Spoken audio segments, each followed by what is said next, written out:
Mm-mm-mm. Hello, hello. Welcome to Maverick Workshop. Hope you're doing well today. It is Thursday. What a wonderful day. Got a little bit behind on some of our other stuff, but we're gonna make up for some lost time today. Yeah. So I'm rocking the rose to help elevate the mood, and then you know, got the mic right there. Wonder if I need to put my crackle thingy on. You know what that is? The crack. I don't know. It helps prevent pops, I guess. Cool, cool, cool. Anyway, so we're gonna take a look at the blanks here, and then we shall begin turning. Uh, yeah, I don't have a whole lot of time to mess around because we've got these, and then we've also got some other upcoming ones. Let me show you some of the ones that are the heavy finish right quick. Let's hop over here to the other camera. Let's see. Sorry, this one needs to be spun around. There we go. Look at that. And I got the little iPad thing going on in the back. Okay, let's hop over here. There we go. So here's what we're looking like right now. These are really, really nice. The other thing, this might be the best camera angle I've found for this one to like be able to show uh, the blanks especially. But yeah, we're calling these sunken treasure. You kind of have like the blue for the ocean and the treasures or the gold and all the flakes and hollow stuff. So pretty cool. As blanks, they are looking like this here. The shimmer in these is just crazy. When you look at the different shimmers in some of the stuff, it's crazy because you can see like how fine some of the stuff is. So it's pretty neat. You take a look at it like that. We'll wait. We'll do you later. But you can go watch that other video that I sent. I know you want to have some time to talk about where you've been. Huh? No? Alright, well, that's what I'm saying. Give it a little bit of time.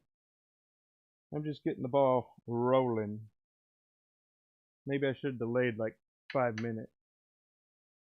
I don't know. But, oh well. You like the rose? Thanks. Alright, but yeah.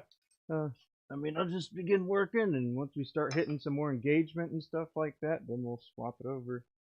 Uh, you could put a little note in Bewares if you wanted to. You don't have to. And I could have done it too.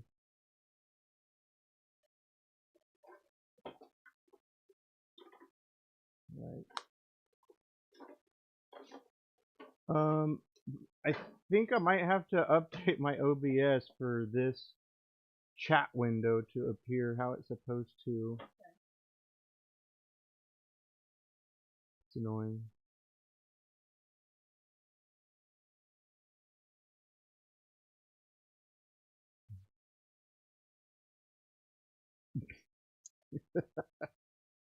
Yeah, man.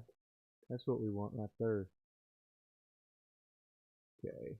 Let's see if I can collapse this a little bit and then put the other pop. I don't. I think male. Okay. There we go. Check that out.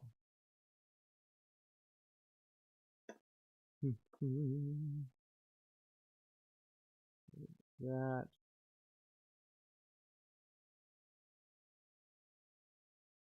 Make this back a bit. It feels like I haven't streamed in a little while. I didn't stream at all last week. Abby was out of town. Well, maybe I did a little bit. But I was working on, let's see, here we go. Good. More folks. There we go. There we go.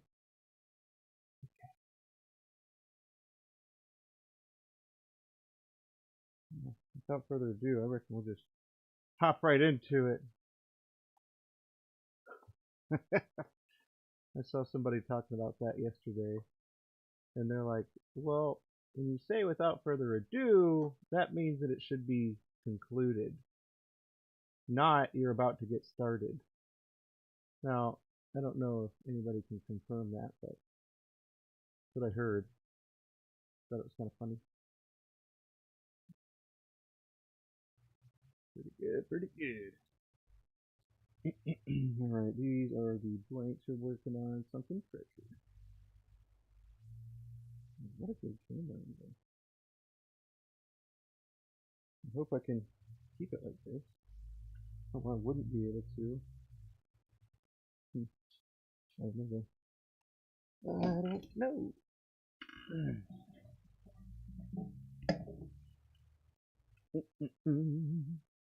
Oh, what did I call this? Sunken Treasure Blanks? Okay, I called it what it was. Yeah. Oh, that was going to be my tip.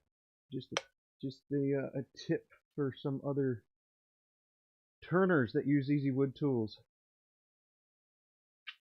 But I'll do that, I guess, later.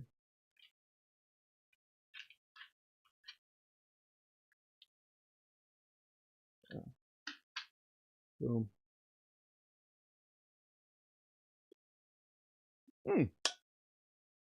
That is hot. Let me go chill this off a little bit.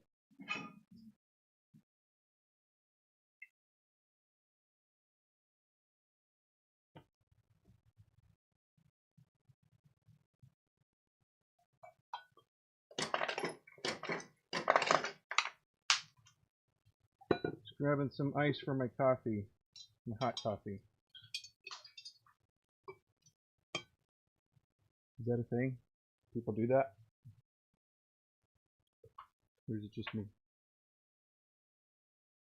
Yeah, I think I emailed that link to you. That's the only way you can watch it.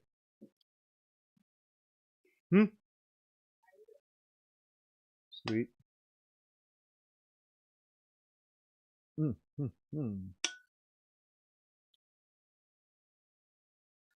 So, let me write down a little tip, because thinking about it, if I do my explanation of what's happening today at the very beginning, then people won't be able to really know what I'm doing, you know? So I should probably have that in a place that you can also see on the board. So maybe the board or something else. So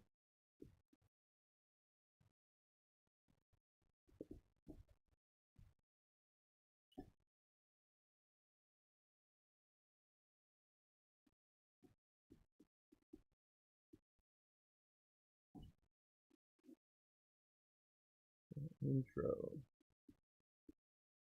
Okay. That makes sense, right? You know, remember that people cycle in and don't necessarily hear the introduction to the video or the stream or whatever. So between the title and then maybe something in the background indicating what said stream was about would be the best way to go about it. Yeah.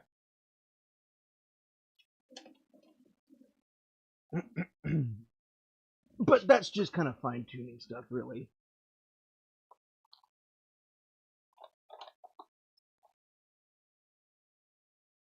It's going to be warm today as well, so keep a little bit of air going.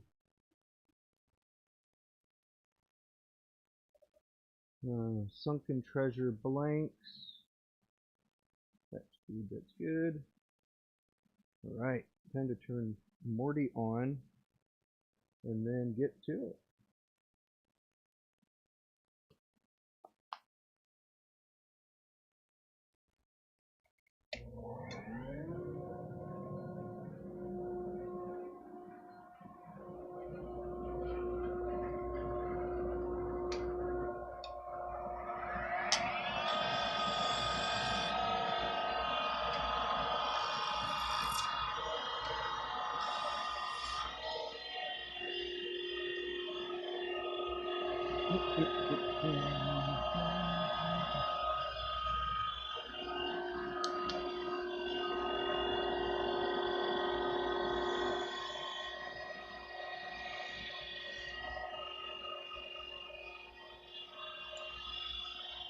Anybody seen the Scoochie Gouge? The Scoochie Gouge. This is a standard shape for me. But we'll try the Scoochie Gouge. Kind of see that the profile is a little similar as far as carbide goes. So, kind of interesting. This is a little steeper, so you can shallow that angle if you really want to make it even more like a carbide. But you get the joy of having the high-speed steel.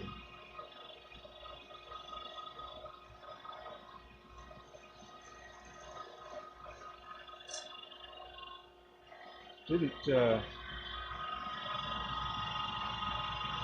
still don't really. I haven't spent much time with it, but doing it, it is more like a high-speed steel tool. With you have to put like the bevel onto it and everything. Whereas the carbide, I don't really feel like I need to do that.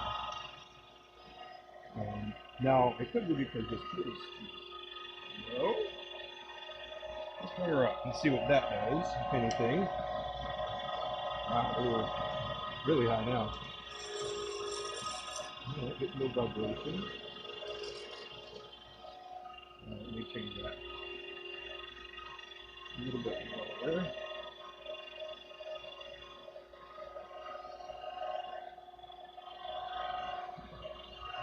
Hop on this side and see what we're looking at.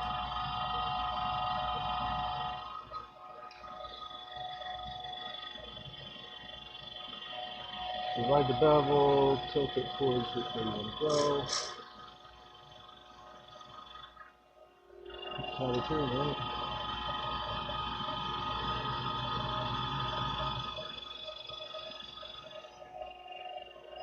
Making some weird shapes. Ooh.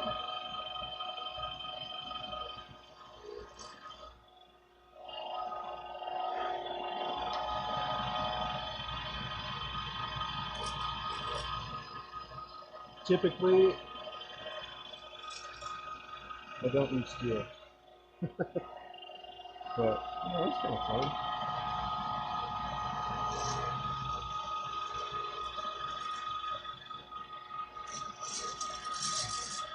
So, on one hand, this was to be like a nod at some of the people that were so anti-carbide for a wood lathe because of how easy it was to learn and use and everything.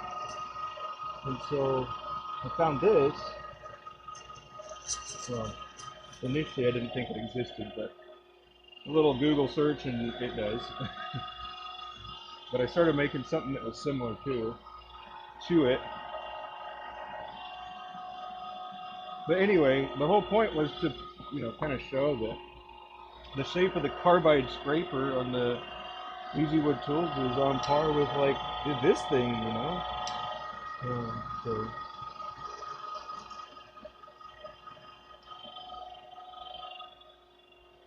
kind of interesting.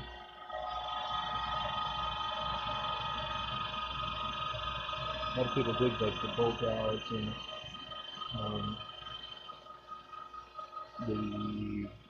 whoa, it's been so long. The bolt gouge, the skew, the roughing gouge, that's the one I was thinking of.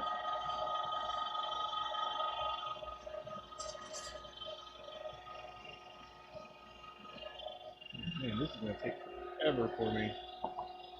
Alright, oh, here we go. Back in action with the carbide. There you go.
Somebody could let me know how the audio sounds, like when I'm talking and then when I'm not talking.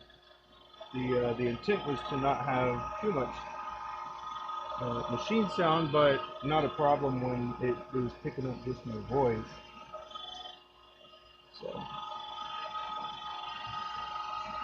it's hard to figure these things out and test them. Or fine tune, I guess. It'd be hard. It's hard to fine tune. You have to make a little clip, then play it back, hear it how you think it wants to be heard, and then go back and do it again after you make the adjustments. I think we might be. Oh. Let's take a look. That took a long time with the Scoochie gouge. Maybe I'll save that for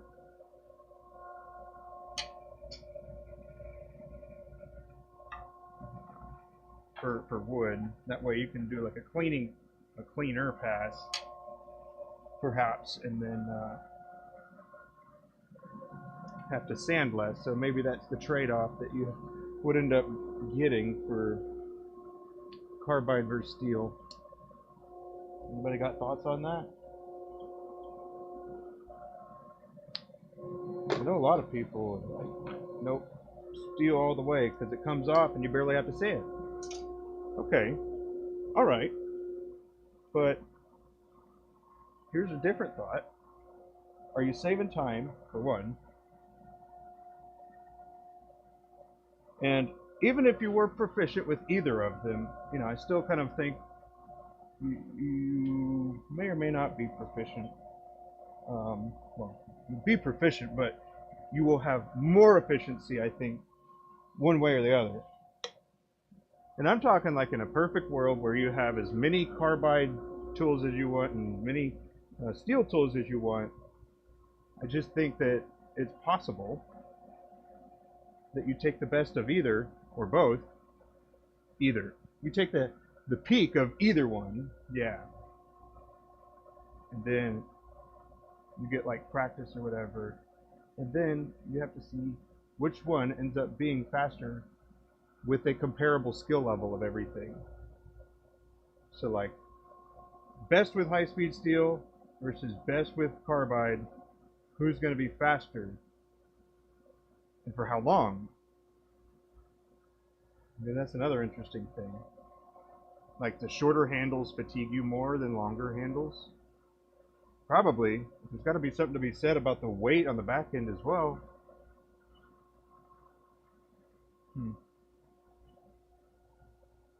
I don't know. These types of things keep me up at night.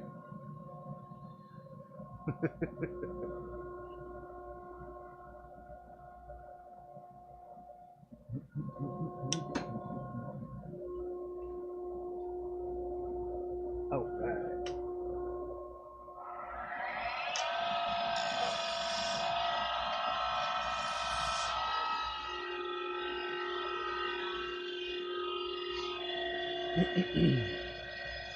yeah.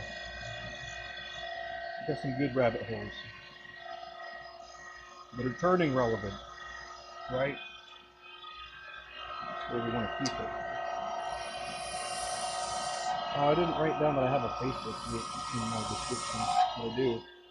I wrote it on the board.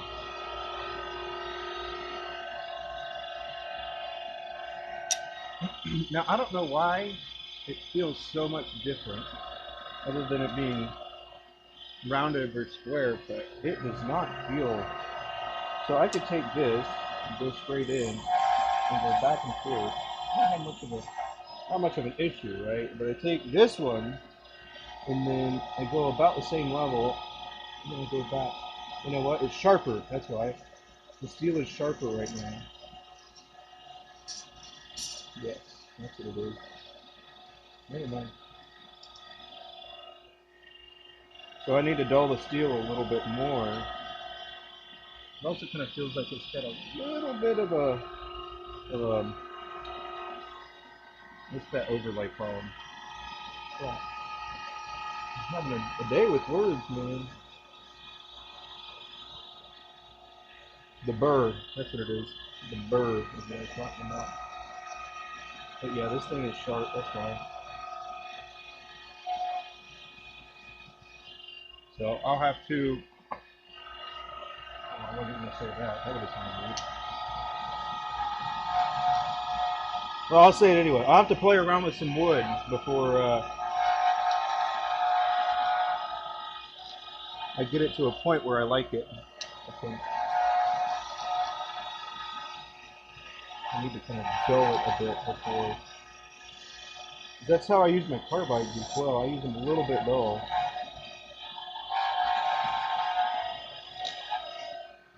That's a part of why I keep square blanks, because I'll use those to just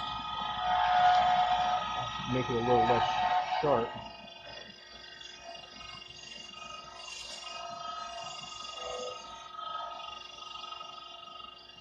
Kind of counterintuitive compared to what a lot of other people talk about. But yeah, I don't need sharp carbide. It's gotta be pretty sharp, but not like you look at it and it cuts you. But what I want is it to be like a pretty good edge and be durable. That's what I'm going for. Good solid edge and durable. And so once I get it to that point, I can bang out like 100 turns or so before I would need to do it again. Or maybe 150. Maybe 150 actually. Of varying sizes. They're about this size, and then a little bit bigger, and then a little bit smaller.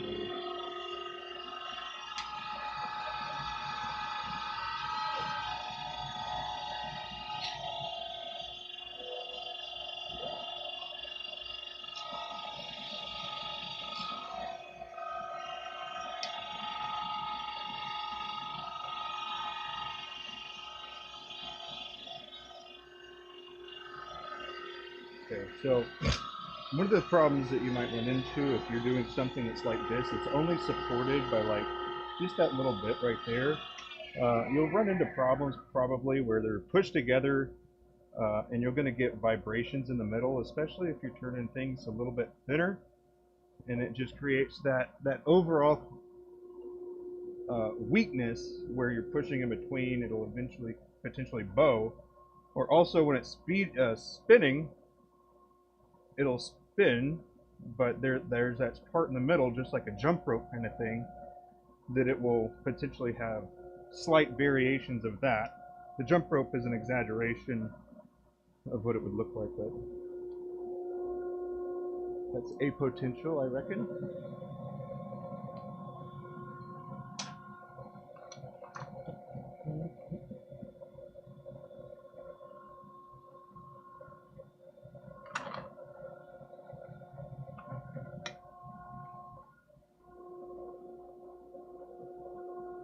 Hmm.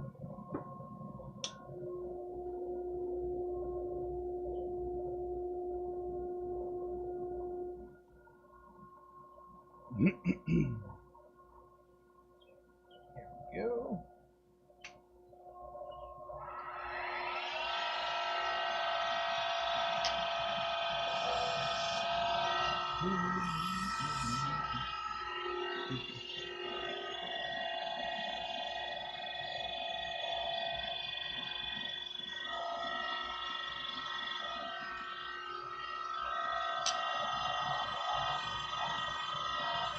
But because of all of that as well, I start at the middle because it does get more sturdy on the outside. So rather than turning it on the outsides and then moving towards the middle, so then that would be kind of skinning and potentially mess that up. But you know what? The different materials probably behave a little differently. I've also had the let's see, did I have that? It worked out with wood or something where I was using a piece of wood and it was not that big of a deal, but it was kind of like on one side it was turning, but then on the later side it was probably about a very small rotation off by the time you get to the other end. I guess that's interesting. How would you see that? Using a high-speed camera, I think you could draw a line on a piece of material, and then we'll be able to see the material like slightly torque, not twerk, torque, where it like yoink, but then so if it's spinning, it'll start to where that's going, but then if you have something that's actually engaged on cutting it, it'll cause that side to like have a little bit of a lag. So you can make the pen time travel a split second. Time traveling pen, huh?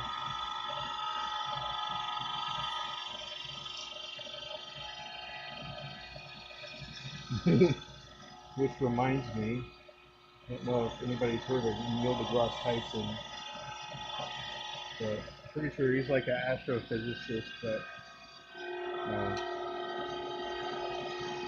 he also likes fountain pens, which is pretty darn cool.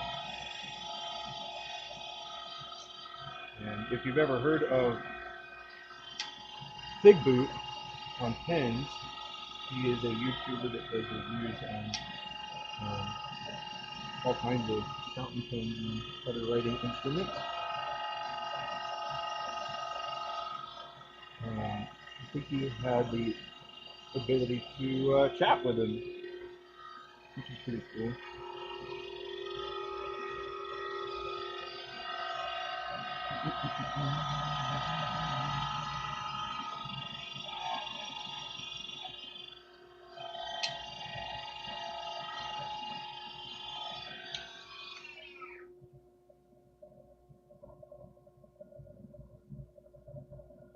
Another one of the things about the glitters is if they land like right on the surface, then it can look like it's got a little chip out or a bubble or something like that, but it kind of makes it a little less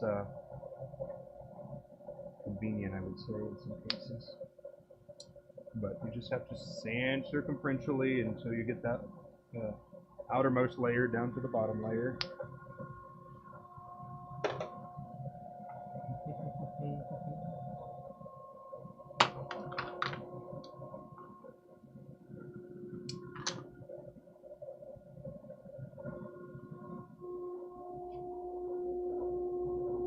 Let's see, so we got, I should have wrote this down somewhere too, but I've been working on a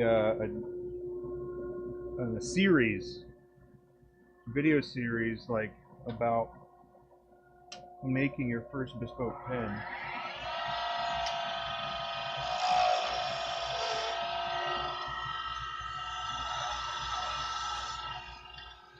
The first three parts. I guess I should have clarified that a little bit more too. So like the first three part pen, doing your own threads and everything. Let's see.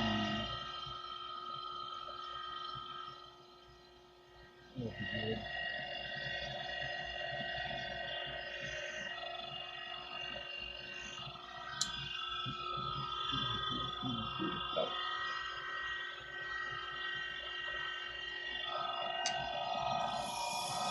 Oh my, you low. You gotta be scared. Gotta copy it.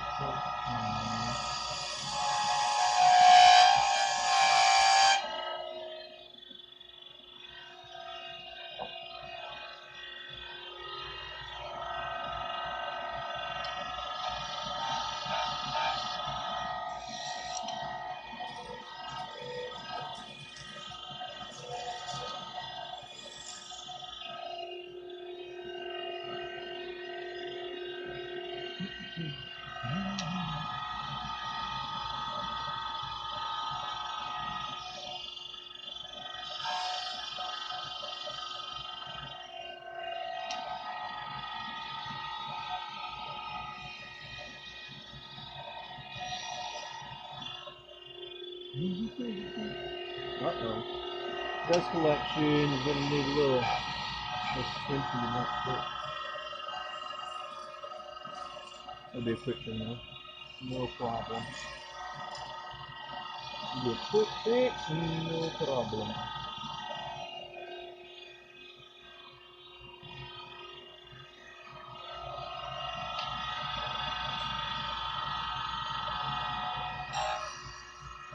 But yes, I'll have to put a note for my peeps that like fountain pen stuff. And if they're interested in making one, I'll have a video series that I need to voice over. Well, I can actually do the first one already, but I was going to try to release them all close together. It's a six-parter. So, but they're short. Because I know people have really been, like to get to the point of things sometimes, and they don't want to mess around with the stuff. So I reckon my other video has done well enough to indicate that that is what I should be going forward. And so because of that, you start building your routines around stuff like that, because that's what you should do if you're listening to the people and paying attention to details and stuff like that. So there. Success leaves clues. Sorry, it was tough to say. Success leaves clues. Whew. If you didn't know that, now you do. You'll always find something from the previous experience you had, even if it's just something as benign seeming as patience, whether it's with yourself or your skills or whatever.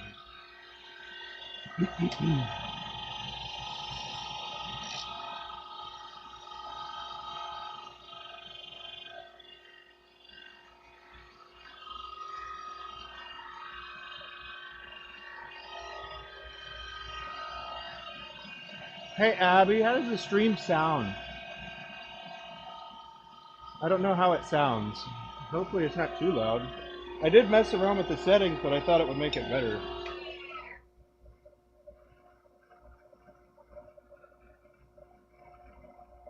Everybody else is holding out on me, not letting me know.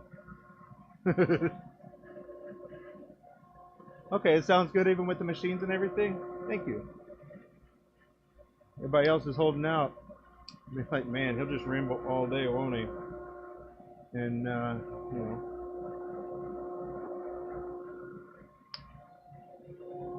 He'll figure it out.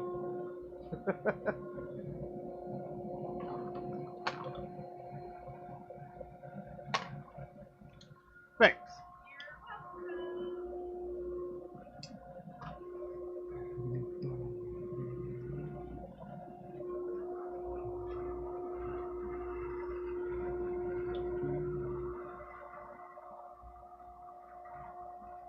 I think I can even edit while I'm going. But that's alright.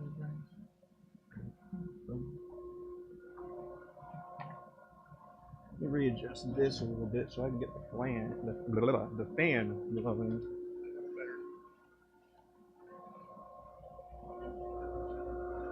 Haha.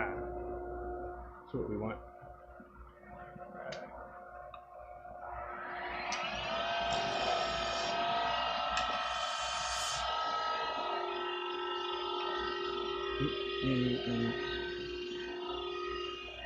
Let's see, I don't remember what I was talking about. That's alright. We'll find another lane here in a minute. We'll find something else. Or we won't, we'll just have a nice long and awkward silence. I suppose that's an option too.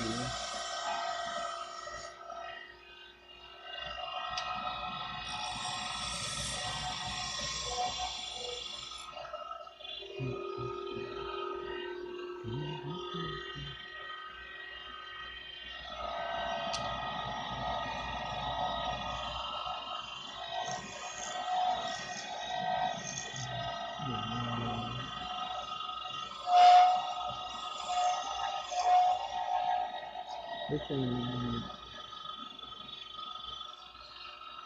is gonna be something a little different, but this time around.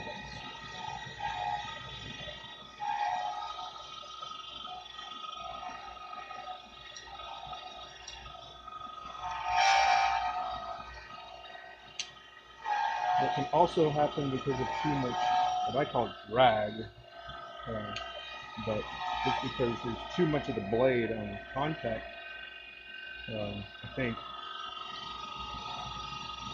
So I'm going to go with, I think it's a positive. I usually use it as, you know, sideways like that. Let's see. And then, this is kind of what I was thinking about before, which kind of already exists, but it's like a modified skew scraper thing. But we got some room for errors on here, so.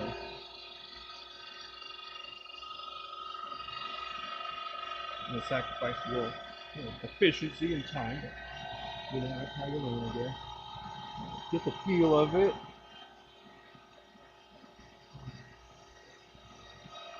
See, I still really want to turn it the same.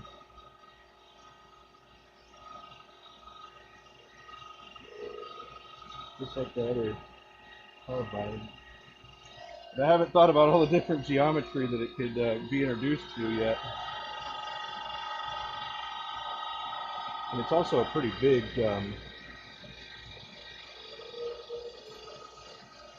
round part there that you don't take a scraper and do anything like this. So maybe it's a little too wide.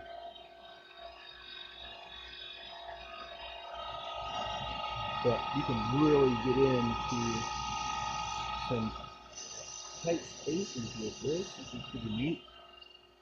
Some good codes. Come on, now, get in there. So, it looks alright.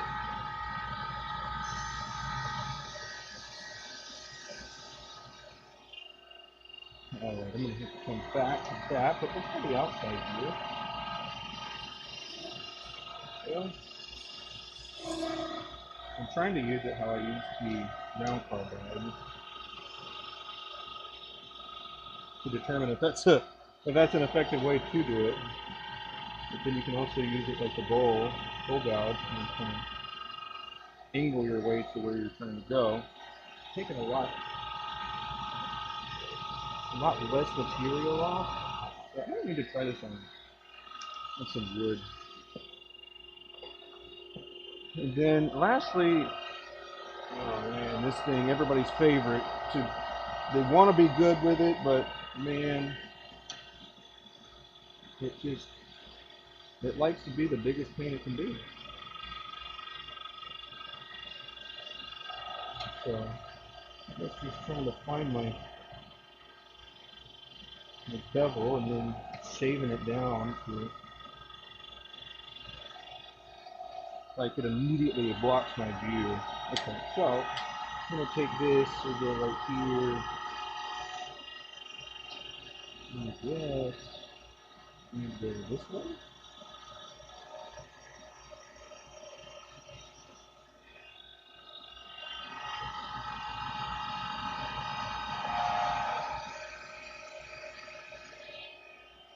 So this is kind of just how I use the round carbide, you know. Don't run away from me like that. It came in a little too steep, I think. Nope, that wasn't it. Coming at the angle I'm coming in, it's weird.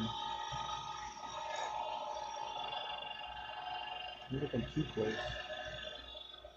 Who knows? Alright, this is just how I used to do it. I used to use it as a scraper. And it actually did pretty good for profiling like this. At least for me. I mean, I'm sure other people way better than I am at the steel. Maybe I will find one of those people and they will hang out with me and show me the ways. Yeah, let's try to finish this.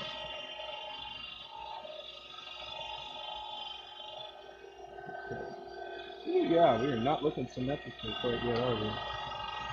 Yeah, we're gonna work in the heel, I think, is yet first. Oh, that's like straight in. Angle's all wrong.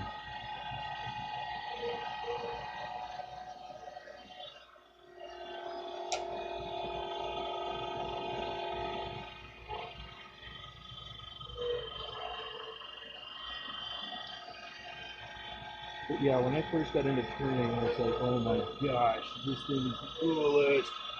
And so I was determined to get good with it, and then it just was not happening.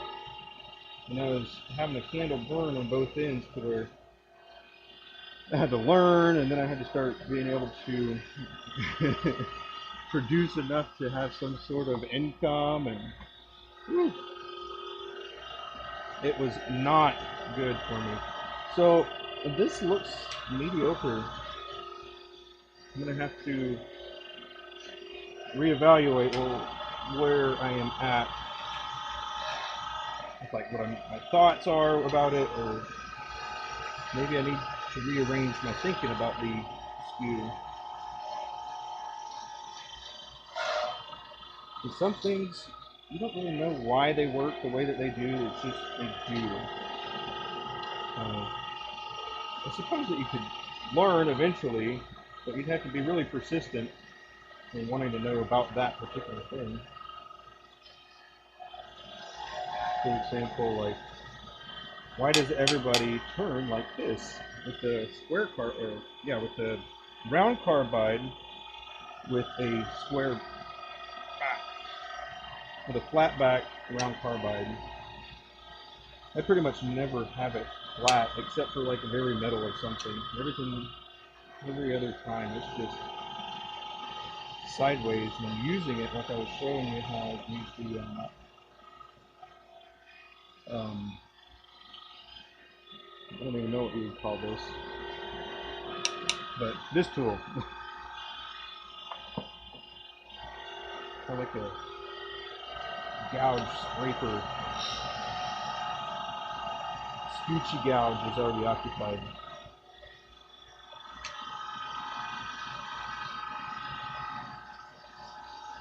There's another thing that's called the spindle master too. I was about to get that, so I could compare all three. They're all very similar.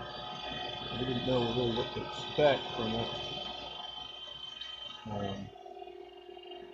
A little out of the budget right now for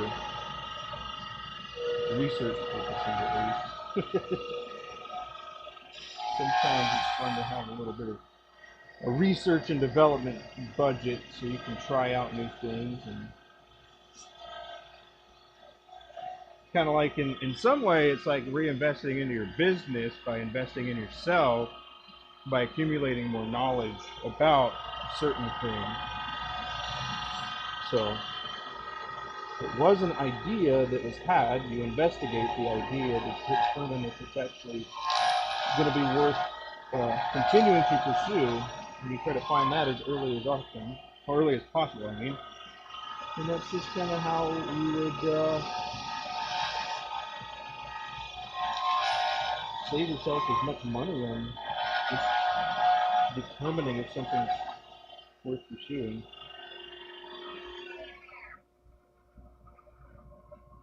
So I do think that this tool might be getting dull, so I'm gonna try one more, see what it does, and then I might have to switch over. But on the other hand, it could be because of this, between the glitter and then the runaway tool a couple times off the end there.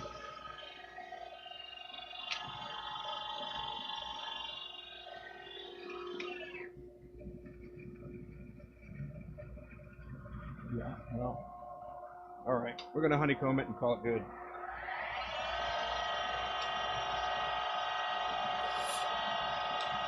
Does anyone start their honeycombs in the middle? Or does everyone start their honeycombs in the middle?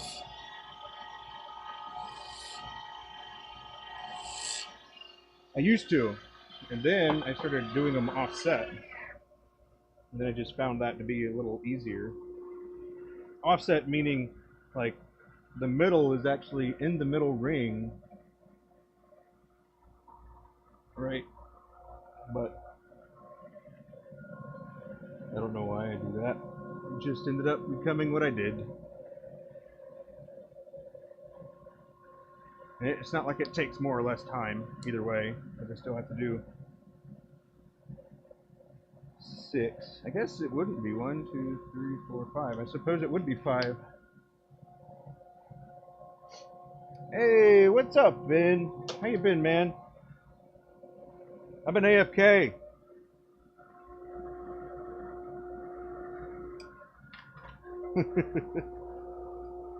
Good to see you.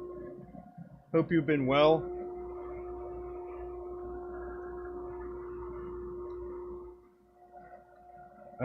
I don't know how far back we've missed, but I have not yet enjoyed the Scoochie Gouge. I haven't tried the Spindle Master yet, though. But yeah, the Scoochie Gouge, I'm gonna need to spend more time with it. So I'll probably never get better at it until I do schedule.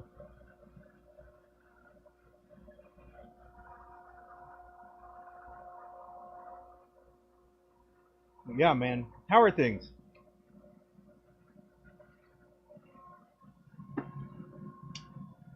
Is it a good time to buy a one-way yet? I haven't been paying attention.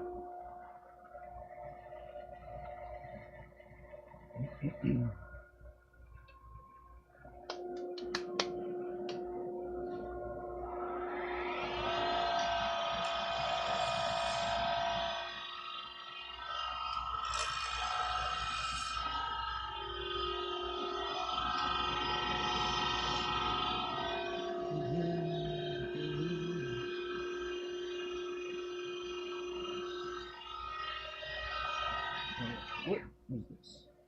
Yeah, okay.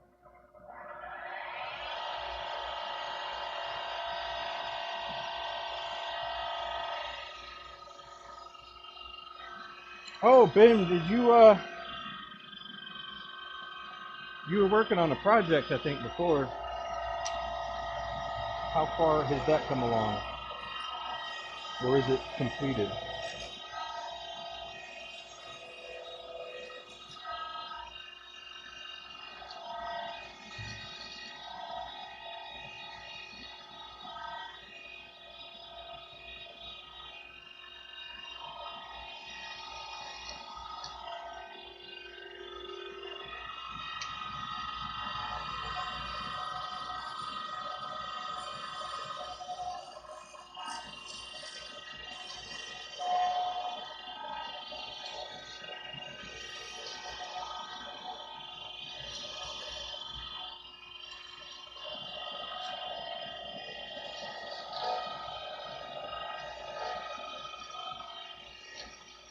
All right, we got some parents out there. Anybody? We got some parents? Trying to get the a community thought about something.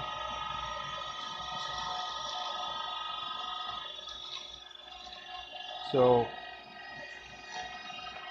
the kid likes to go over to her friend's house and play, which is awesome. Um, the kid, who is like 10, is the translator for the mom. And so well, she had no way of telling the time. And so I told her to be home at a certain time, but she was home 15 minutes late. And I asked her why, and it was because she couldn't ask her mom, and the other kid had to wait for her mom to be able to tell her what time it was, because they didn't have a clock or something nearby. But she was only 15 minutes late, and so I'm thinking that it's going to be fine, you know. In the future, we'll probably need to have a watch for her to be able to tell time on her own. So kind of a thought thing.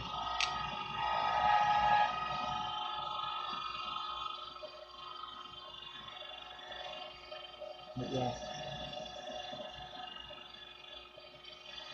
you know, back in our day, it's a little different. I would play with my friend across the woods, and I would come home when my family either rang a bell.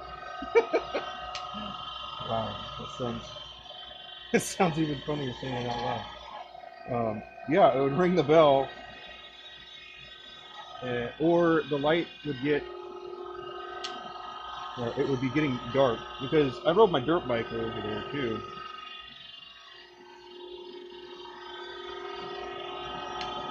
So we needed to make sure that there was a little bit of light when I went through the woods, because there's a lot of tree coverage and maybe we have to see really well. So, anyway, I'm sure everybody's got their when they were a kid story.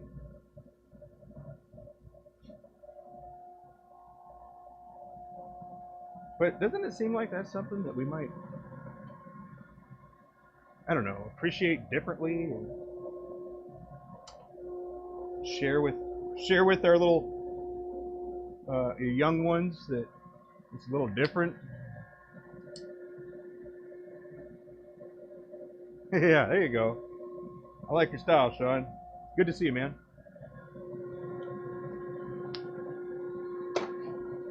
But yeah, and that was the plan moving forward.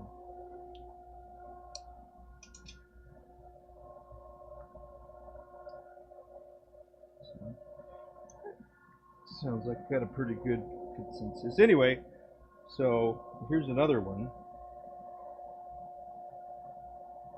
So this also happened yesterday. And kids just walking all over me, I guess. Just kidding. A little bit of a misunderstanding, but here's how this one went. So my older daughter, she's 12, and she had friends come over, knock on the door, and say, "Hey, you want to go play?" or whatever. And so I handed her phone so she could go, and I told her to be back at 7. And so I guess she looked at her clock and was like, "Oh, that's in an hour." And so they my daughter didn't set the alarm or the timer actually until she got over to the person's house, which basic math would tell me that it's about 10 minutes away, based on what time I told her and then what time she got home, if that was in fact the case, which is not unreasonable. So that's I said, "I thought you said an hour." They said 7, which was in about an hour. from when she left. So again, giving her the benefit of the doubt, but we clarified, hey, what this means is when you, even if it was an hour, right? Even if it was an hour, you set your timer, which you shouldn't do a timer anyways, you need an alarm, but when you're going to set the hour when you leave, not when you get there, because I don't know when you get there, I know when you leave. I'll go straight military on them, back to military style, with the GOTWA. It's a military abbreviation for where you're going, others going with you, time, you'll be, what to do if you don't come back, and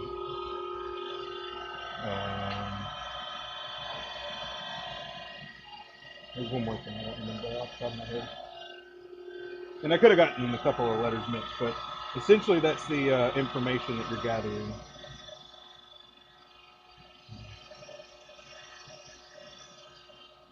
I've been out for a little while, okay? I don't remember all these things. Your dad whistled? That's awesome.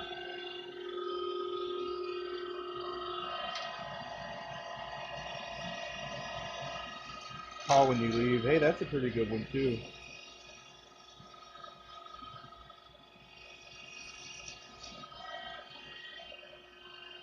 That's good. See, this is why, this is the difference between knowledge and wisdom. Right here. It's one thing to know of that, you know, but see, now that I have a specific story that's relevant for me to know some of the different tools, or a different scenario for me to have various tools, then I can pull upon people's wisdom like yours, Sean. Thanks, man. I like your style with it too.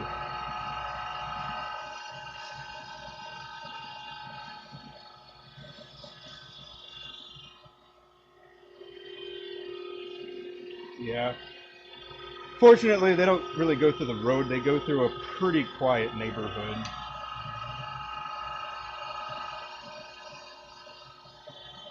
But yeah, totally agree.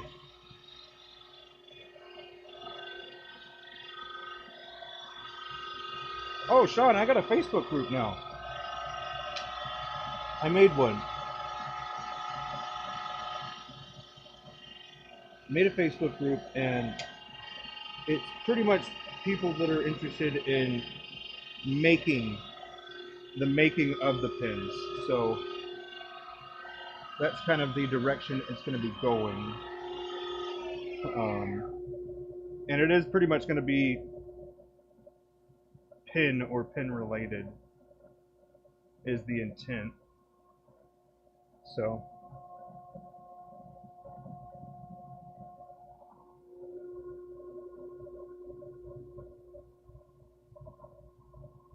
have you seen where Dahmer lived? Well, I mean, there's a lot of things to consider. But yeah, I get you.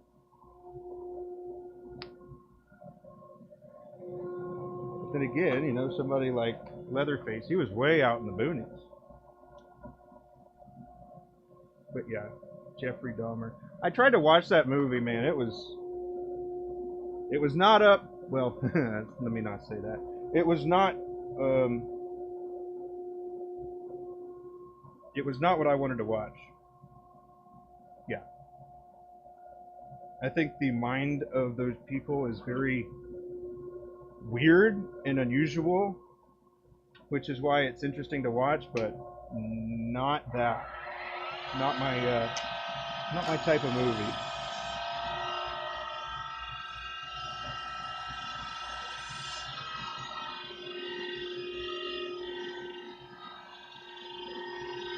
But yeah, did you ever watch that flick, or did you just kind of know the history of him? Or was it a show? It might have been a show, not a movie. I don't remember. Either way, might as well have been a one-time thing because I didn't want to see that again.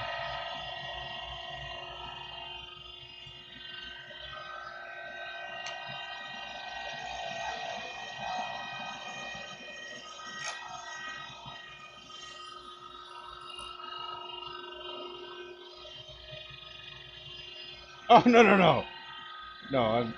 You're good. I'm not freaked. I'm not freaked out. I walk up and down my neighborhood, smiling and waving at everybody. So.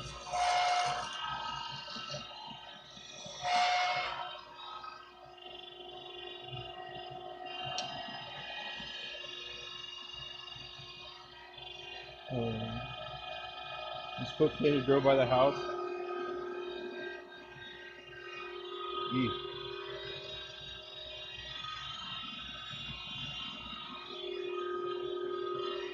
Let's see. A buddy of mine lived pretty close to um, where Ed Gein was. Was he? Man, this is taking a dark turn, isn't it? Let me see.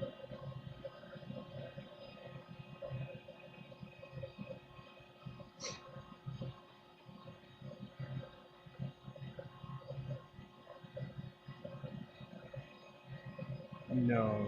Oh, but I don't know. I don't know. I did some training out in Spokane.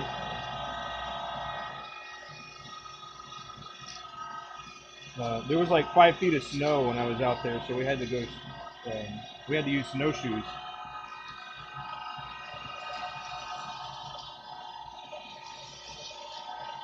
Talk about miserable.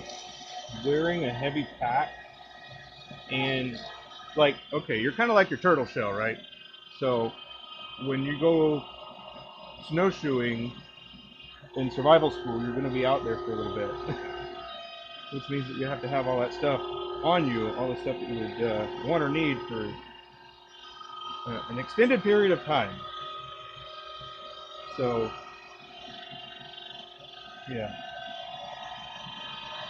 snowshoeing in 5 feet of snow is great training. So, but looking back on it, it's like, ooh, that was great. Let's never do that again, though. And I never had to. That was pretty cool. I did cross-country skiing after that. Not like, well, I guess technically professionally, because that was a part of one of the things that I had to do for my job. Does that count if it's a period in time that you have to do it? Huh. Maybe we're just splitting hairs now. Bunny boots. Yeah, we didn't call them that. But we did have a hand and arm signal for a dude that, poor guy, he could not stand up or walk to save his life. I don't know why he it's crazy, but he was walking and we had a hand and arm signal where we had to like, it's called a bump, but you're moving from place to place, and so you look back and you give the person the go ahead, and then they move. But this dude, he kept falling because once he got there, you're supposed to pass the message back forward. You're like, you pass it back once you get in position, you boop, boop, boop, boop, off the line, and then the person moves to the next one. He's like, come on, and then he's like, no, we can't. He fell over. So we had a hand and arm signal for that, just for him.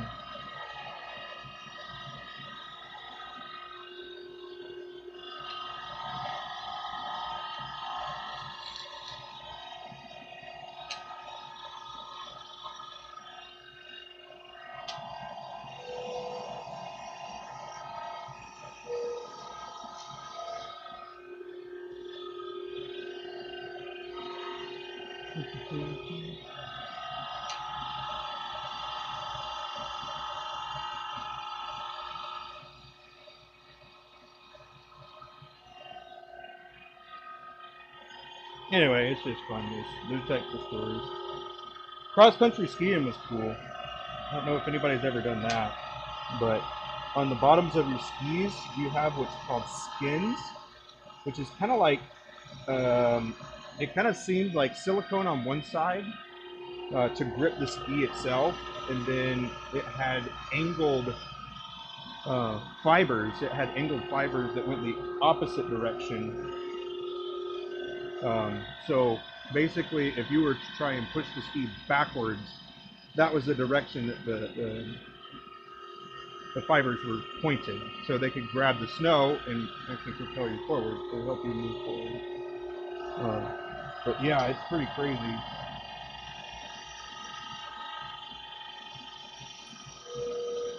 We also did ice climbing, in Colorado. What a good time. You know what I like about ice climbing over bouldering? Is that the handholds and the footholds are the same every time.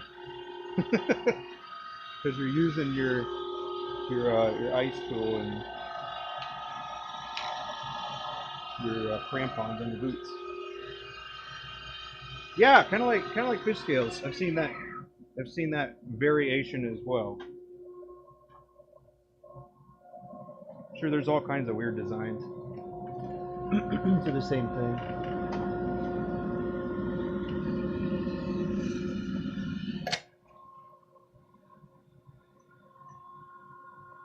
Oh, pardon me. Sorry about that. Frank, how you doing? Good to see you. Hope you're doing well today.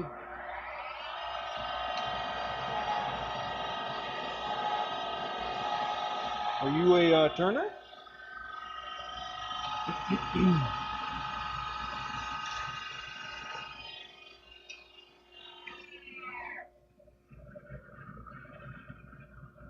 All right, just a tip. If you do happen to start doing glitter and stuff like that, and you feel that there's something going off, or something that's like, I don't know, that's like a little flag that's sticking up, give it a feel, look at it, because there's a good chance that if you keep cutting deeper and deeper, you're never going to get to the end of it. So, just accept that you can't dig it out without ruining your project, and pass it over to the sand professional. Happy Friday Eve! I like your style. What happens on, you got a hot date? Got a hot date on Friday? But yes, thank you. You too.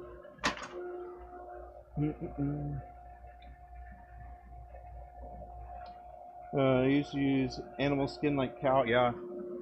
Yeah. I mean, if, yes. Pretty cool. Camping? What? That's awesome. Where are you out? East, west, north, south? That way I can kind of get an idea of the environment you're there.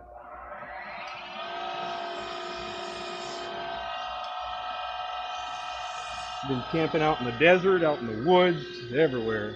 It's fun. And I like to take my kids as well. And oh, dang, that's cool. Colorado mountains, that's so cool. Are you glamping or like camping in a tent? Either way, I'm not judging. It just seems I'd really like to go to Colorado and go skiing there. We have family friends that are, or not family friends. We have part of the family works out there as ski patrol. Pretty cool.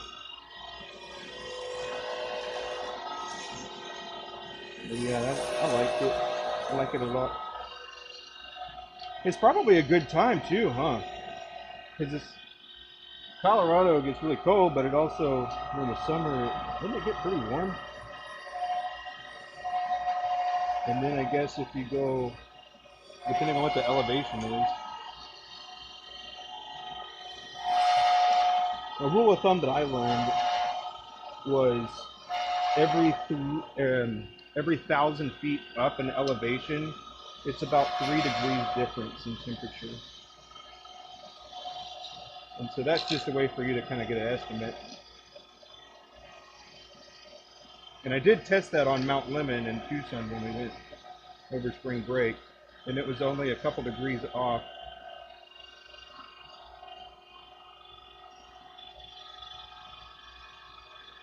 What?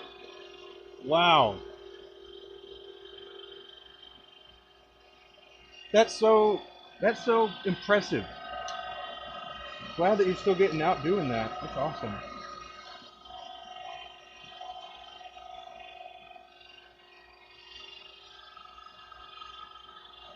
You got a desert? Okay. But yeah, that's awesome. That reminds me of one of those.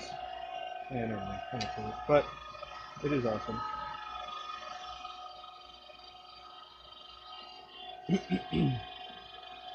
Nice. All right. All right.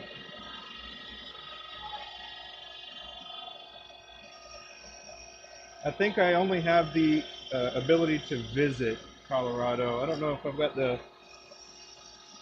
I don't know if I can be a Coloradian. Coloradian? I don't know. I don't know how well I like the temperature there. I've only been there when it was really cold. I did snow and avalanche training. But yeah, once we move out west, we like the desert, and yeah, it won't be too far away at all. I haven't skied or snowboarded in a long time now. Been wanting to take my kids.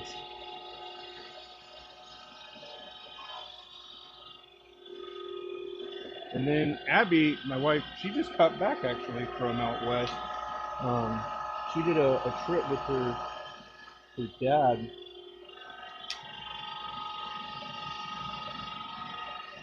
In fact, we can even do a little pause right now, and she can come over and chat about it, which is pretty fun.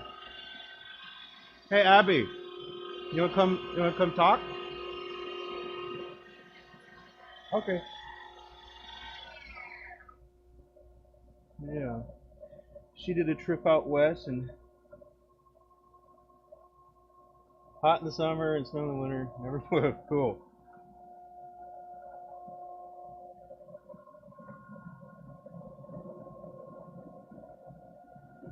I bet landscapers have to run their year-round stuff where one part of the year it's like the snow plows and the other part of the year it's grass and lawn care.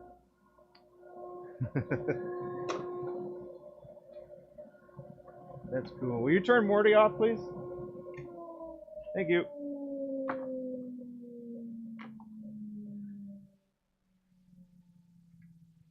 We'll give you a better look here in just a second. I'll have Abby swap places with me so I can go refill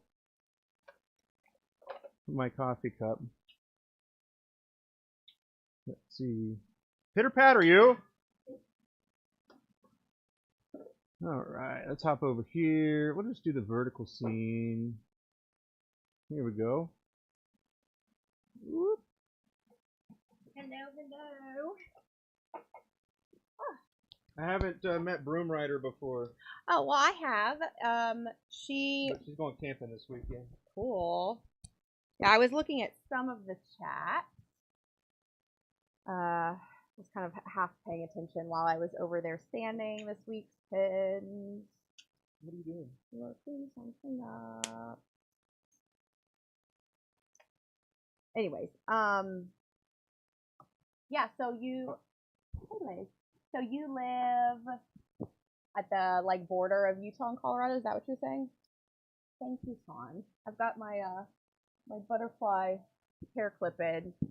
I have to put it up when I'm sanding because I don't want to like lean over and get hair stuck in the lathe because that would be terrible. That would be just so bad. But yeah, so Colorado, Utah.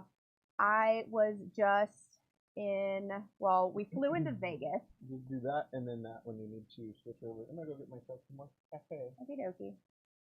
I'm putting my phone where I can hopefully see the chat because I can't over there. What? If I look over there, then it's yeah, that'd be nice. I washed it. It's clean. That's as much as I did with it today because I knew I was going to be out here in the workshop sanding all day. But yes, I left last Tuesday My dad gifted me and my siblings each for Christmas a trip, like a long weekend trip somewhere in the US, and we could pick where we wanted to go and what we wanted to do. And my dad is somewhere who does not relax very easily. He likes to be doing stuff, like going and adventuring and all of that, which I like too. But I also love a good like lay on the beach, vacation. But so I went with something that was a little bit more along those lines because I know I was talking to John. I was telling him I think the last time I took a trip with just my dad, I was probably around our kids' age, like 8 to 12. So it's been a really long time since we've done anything just me and him because I have two younger siblings, a sister that's a couple years younger than me and a brother that's 8 years younger than me. But anyway, so we decided to go to Zion National Park in Utah and to do a couple days in Vegas because we flew in to Vegas and then drove down to or up. We drove up to Utah to do Zion National Park, and then the last couple days we spent in Vegas. Um, so it was so fun. We had a great time. We got really lucky and had perfect weather because we were there at the park, a little bit before all of the Memorial Day weekend people came, like that whole, it's because it started getting really crowded. And we were there where it was like 50, mid 50s in the morning, and it would heat up to 80 to 90 in the afternoon, then cool back down. So, because we just had such great weather, we, got up every morning, excuse me, and did a bunch of hikes and, and then, relaxed or went and did other stuff kind of around in the afternoon. Zion was beautiful. I have been, let's see, there's nothing that I've seen that kind of compares to it. I had never been to Utah. I had never been to Nevada. So those were two new states for me. As far as like surrounding states, I think we've talked about this. We lived in Arizona. And then I have family that's in Colorado. So I've seen like some of the surrounding states. Uh, Flying into Nevada and driving through the absolute middle of nowhere desert there was very interesting because where we lived in Arizona, which obviously is also desert, but it is the top of the Sonoran Desert where they've got the Saguaro National Forest and all that. And driving through this other part of desert that was so unlike Tucson's desert was really interesting. And then you get into, Springdale, the little town that's right outside the park. And then all of a sudden you're driving up and then it's green. Like all of a sudden there's trees everywhere and there's these beautiful plants.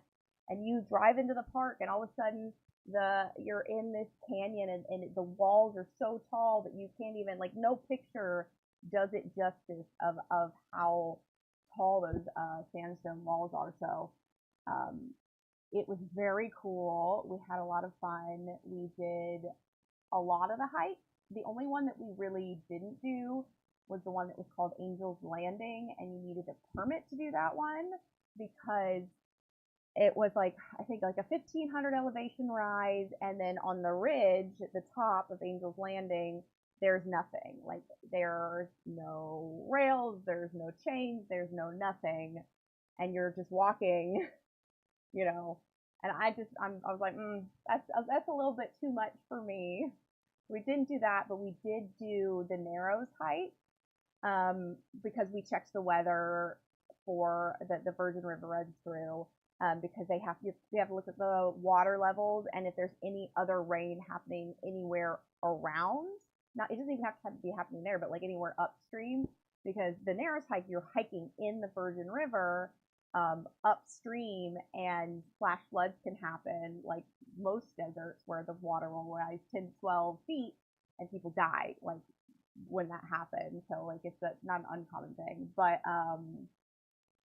so we did this Narrows hike because it was supposed to be perfect for it. We rented the waders, rented the neoprene socks and the boots, and had our sticks, and it was amazing. It was so much fun. I was so glad we rented the waders because the people outside the park at the outfitters were like, "You won't need the waders. It'll be 90 tomorrow." But we got up early and went and did it, And we were some of the few people that had waders on, because all the people that didn't are like coming hiking out because they were so cold. The water's like, I think it said like 45 degrees, but it was amazing. Let's see. Did you have to make a reservation, Zion? I know lots of the parks are requiring it now.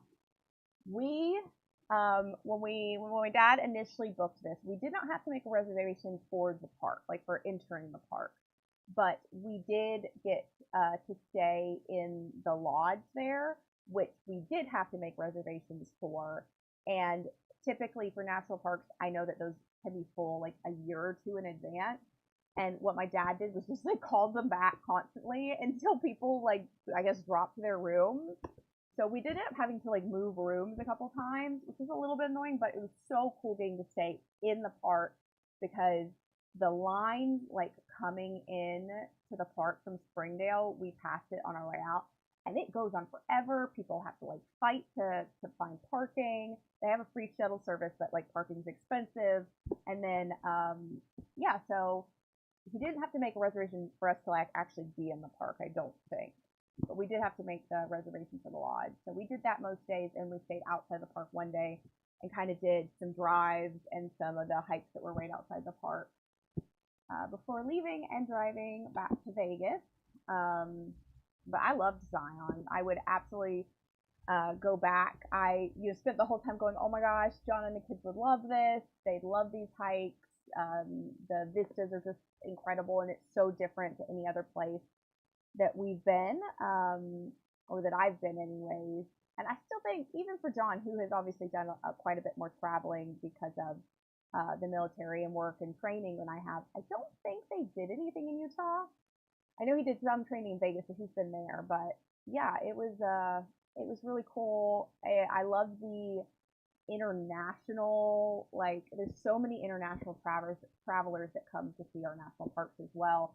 So we met all kinds of different people and got to sit in on some very interesting conversations because you're kind of shoved in these shuttle buses when you're being moved up and down the park to like the different hike entry points, and that was very interesting too. And yeah, then we went up to Vegas and had like the like two very very opposite sides of the coin, from a national park that is in its near perfect like natural beauty, and all these people that most of them are they're either there just to see the natural beauty or they're there to like hike, which is just a different crowd. And then we got into Vegas, and immediately I'm like, oh my god, there's people everywhere. These people are out of their minds like all day from the morning to the middle of the night. I feel like I almost saw weirder people and more uncomfortable situations like in the morning and during the day than I did even in the evening. And I want to say we did, I'm trying to think about how many miles. We probably did about 30 miles worth of hikes and walking in Zion. And when we got to Vegas, I'm like, cool, now we can like, kind of relax and like go to a show, have dinner, see the casinos. And I didn't realize the sheer like size of the strip, or how long it was, or how much stuff is shoved into this like one street. And we ended up doing another like 20 miles over the couple days that we were there just of walking. So I can say that I have walked into almost every single casino. We ate at some really cool restaurants, and we went and saw a Cirque du Soleil show on the last night. But for me, which is another kind of a little weird thing, I don't drink, not because of like I don't know. It's because it makes me sick. Like I am someone who already have another chronic condition going on. But even before that, drinking made me just really sick and was like never worth it. So I don't really drink. I haven't ever gambled before, so that's not like why we're there. So it was mostly a lot of people watching and walking and getting to see some of the really cool spots. We went up in the Strat just at night to see all the lights, and yeah, it was really cool, very interesting. Yeah, and you know, it's one of those things like it's not that obviously you or me or anybody has to justify why they don't drink, but it is one of those kind of interesting things because you know it for a lot of people became it's such a norm um, that it seems weird to not. You know what I mean? I know that's not necessarily the case anymore, but that's definitely how it used to be. But yeah, so it was fun, and Vegas was hot. Like we were lucky the day we got there, the high was like 82.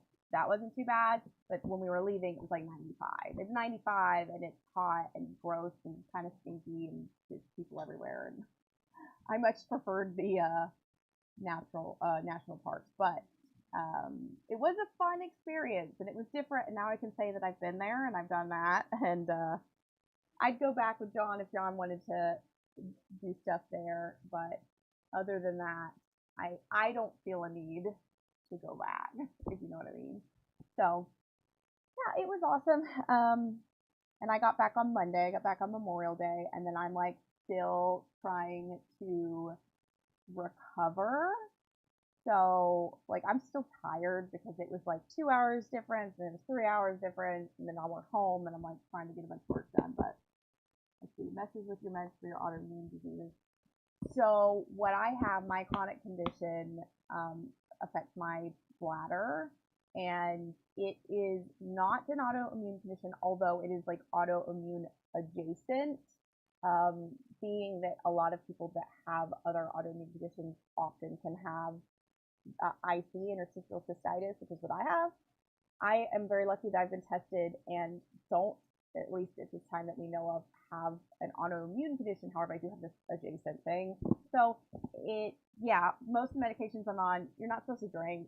But beyond that, it flares up my IC so much that it is literally just not worth it. Like by the time, because I've had like a drink, you know, or two in the last, you know, year or whatever, and it's just never worth it. The amount of like pain and discomfort that I am in from like one drink. And that goes for things that aren't alcoholic too. There's certain things that like I can't really eat. Like I can't really have orange juice anymore, which is another like weird thing because it's so acidic. It just like bothers it so much. Your sis has that. I'm sorry. I have probably had this for more than 10 years, but I only got a diagnosis about a year and some change. So it was nice to finally have a name for it, but then it was like another thing to like look into it and research and realize that, oh great, it's a lifelong chronic thing. It's not something that they can fix as of now. And that's been a huge part of my last year and struggle from like a hospitalization, like having to go to the ER because it was so bad, to multiple doctors. And I'm finally kind of getting things under control and is figuring things out of what works and what doesn't for me. But oh, excuse me. Anyways, that's about what I've done for the past week, and then got home and packed all of our packages and got started on this week's pin. Oh, that's lovely, John. John put a big butterfly clip in his hair too. It's manageable time and knowledge. Yes, depending on what people's like triggers are, because some people are triggered by food, drinks, etc. Some people are triggered by like stress. I found that there's a couple things. I walked in on that one. Oh, we were talking. Trigger warning. No, not that. We're talking about my IC. But anyways, yeah. So mine is like a lot of stress related, unfortunately. And fortunately, I don't know. There's some things that like drinking. We were talking about drinking and how I don't because it hurts me. Um, it does hurt us, but yeah. Anyways, some of my triggers aren't at least currently very avoidable, but I'm working on it. We're working on it. Anyways, so these this week, as John said, I think earlier, are called Sunken Treasure. They have my absolute favorite color, which is this deep teal. And I do mean favorite, and like my glasses are that color. I have a bunch, like anytime I find things that are in this color, it's like, yep, that's mine. It's my favorite. And then I did them with gold flake because I thought that that would be gorgeous together. So these are some of the ones. Never gonna focus. That's right. What's this one? Yay, this one. Okay, I'm over here. Anyways, so yeah, John's been turning these, and I have been, here we go, sanding, and they're amazing. They look even better sanded, as most things do, really, but it shows off this like, it's this like sparkly teal to purple kind of color shift. We've got our metallic gold.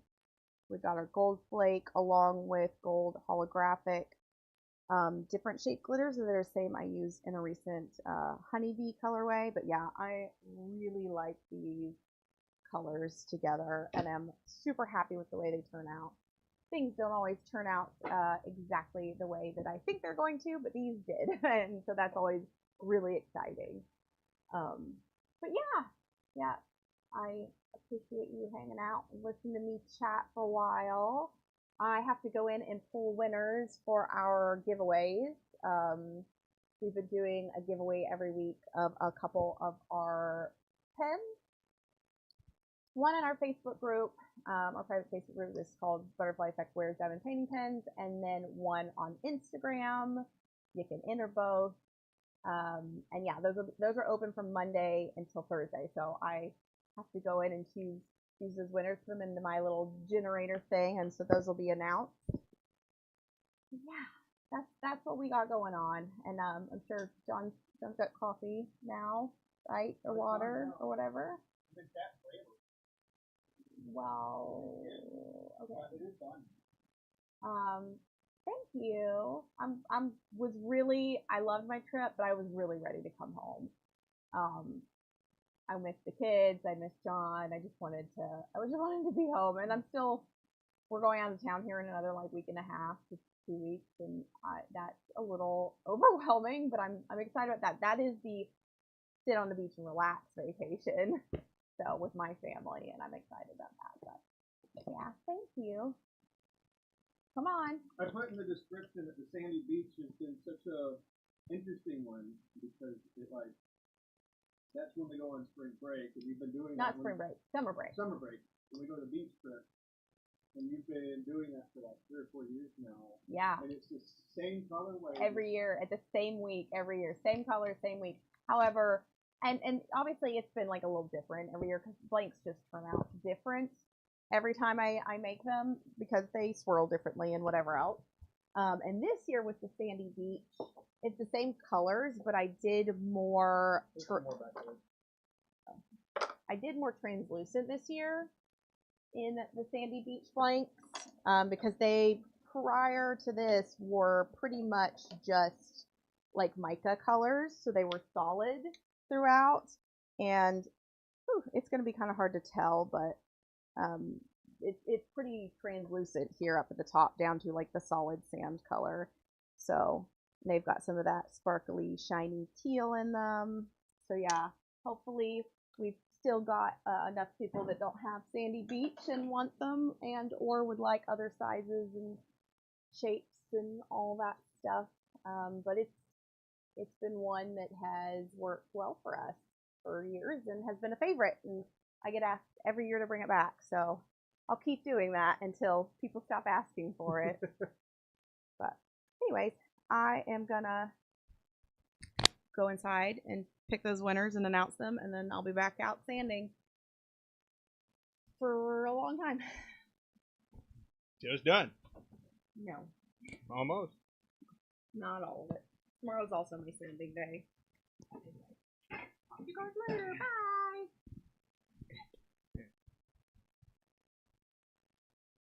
All right. Yes, we are glad she's home, safe from the trip as well.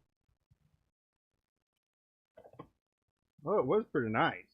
It was nice being quite a bit ahead, but that didn't last very long. So that's okay. That's all right. I don't know if you can read that back there, but it says today's the first day in forever that Abby said that I had a good idea. Now instead of writing the idea down, I wrote that down. So I don't really remember what the idea was now.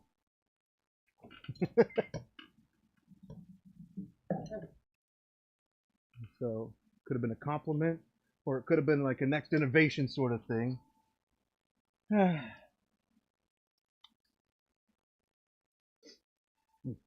Good. We are good. Cool. We're gonna get back to it. I've done all the regular size here. I need to turn my phone on. Do not disturb. There we go. Good, good.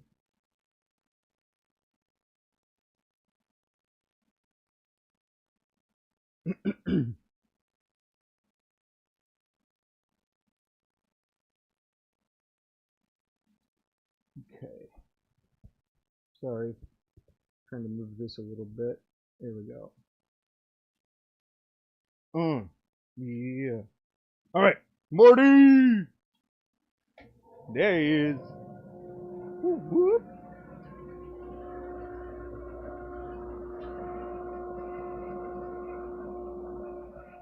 Oh, righty. Not you, not you. There we are. I've lost myself.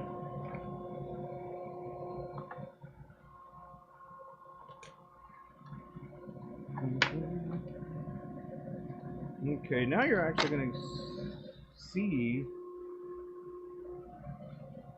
Yeah, you'll be able to see some of the other sandy beaches get turned.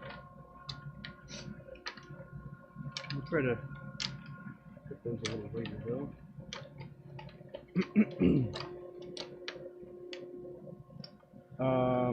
I don't know if how many people that we have that turn in here, but I've mentioned it a couple times, but I'll go ahead and say it again too. One of the cool things about the EasyWood tools carbide, like some of them, these carbides are so expensive, and the rate that I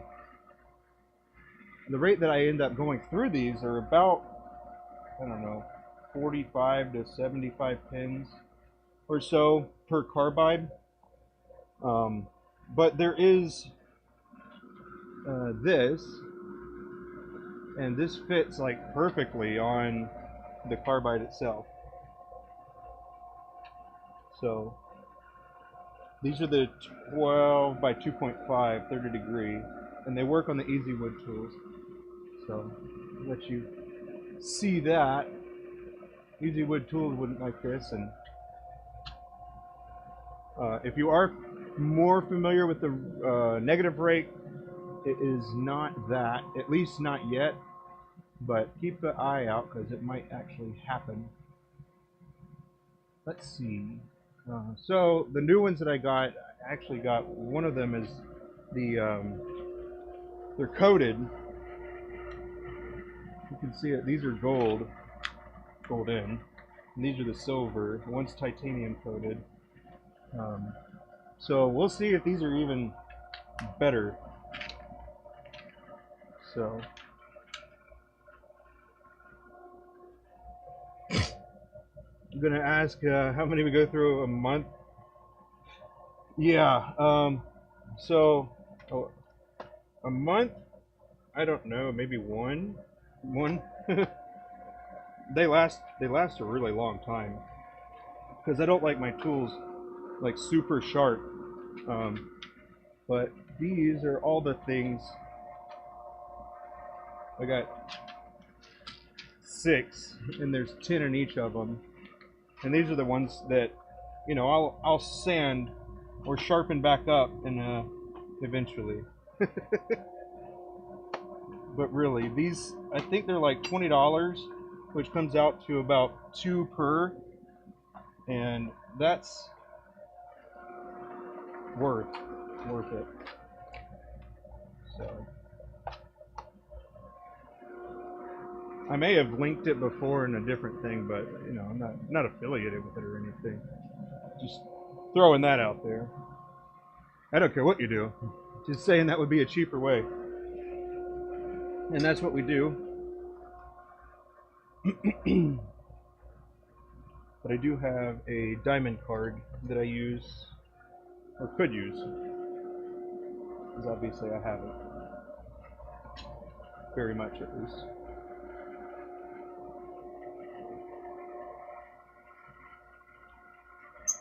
Okay.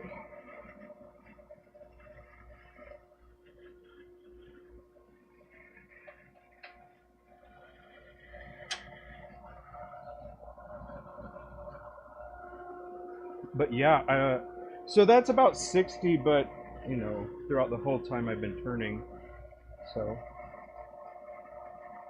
I never got rid of them.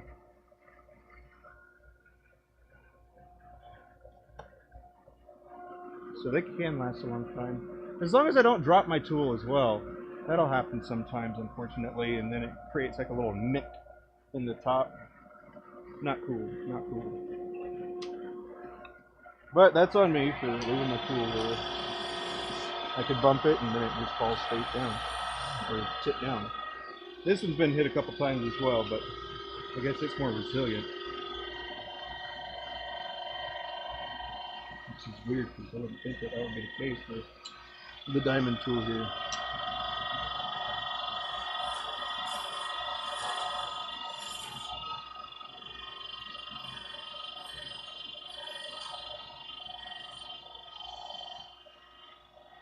Yeah, Liz, are you getting all packed up and ready for it, or you got to still pack?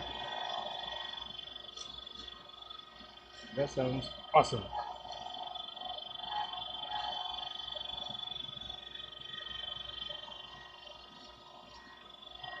So my buddy and I, we did a road trip.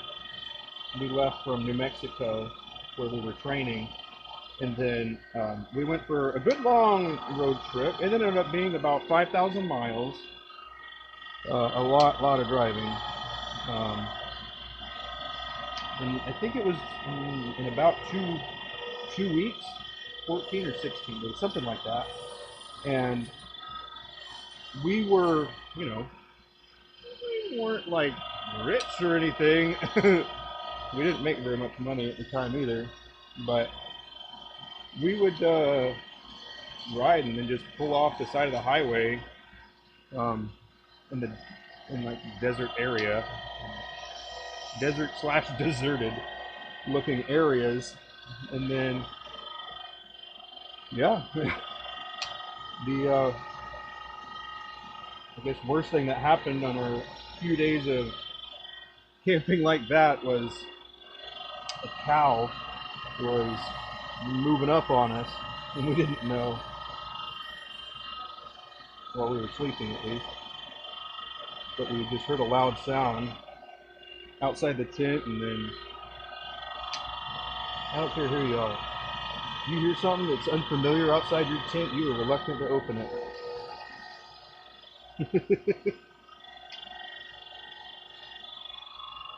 But yeah, it was a cow.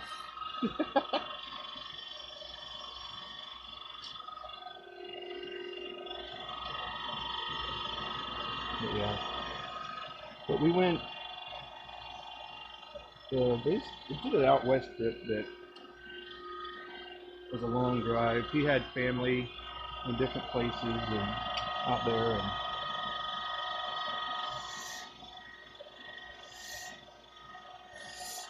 it was pretty fun because there was like a lake.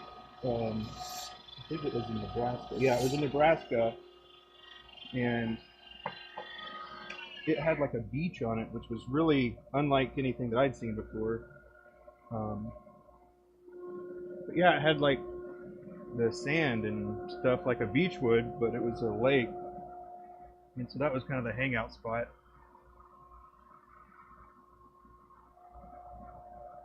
It's the only time I had ever been in a place like that. It's just pretty darn cool. You ready to rock? Heck yeah. That's awesome. All ready to go.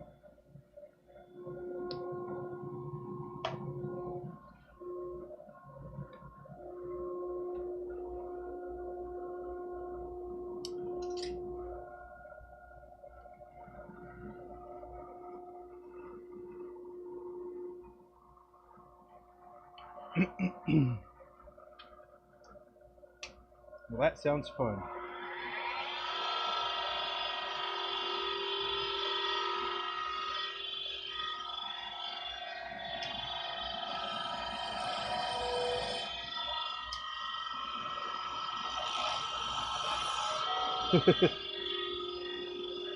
Are you a chill camper or a busybody camper? I find that there's not too much in between. It seems like there's more one than the other. Some people like to constantly keep everything neat, tidy, flies gone, and everything. And then other people are like, let's go exploring. It's funny.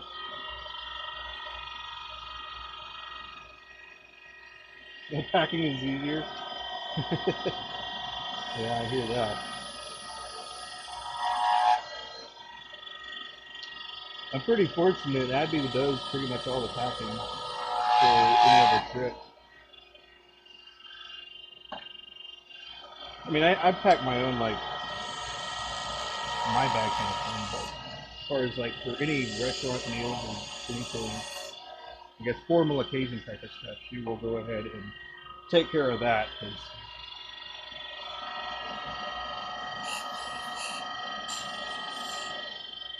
I wouldn't be wearing what she would want me to wear, probably.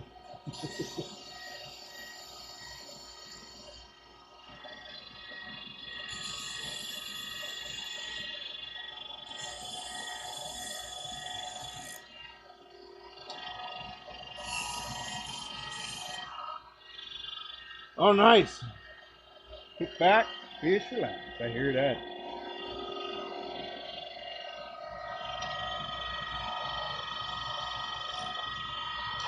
That's nice.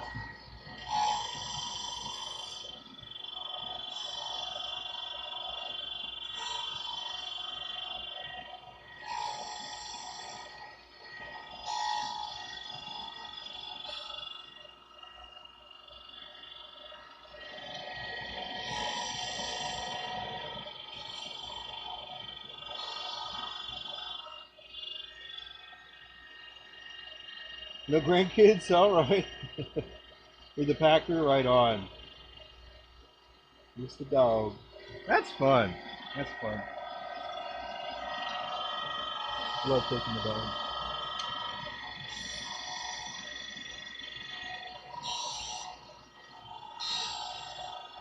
I've been trying to figure out how I can take one of my dogs on my motorcycle. And there's a motorcycle modification that you can get. It's kind of like a storage box, but it also comes all the way up to like the passenger stuff as well. And let's see, it is pretty expensive.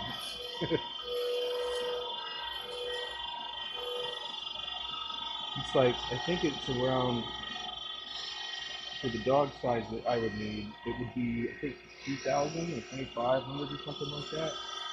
So,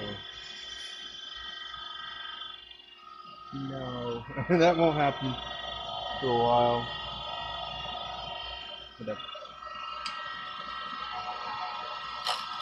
I don't think they would actually like it anyway.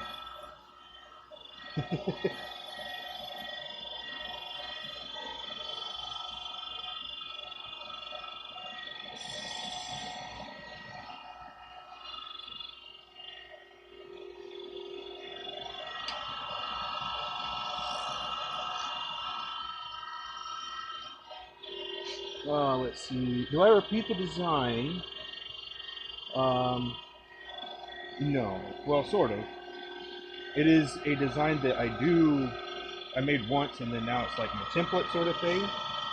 And then Abby will mark them for me, what shape she would like for them to be.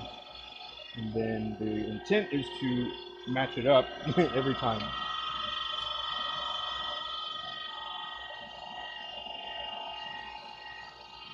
But yeah, I don't. That was actually one of my sticking points. Like, how much variety do you want, or because each one I gotta get tested, or I wanted to test before, you know, bringing them online, I guess. But I've got a document here that's got all the numbers and shapes, so it's my reference basically. See, we got 41 different shapes that we do, and that's dependent on the different sizes and stuff.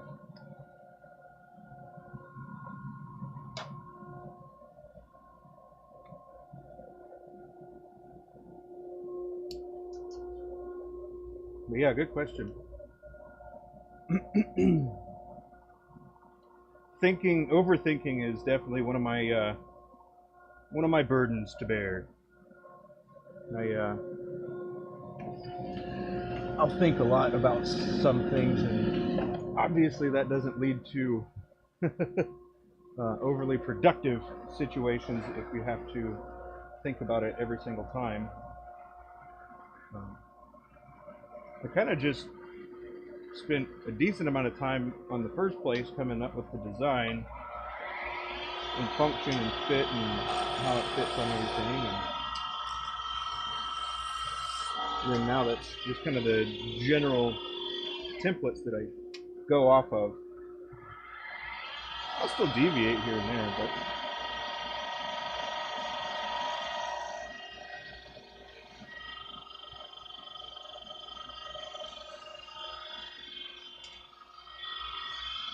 yeah. Did I ask you already if you were a turner? Did you tell me? I don't remember.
Okay. You don't turn. Ah.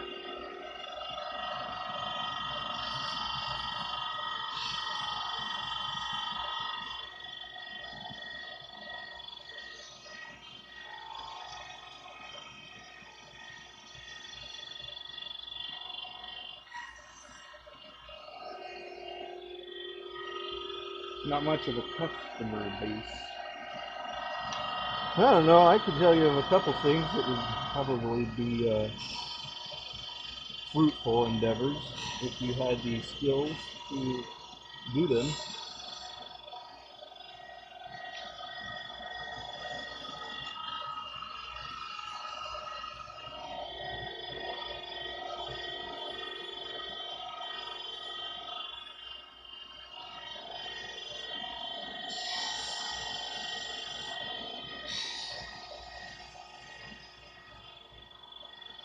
I mean, a part of why we don't branch out too much more is because it's hard to maintain what we already do. Well, not hard, right? It's just, it would be in addition to what we already do.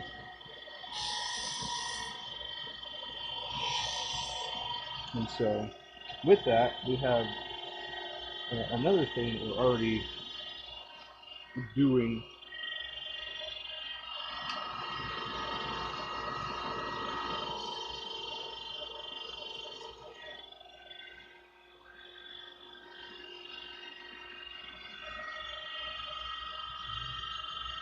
Always open to advice. I don't know what to give you advice about. I'm not sure what you're interested in. Is there something that you really like doing?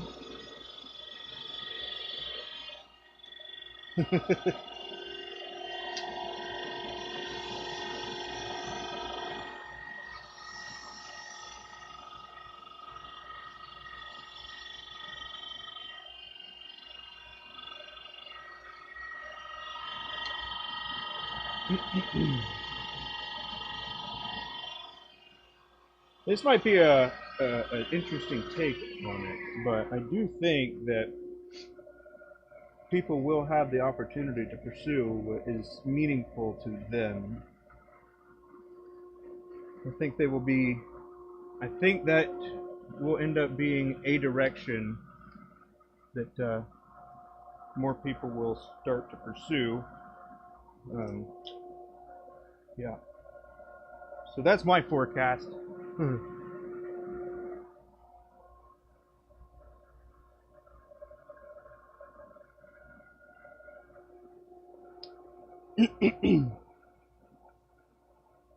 Yeah, I love turning as well. Loved it from like when I first did it. Like I've still got the very first project I did, and then the second project I did was this. There we go. It's a it's a cedar wand, and if you know much about cedar, you would know that that would have been a bad idea, because I also did it in line with the tree. Um, so it's got a lot of lines, lots of imperfections, but I even had to glue this because the seam was opening up.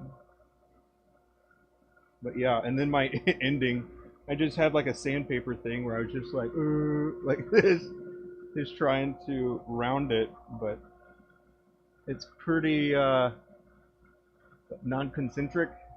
I think that's the word for it. And this was my attempt for the back end of it. So alright, just rub the pummel, I guess, something like that. It was fun.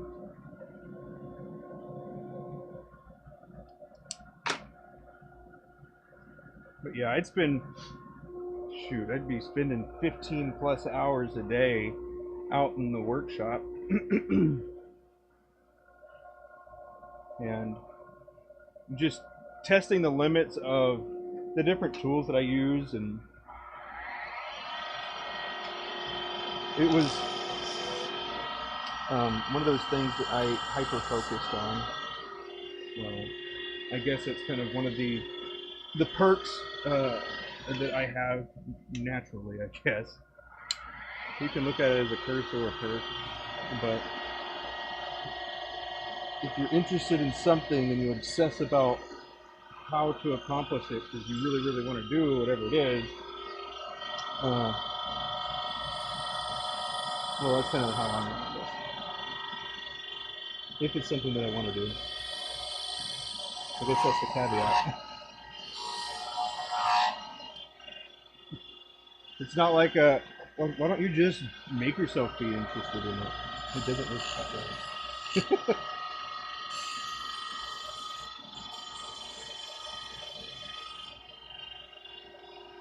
But yeah.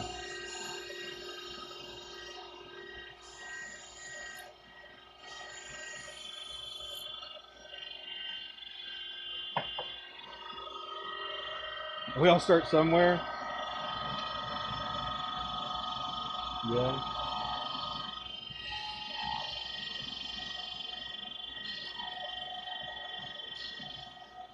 But see, the interesting thing about, I guess, learning different skills in general is in a really short period of time, you can figure out how to do the majority of something without fully understanding what it is that you're actually doing.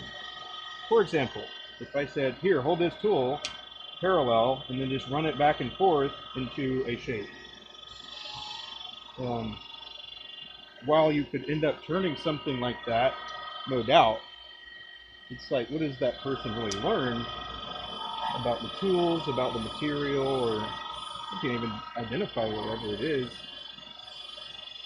So I think there's a lot of depth to be learned, and I think that gets bypassed a lot, especially with the way social media is.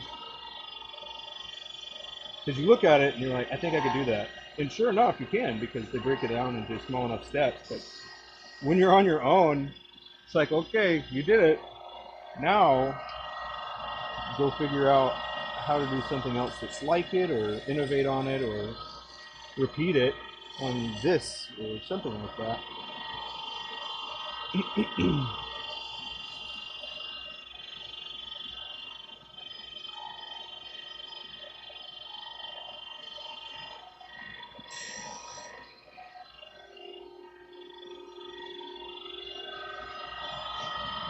So a little bit smaller.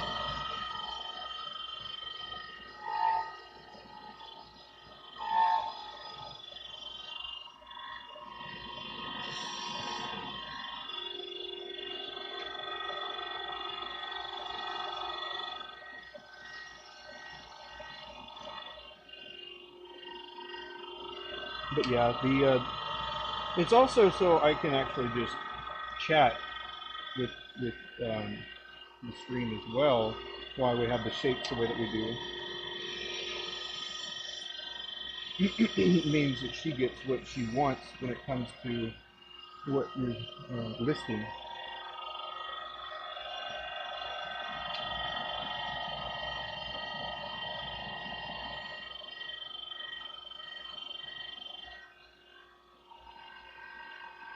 Oh, I didn't finish my other thing that I was saying. I would spend like 12 to 15 hours in the garage, and I was doing that for a couple months actually.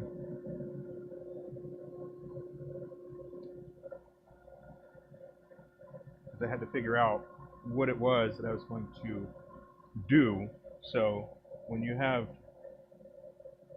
a fuse that's burning like that, you really put a lot of pressure on. um, yeah,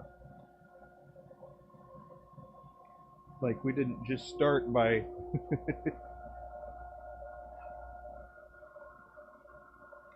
I guess a lot of things were kind of iterations out of necessity.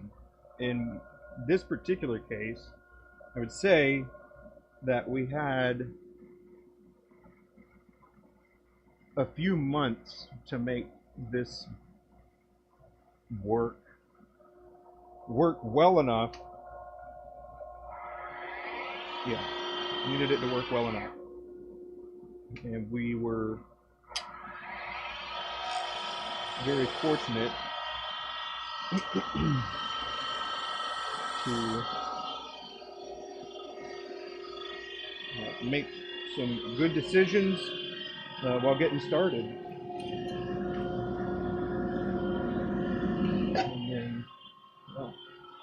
And then Abby's got the, I'm kind of like the idea person. She's like the implementer of, well, the logistical ideas, we'll say. But yeah, we work on very different things. So. Very different, if you like, in the know of what it is that, what all this entails, I would say.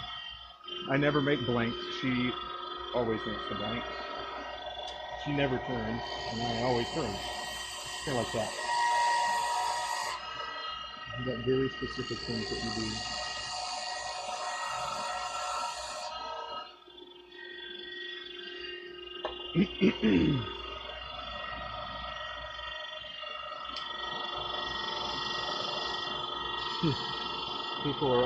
People often like to ask, what's it like working with your spouse like that, because they're toying with that particular idea, you know. Like, huh, can I do that with my spouse or my friend or my partner, and it's the relationship light, stuff like that. So.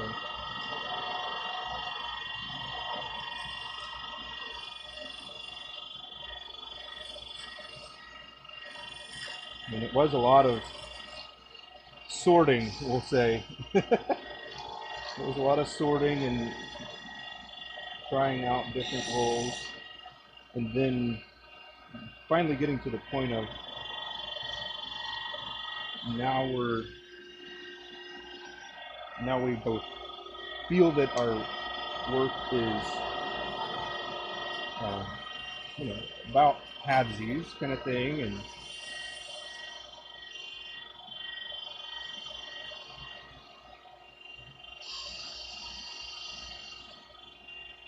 but also on running all kinds of stuff at the same time and managing inventory. And there's a lot that goes on onto it, but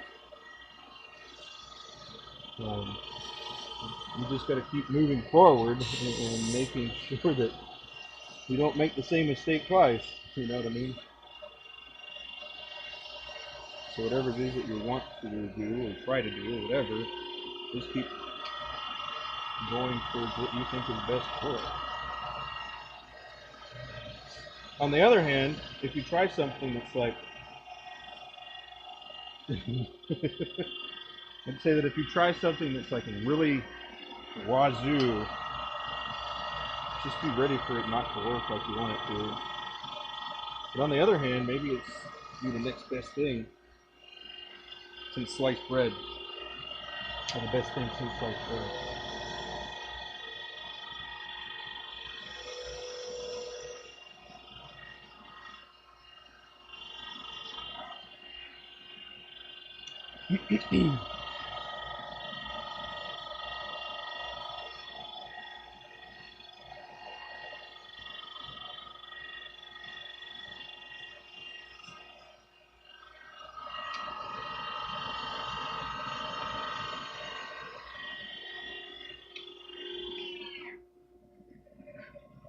Boom.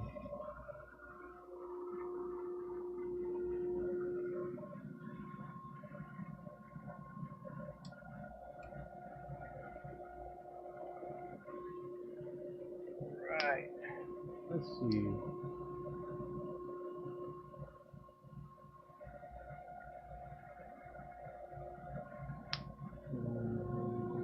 I will be right back. Huh. Yeah. I'll be right back. Let's get some of those likes. Some likes. If you like me and you learned something, give me a thumbs up. I'll be right back.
Alrighty, and we are back.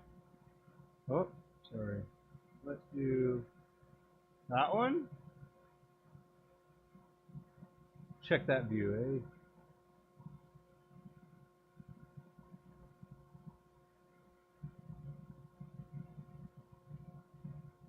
There we go.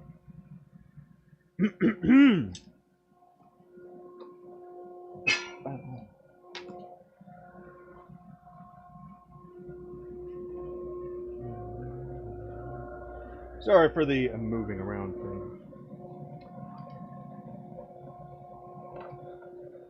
The cameras can't stay in the same position all the time. I would not be able to work in those conditions. But yeah, it would be better if I had somewhere it would be more repeatable, I would say. I think this is a pretty good view. Stuff's pretty out of the way. So, yeah.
With the combination of the fan blowing and the dust collection getting clogged.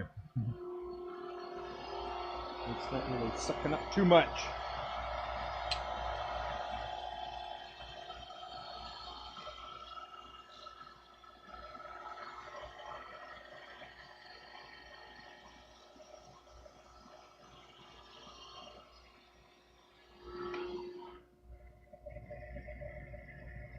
That right there. It's alright. We'll just have to get sanded down, you know.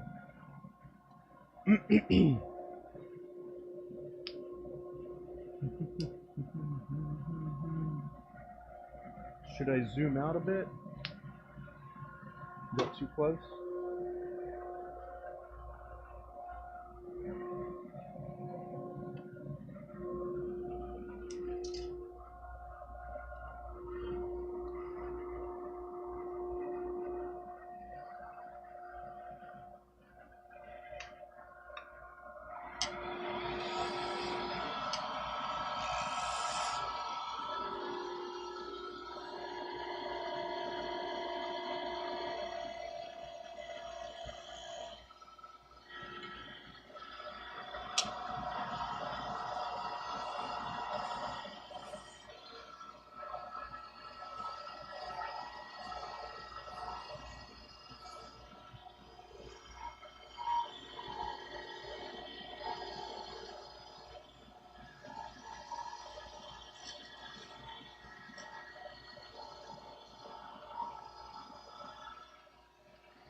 Very nice.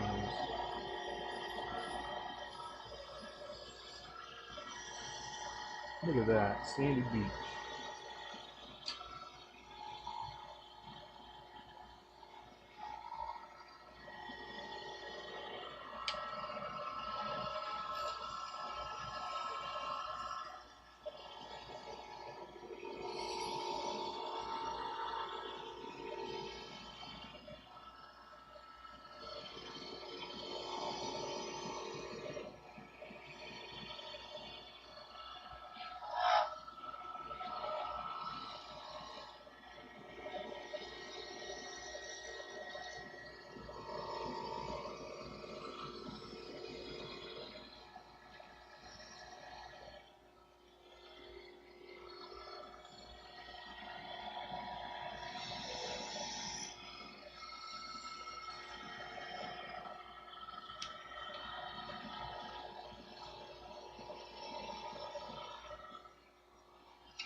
Great colors, good depth too.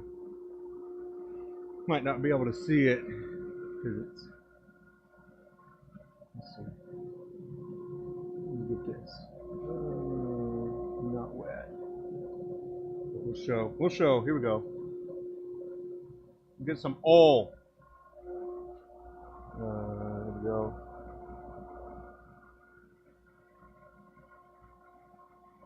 Whoop.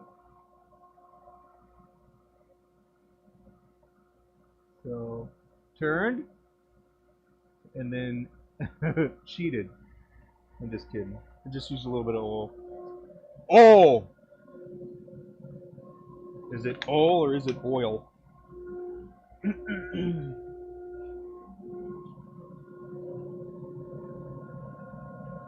know some people got their own things. Sometimes it's oil, or sometimes it's oil.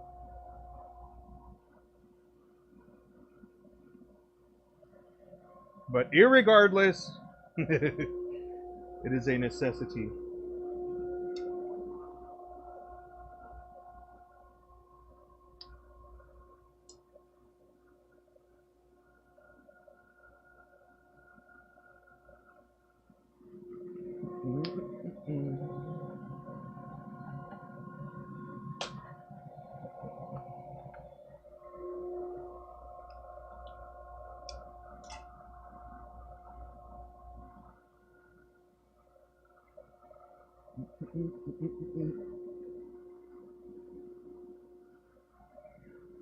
Oh, let's see. Depends on where you're from. Yeah. Yeah, you're right. But come on. Everybody's got their thing. It's oil. Oh. It's always been oil for me.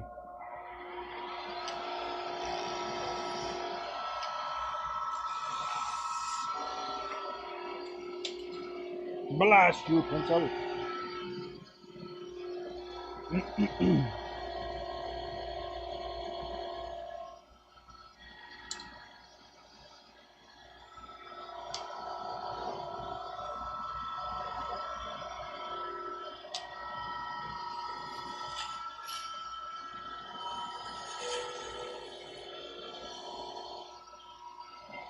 Alright.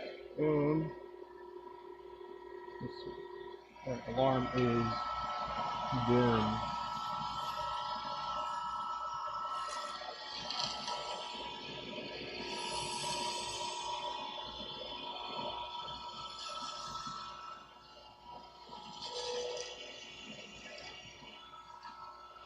Kevin, what you work or not Kevin, sorry. Sean, what you working on today?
Just working on these dot dots.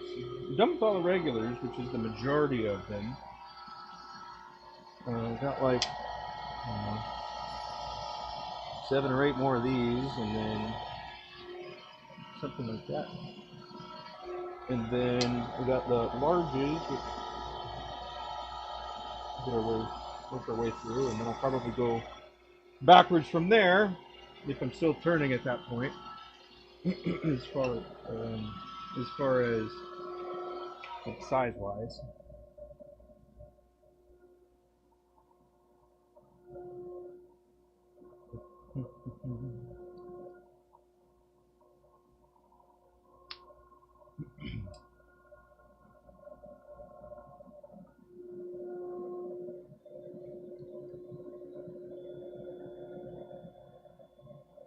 Wonder if I should wear my apron.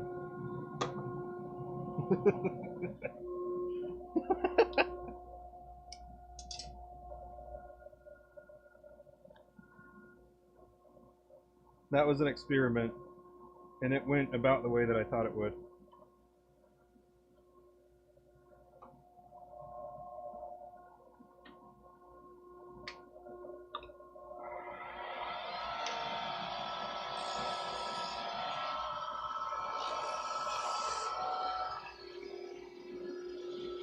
Uh, 12. 10.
Has anybody seen that YouTube that was Masters of the Fountain Pen?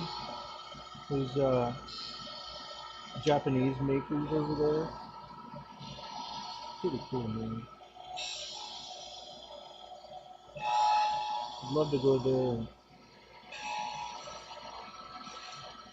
and plan on going into like a little workshop type of thing over there.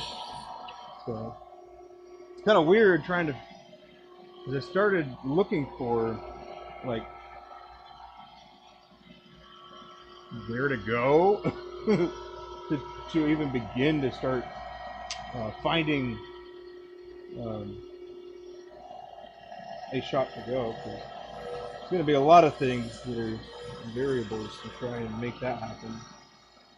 But I was just casually looking around and trying to find different shops where makers are doing their handcrafted pens there in Japan. I'd love to go to Japan at some point and then go check out the pen show there as well.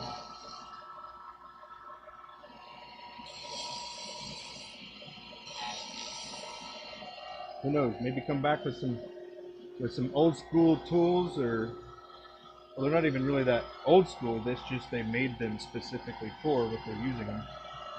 So they have a unique threading tool that you can get. It's just that they had to make theirs specifically. So I was looking at those briefly, trying to see how they actually work. You can do them for boxes and stuff like that, but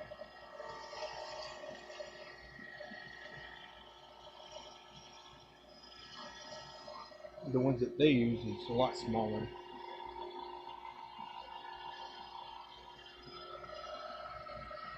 And then I don't know for sure if they're triple lead or not.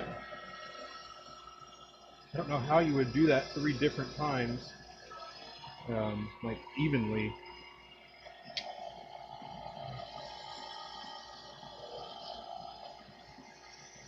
So I don't know if it's single or not.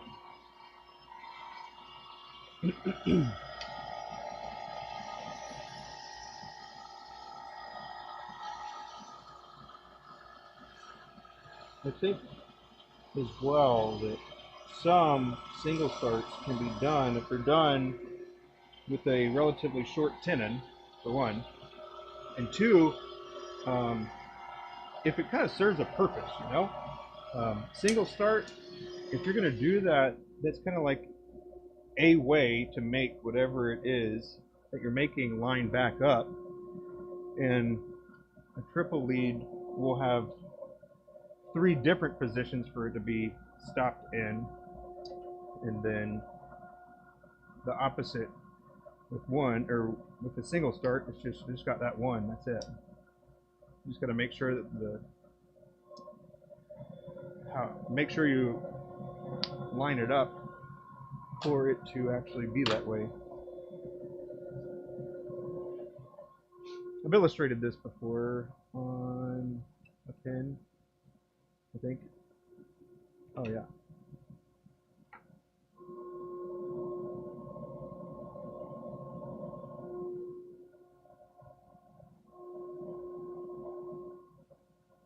Maybe not. Maybe not these at least. Whatever.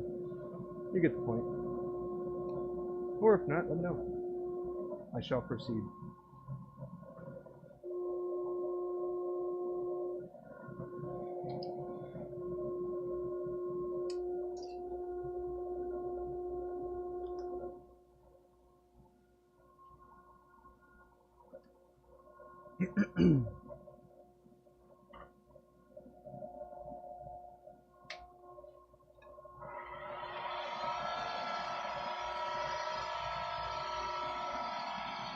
We got 13. 1. What's crazy is that number 1, the 3 bumper here that I'm using, or that I'm about to do rather, for the micro, minis, and regulars, this used to be the only shape I did. And that was, I think, one of the things that helped this actually.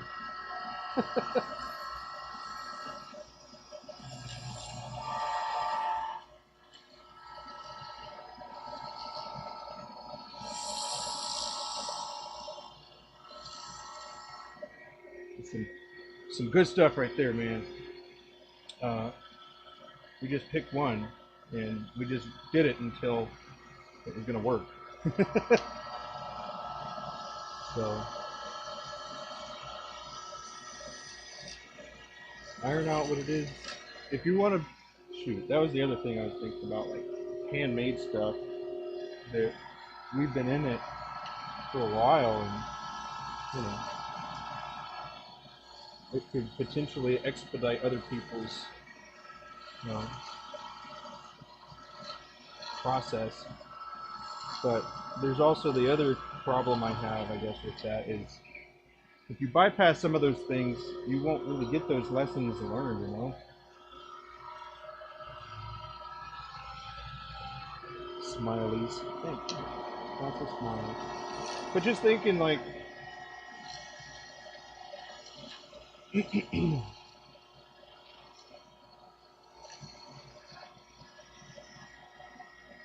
I guess it's like rote learning, you know, where you just learn the answers to whatever it is, and that's good enough. Well, it's not. Because that'll work for a little bit, but that won't work forever. So,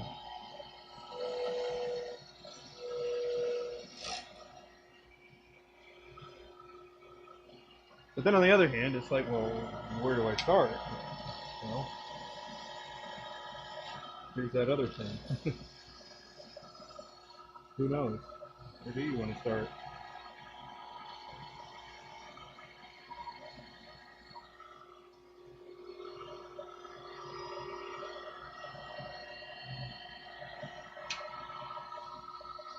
I can, the best I can do is kind of tell you what we did, and you know, we put, we went full force, full force.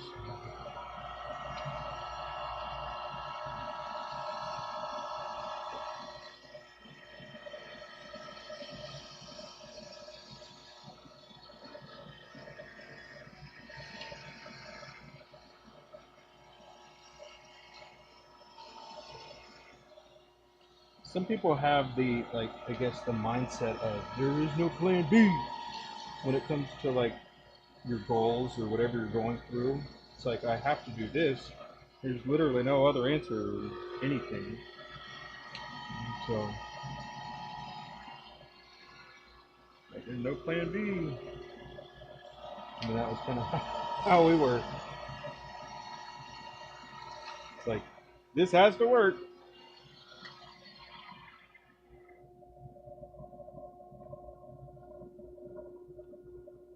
It's not how. It's quite fortunate that it did.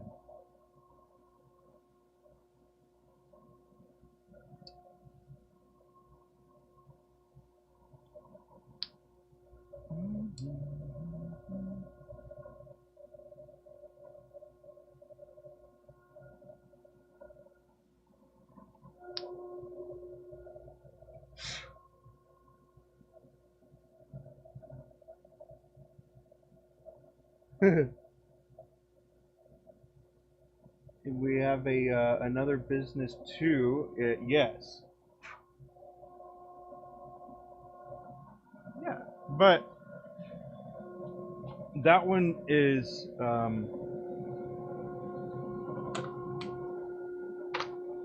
let's see. If I had to say how that business was treated, it would be more like a serious hobby. Is kind of how it is treated, at least right now. So,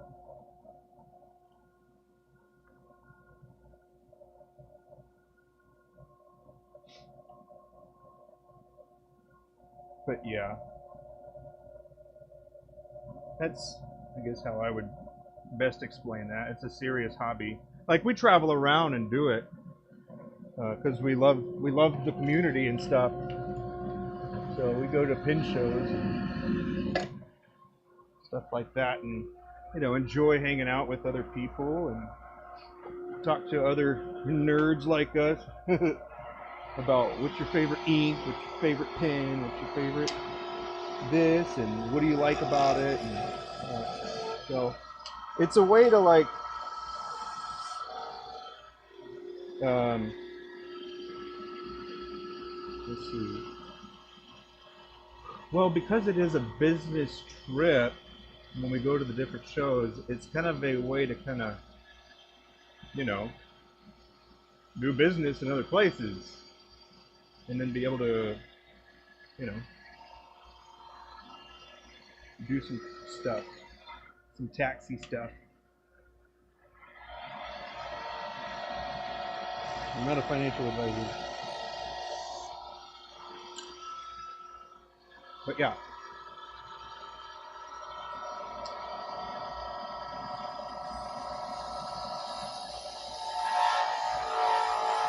I can't be the only one that also thinks fountain pens are going to have like a resurge.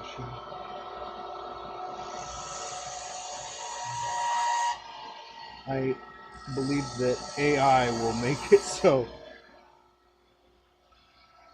Does anybody else? Can anybody else get behind that thought, that idea?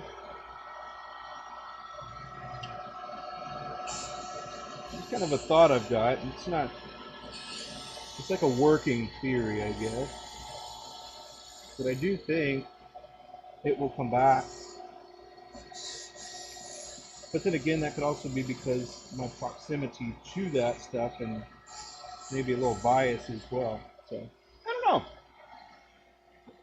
Who knows, man? But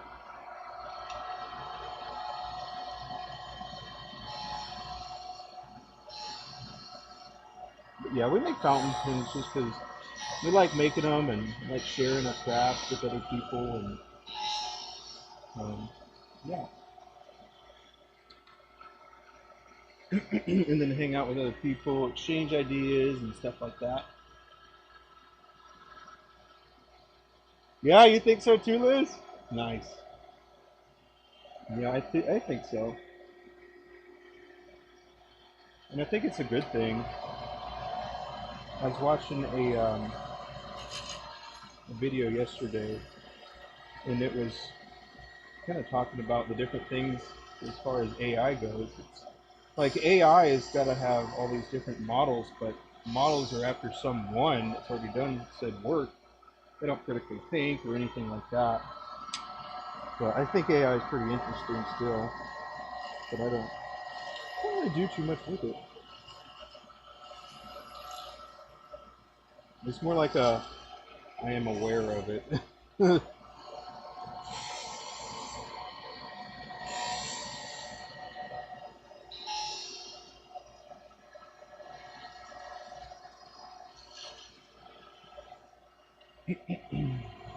But yeah, I think it'll get to a point where people are going to kind of come back to wanting to communicate, be able to think and write down their thoughts in a coherent way, and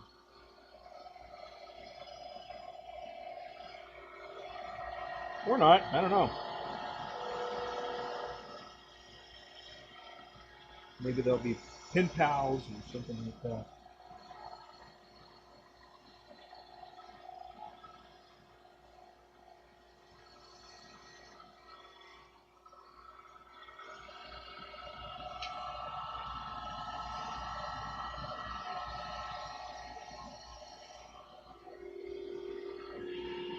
But yeah, I tend to ramble on about those things sometimes because I just like it.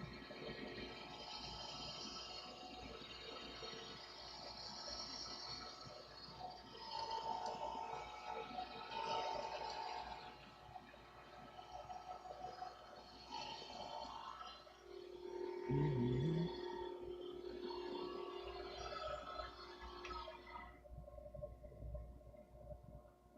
And I wouldn't just say fountain pens exclusively. I would also say stationary. Yeah, I would say stationary is having a good research. It's like not like it ever went away. It's just I think other people are getting more into that as well.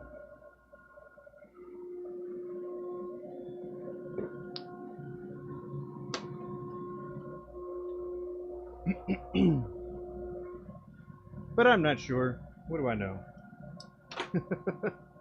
Everybody's got their predictions.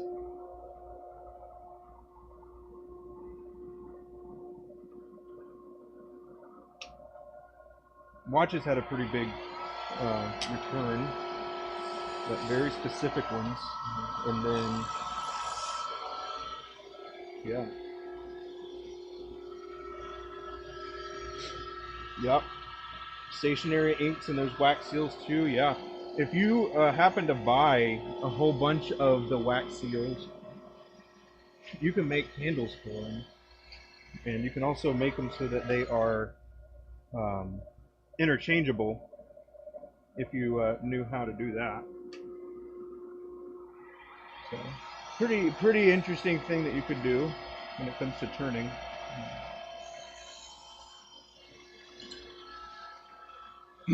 I know most people aren't necessarily looking for ideas, but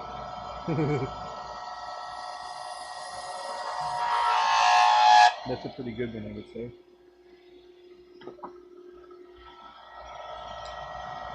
But as with anything, you just kind of need to be in that wheelhouse and seeing whatever it is, and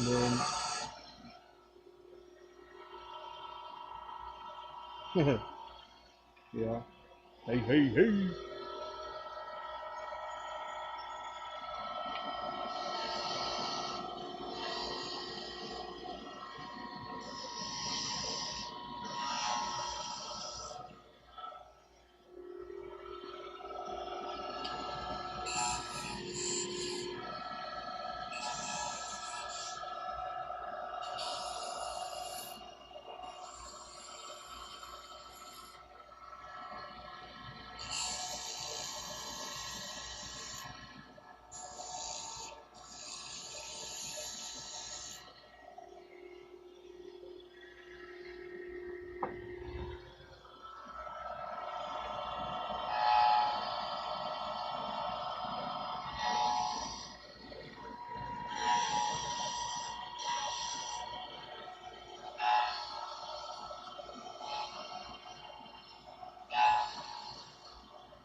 So Abby over there getting some stuff ready for making blanks.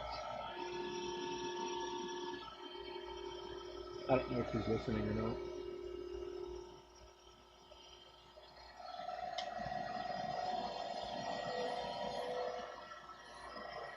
I tried to get her to do blanks, but blanks on camera, that is. But it's a short clock, especially when it's warm out in the garage. So that's a good reason. Good reason. Don't want to get distracted.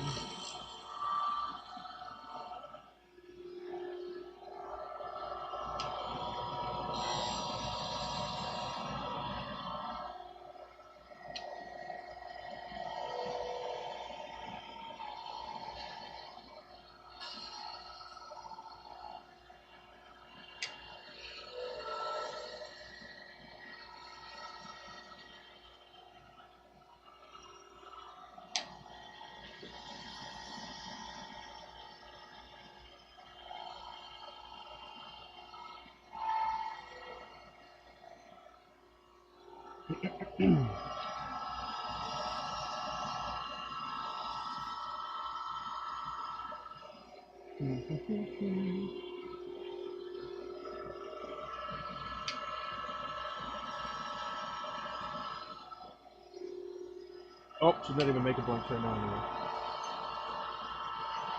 She's just getting colors out, what she's gonna do.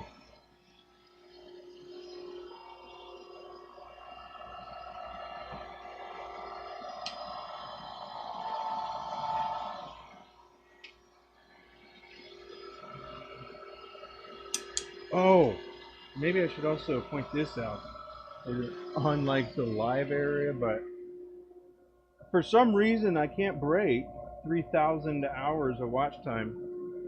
It's kind of weird. It's like my time falls off before it gets to that point. So I think I'm at like, well, not there. I'm not sure what I'm at now, but kind of. But I got some upcoming videos I think that'll do really well. If you're a pen maker, it'll definitely be one that you'll want to see, I would say, if you're getting started with making pens and stuff. So pretty happy about that one.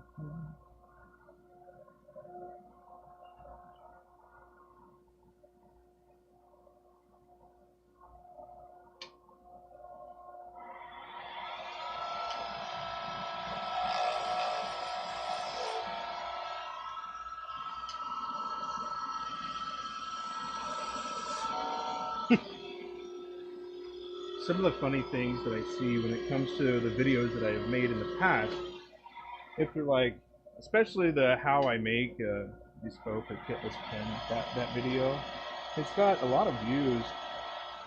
I think it's my most viewed video, which is really awesome. But I do like no talking in there. It's more like a visual explanation sort of thing. Is a way to think of it. Like I'm just showing different steps that I do, but I think I'll go back and actually, well, that's what I actually did already, but I'll go back and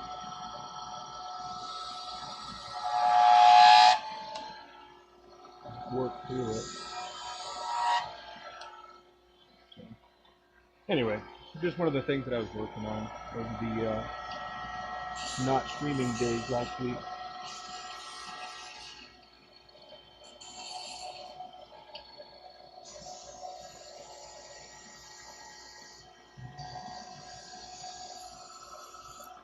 So pretty excited about that.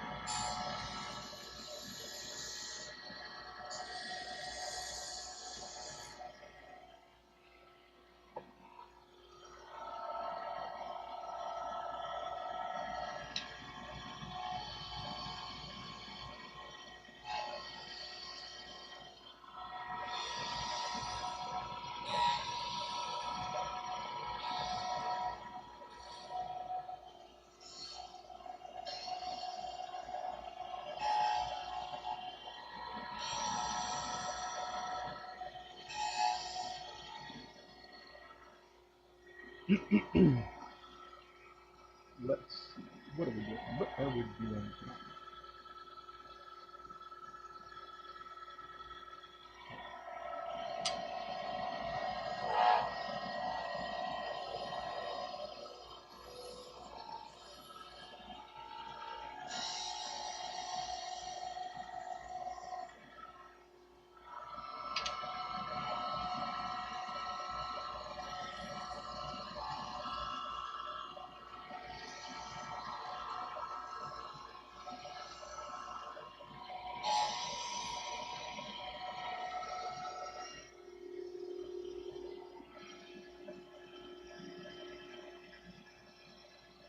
What are you doing?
Oh, the stationary pin sector is really taking off over in Japan. That's cool.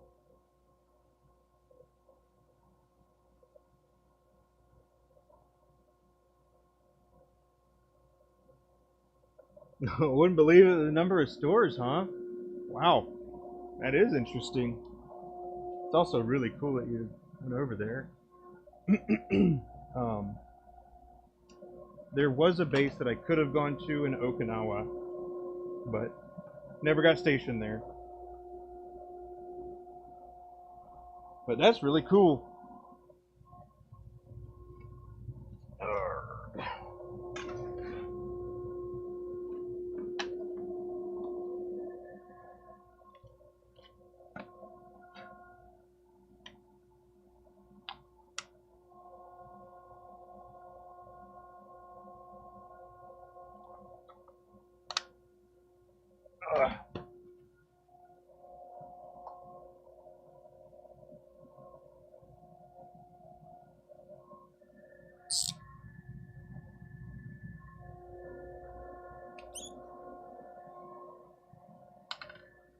And yes, thank you for the thank you for your service and your sacrifice.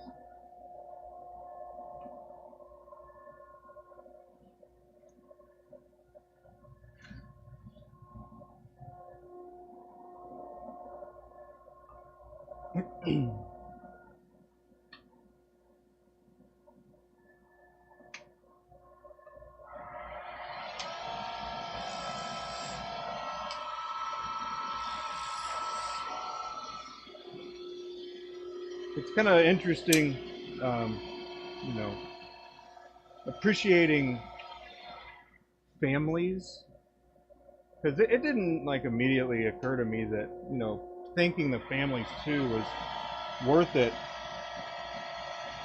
but I think it is, because they do, when their loved one leaves, it is something that is felt, you know, even if it's a relatively short amount of time. It's still, it's one of those things where you do notice a difference in things, and then like, oh man, how are things going, and this and that. So it's like a state of worrying, picking up this, I'm going to say slack, but picking up their responsibilities or whatever it was. So I like to appreciate the families of the military members as well.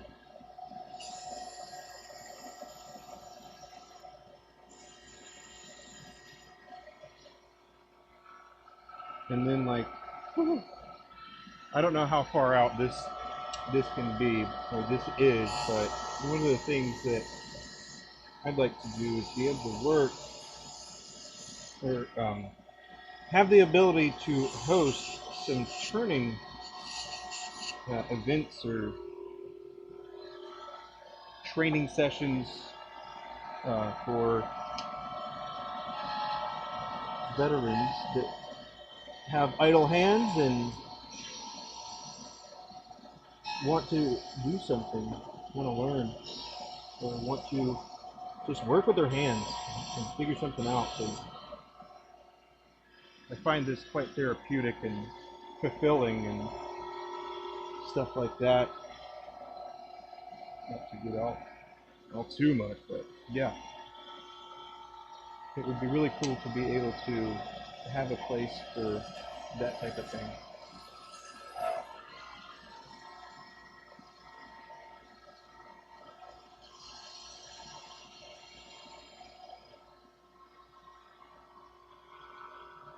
Ah, absolutely, my pleasure. It was a great time. It just had to change.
Hey Liz, what type of pins do you like?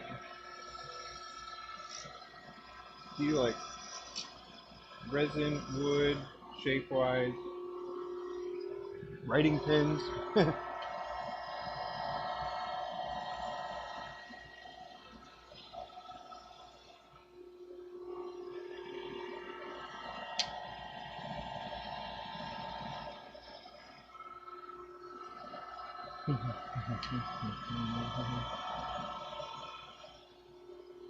But yeah, I guess right now when I'm streaming like this, it's more like a kind of like a production and chatting streaming. I don't know. I think it's cool to be able to watch the things that you get made. Whew, we worked through that one.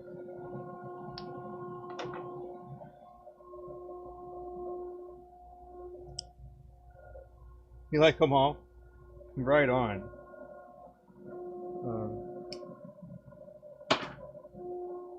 Very, very cool.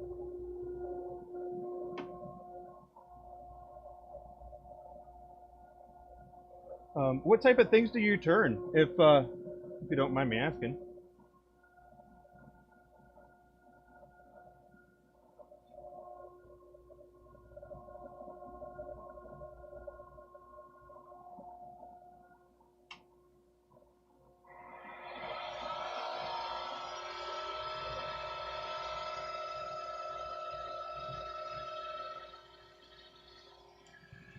Oh, dang. Very cool. There's some hybrids. Good deal. What type of fountain pens are you making?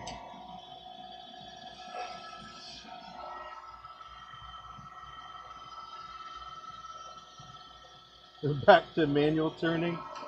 Oh, yeah, for now. I do, everything that I do comes over back to this way.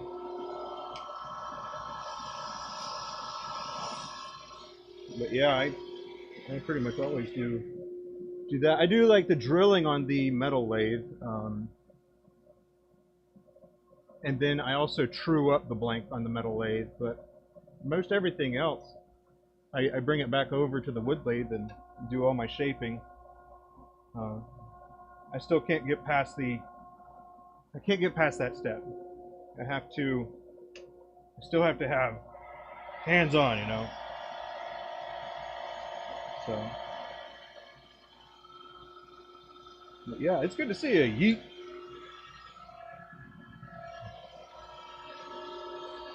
Yeet.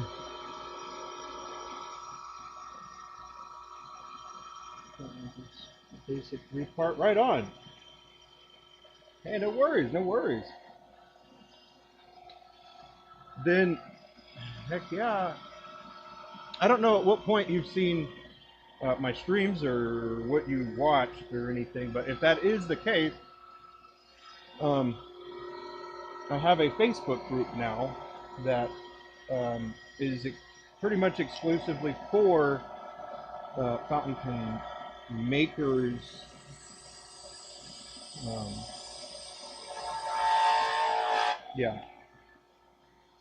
and it's really for people that want to improve at various pin making stuff. So that's really the main focus of it.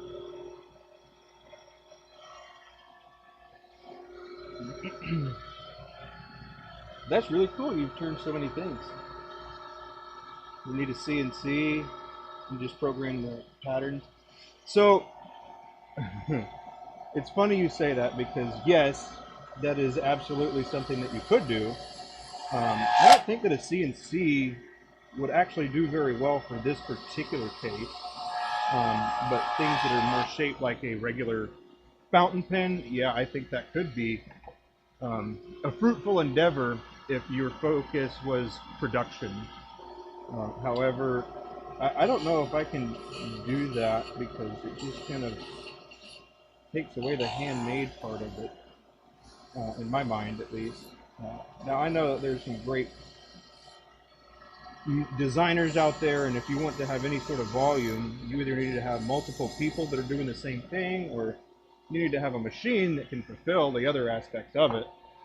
So it's kind of interesting thinking about it that way, because we've definitely thought about that, but it's not a right now thing, for one, and two, I think I would only do certain components with it, in which case I don't necessarily think that it would be worth buying, at least until I had a few more use cases.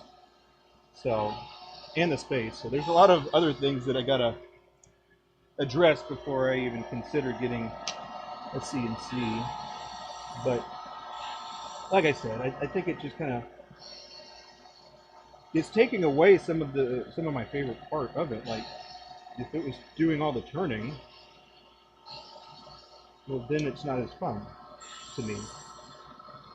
Um, so you just kind of gotta balance whatever it is, I guess.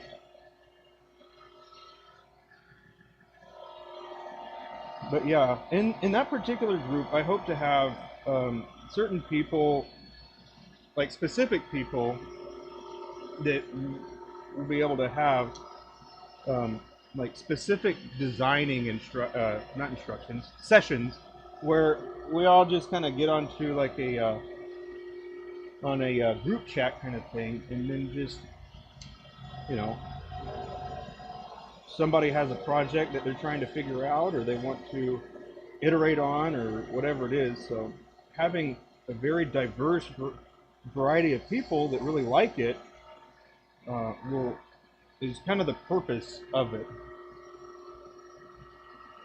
So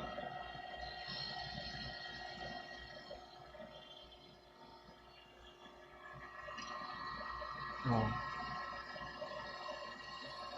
I kind of lost my train of thought there because I was thinking like, if you want to do production, like you just stamp out cookies. There's something to be said about that. That's not a bad thing. It's just it will start feeling like it is a mass production sort of thing, and you know that's kind of one of the handmade sort of things that people don't like.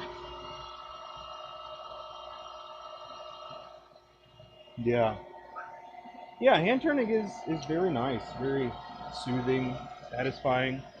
As long as as long as your tool's running how you want it to. Sometimes it's not.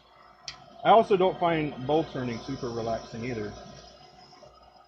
Um, I do have a video that I turned a stratified bowl on stream that I just finished up, um, but I was getting Abby's take on it before actually dropping it into the videos.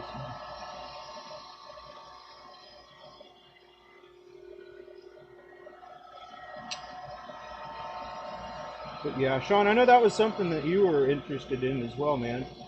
So that's kind of why I did that, so I can have a way for people to post the stuff that they want to see there, and you know, kind of have a clean slate for learning something.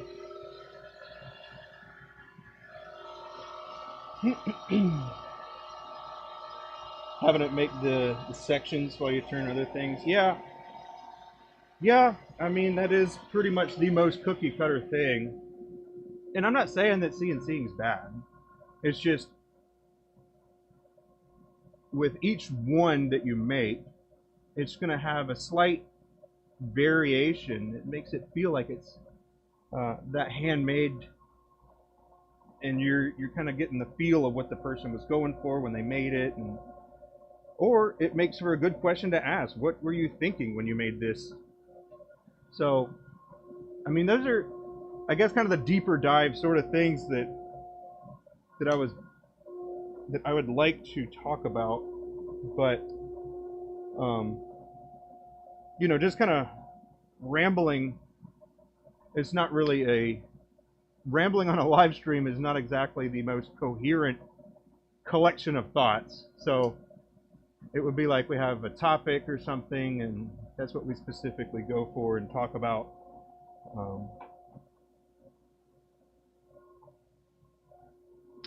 But yeah.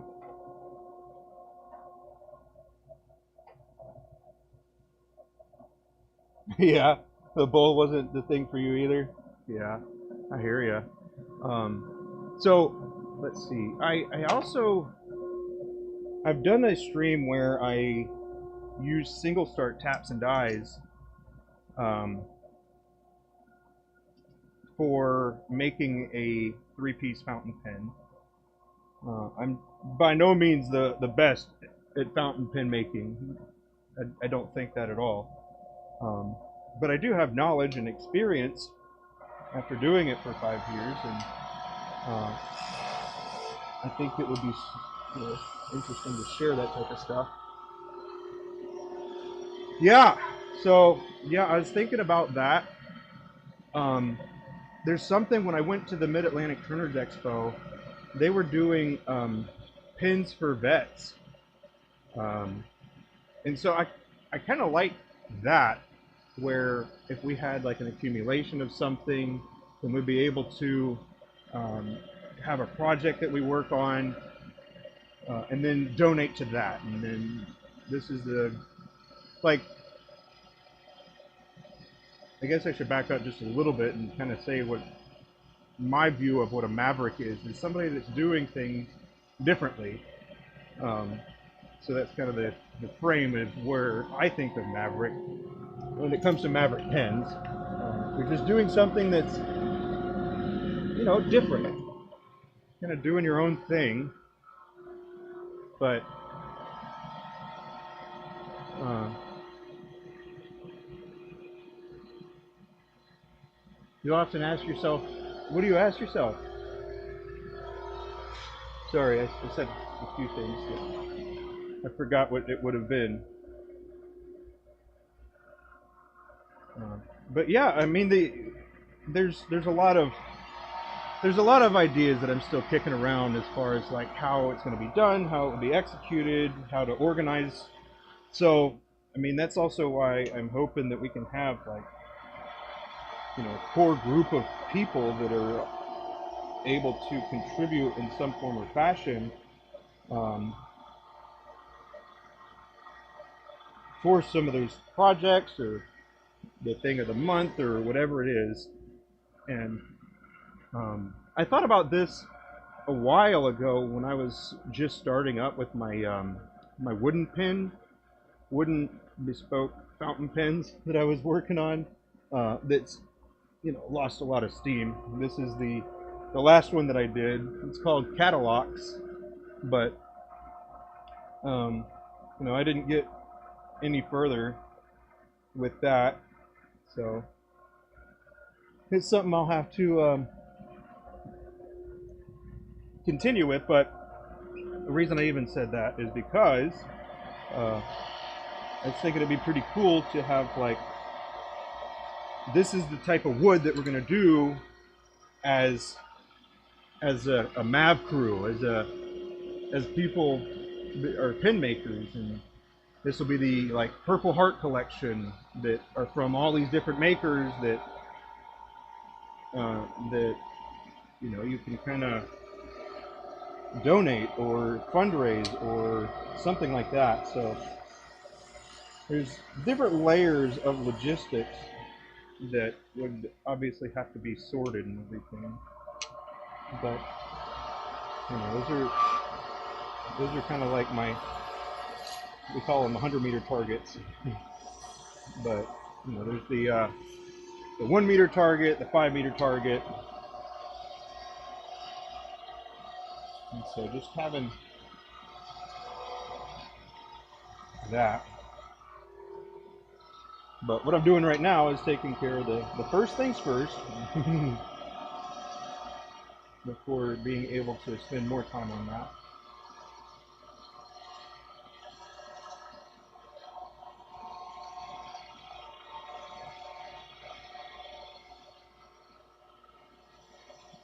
And I think it would be quite fitting, and I think it would be quite fitting because a lot of people that make the pins aren't really, they're not doing it to make money as much. But the people that are like that, in my mind, that are trying to basically make something and then give it away, is kind of devaluing some of the people that are doing it as a business. So I was thinking one of the solutions could be along the lines of, if you're wanting to donate, why don't we accumulate some of the things that you want to donate and then raise money for a cause that we're all on board with, kind of thing. Um, so I don't know. That's a ways away because there's so much that I still have to figure out and learn about. And man, that even sounded long-winded for me. Sorry about that.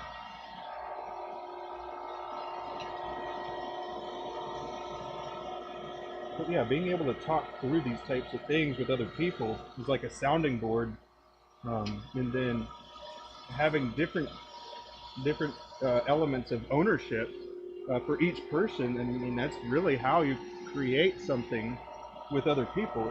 Is they need to have uh, input and have some say so, or and it's just just kind of thinking about it like that.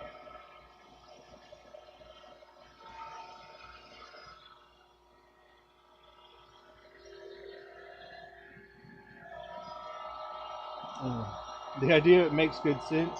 I appreciate that. Um, yeah, and it's weird. The more often I say it, the kind of further I get as far as like bringing it to life.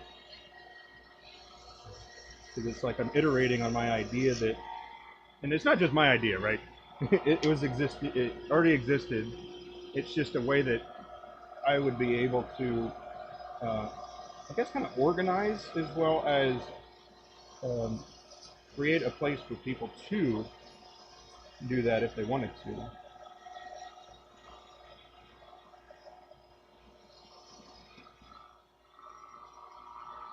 So, oh yeah, Sean, you'll be in it. Right on, dude.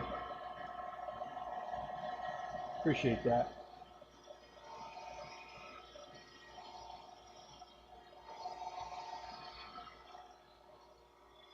Cool. Thank you. This one is looking really good.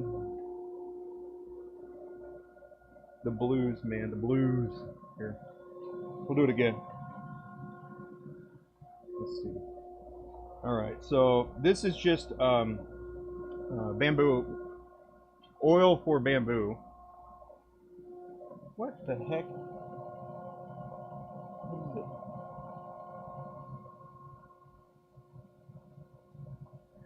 Mineral oil. My goodness, I am sorry about that. That was painful. Mineral oil is what I was looking for. All right, so come on. So you can see it's like all shiny, but you know that's what it looks like right now, actually. Yeah, pretty cool. It's got some. It's interesting because you don't usually get some chatoyance effects from rods, at least not as much as you would from a square blank. But this one does have some really good glinting in it from the chatoyance. So you can kind of see the flashes underneath. And that is one of the kind of things you can get lost in, you know? You're just looking at it and enjoying it. And matching it with what it is that you're going for. And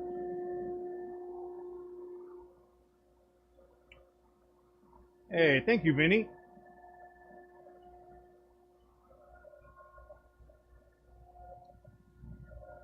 Yes, thank you so much.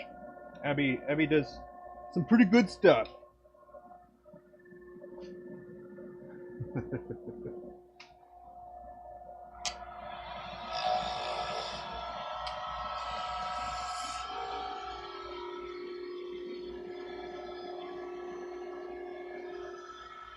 Yeah. What number was that? 12? 6.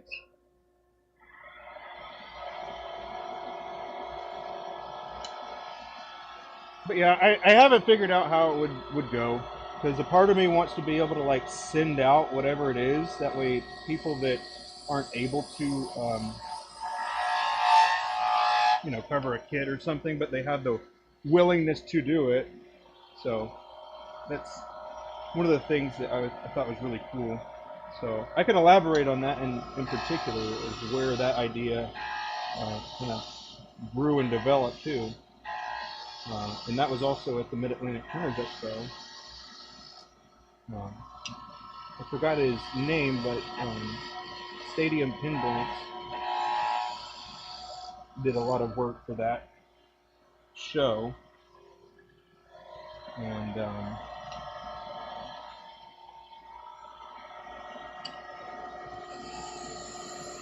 one of the things that they did was raffle blanks. And they also raffled kits. So it was pretty darn cool. Where if you put a kit or a blank into the bucket, then you would get a ticket. So it's like you gotta put one in to potentially win them all. And then the person that won, I don't remember her name either, but she said for Turners to come meet up with her um, after the raffle was done, um,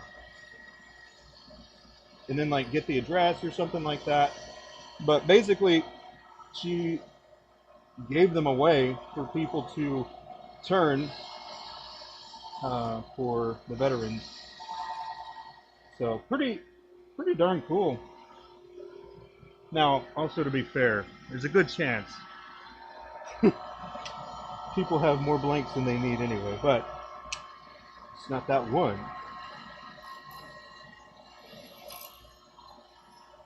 But I love seeing those types of things, man. It restores,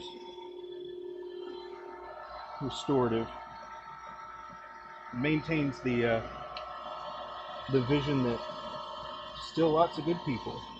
So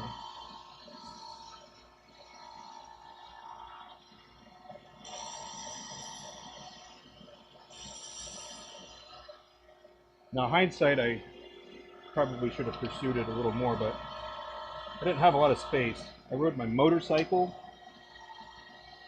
uh, to the show, and I didn't have room. I probably could have taken one or two, but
I still have to add a couple more of the rules into the Facebook group. I had it on the Discord, um, but it's gonna have something to the effect of if you're going to criticize anybody's work, you should have like an issue, well, I call it the IDR format, where it's like the issue, discussion, recommendation kind of thing.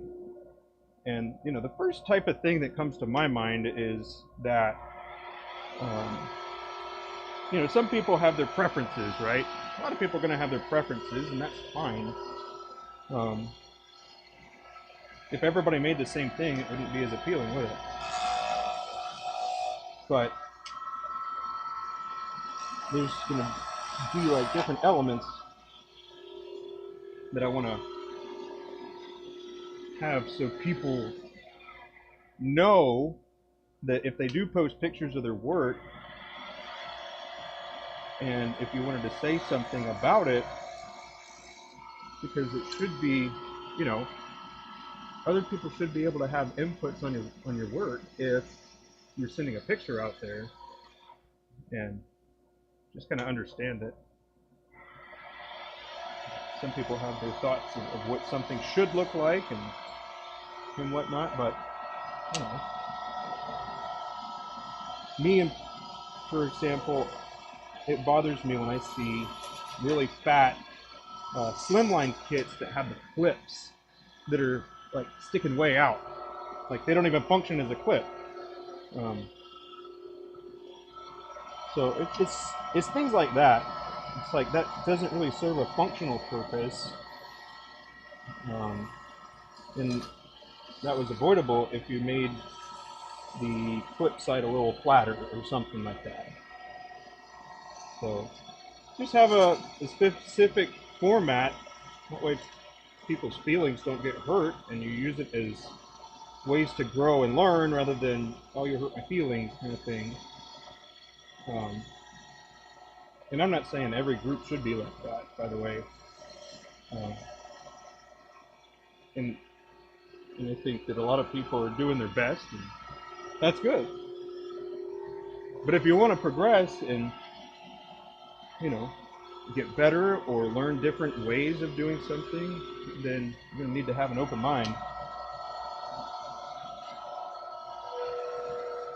Has it ever happened to anybody that they heard a lesson from a long time ago when they were a kid or like a young adult or something like that, and then there's like words of wisdom that pop out and it doesn't make sense at the time, but then you think back on it, like, my goodness, that's what that meant. I don't have a good example of it off the top of my head, but I do recall that happening. And so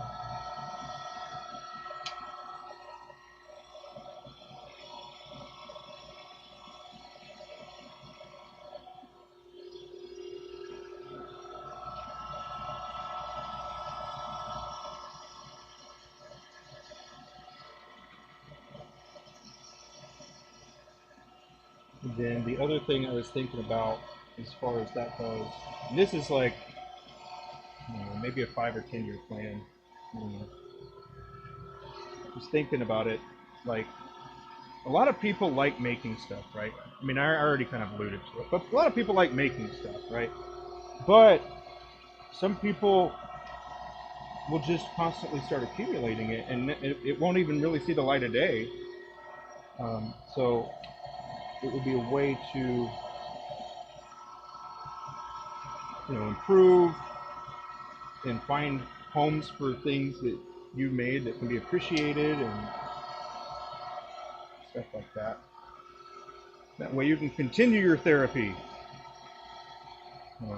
So, but yeah, just thinking, there's a lot of people that like to make things for other people, but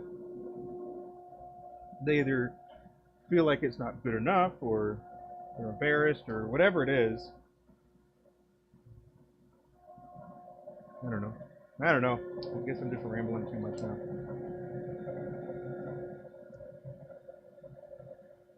I'm gonna formulate my ideas a little better. Makes sense in my head, but putting them into words is another thing.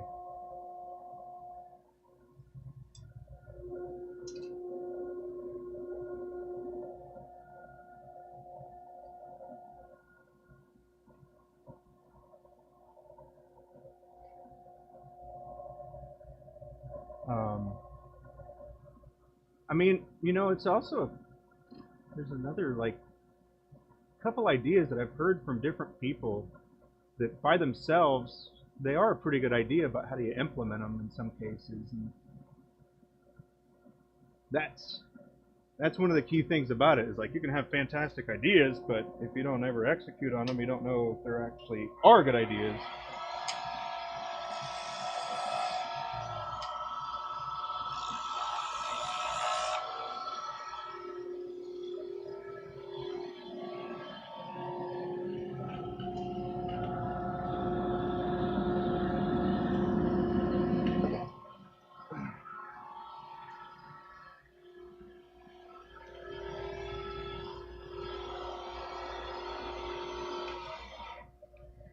The amount of times I have to stop the lathe and look at what number it is embarrassing a little bit. Because I'll look at it, then I'll go do something else for a second, and then I'll forget what number it is.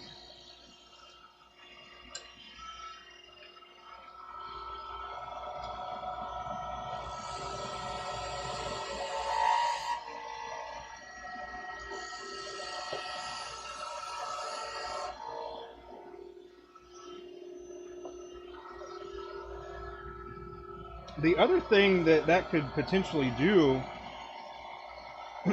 is create, is be like,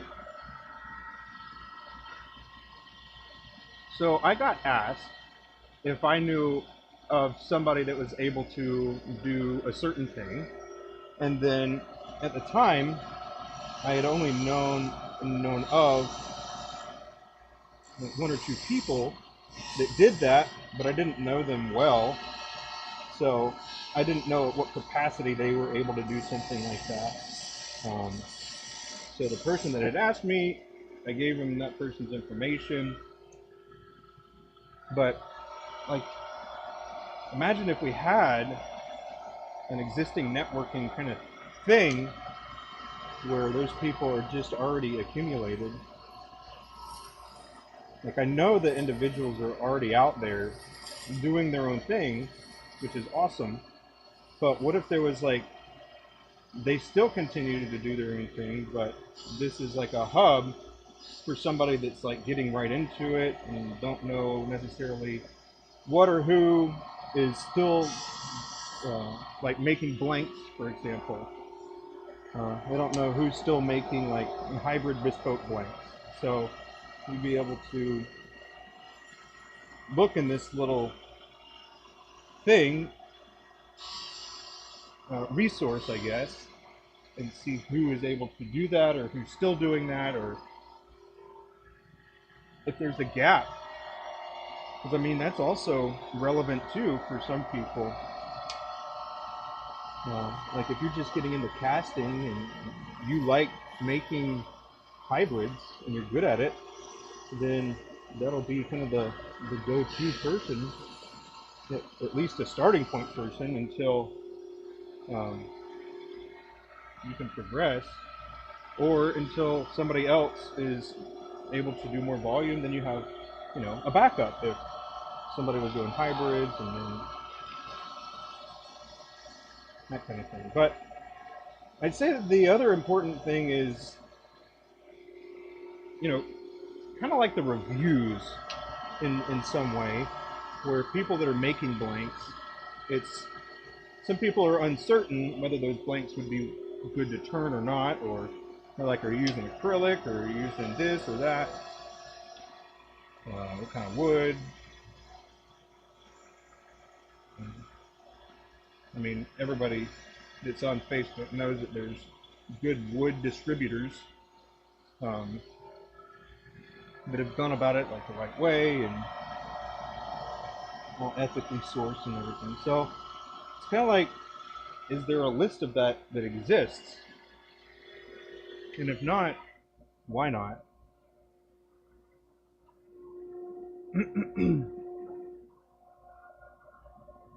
So that's one of the million things that I think about. And then the other, or another, I should say, not the other, another, is certain materials, some of my fellow pen makers that that love vintage materials, and like the amount that he was willing to drop down on, not drop down in price, but the price he was wanting to pay or willing to pay for a material that's like forever old, like old Italian cellulose acetate, for example.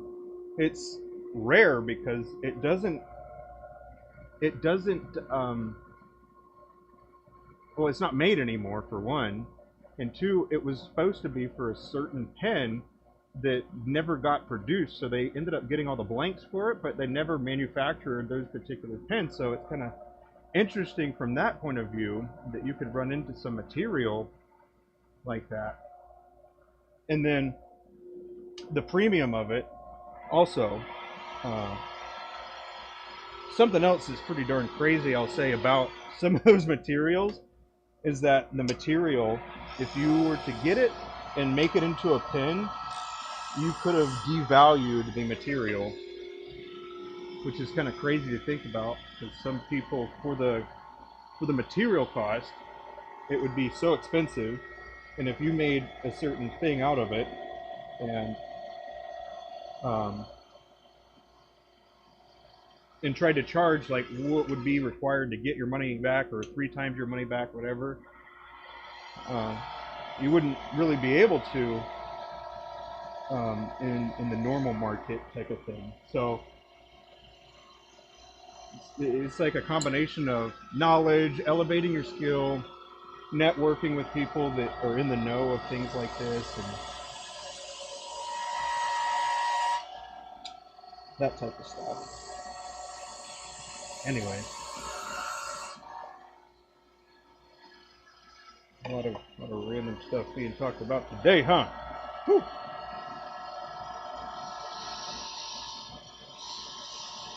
But here we are, turning diamond painting pins, turning, and still learning.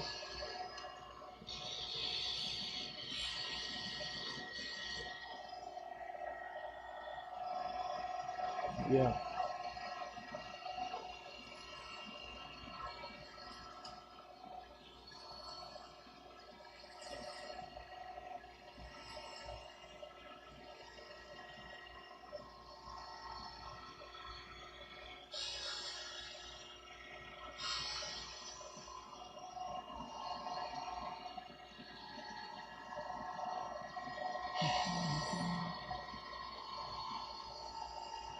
Ooh, or another thing like different kinds of services too, like like nib tuners.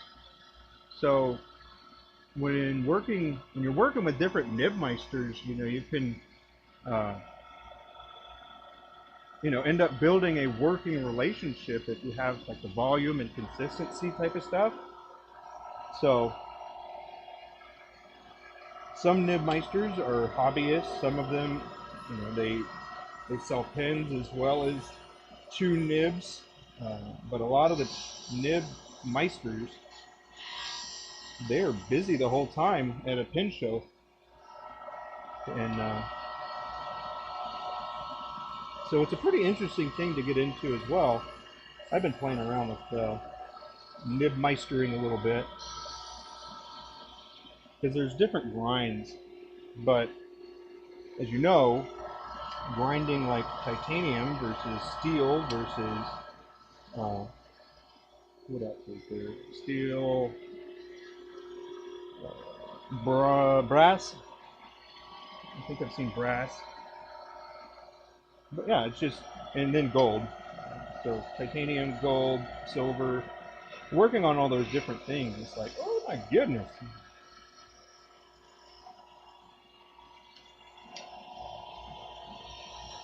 So,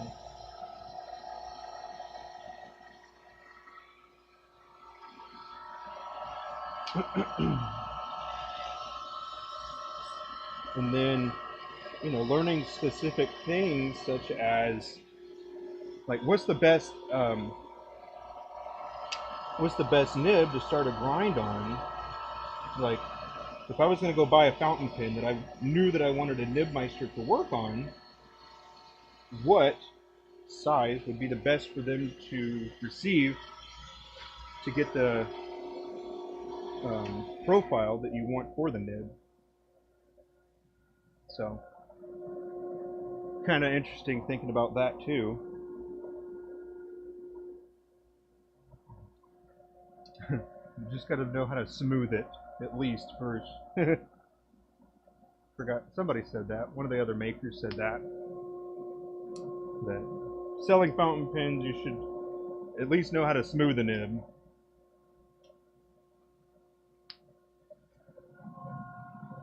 But I will say, I have not had very many, if any, issues with JoWo nibs. Yeah, I haven't had many, if any, issues with JoWo, except for the housing crack situation that happened, I think, a couple years ago now. I think there was an issue with the mold when they were doing the housing part. But it was thin, like along the seam, and it caused a crack. But it's been since resolved. But it was one of those things where it like happened like to everybody that bought pins that were Yovo or JoWo for a period of time. But see, that's the type of thing that we would, you know, have discussions about, and you know,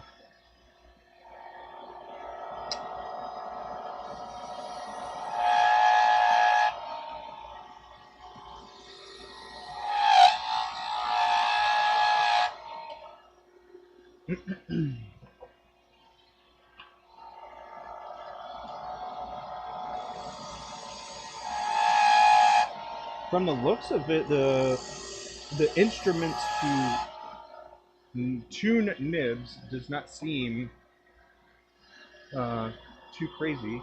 If you've got like sandpaper,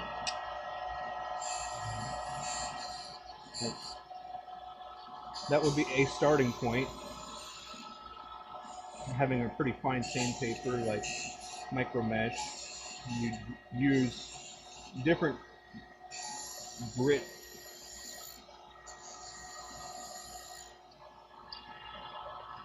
to start off with, and just kind of working on it kind of thing.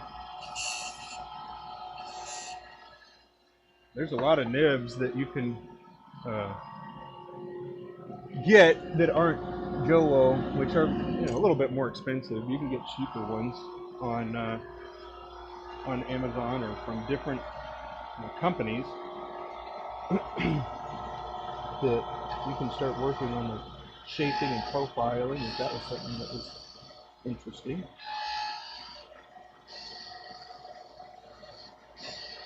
Because when they go to shows, man, I'm telling you, they're busy.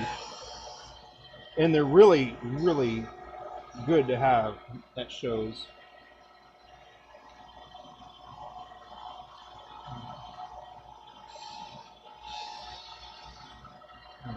Let's see. So for what it's worth, one of the nibmeisters told me that that JoWo out of the box is better, and then it takes a tune nicely. But Bach, on the other hand, doesn't start as nice, but after it's tuned, is better.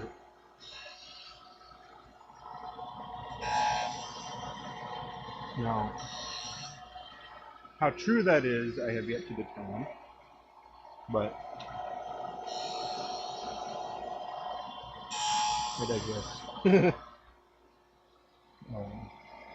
And then for diamond painting, we recently did the e-painters,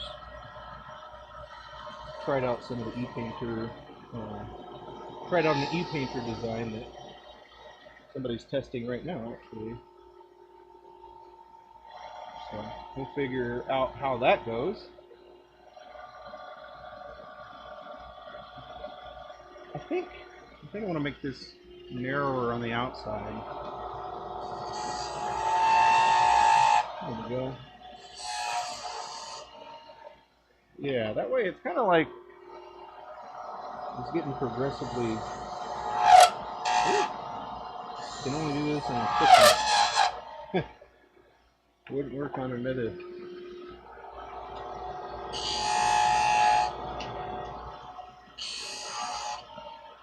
There we go. It's kind of like, I don't know, echelon.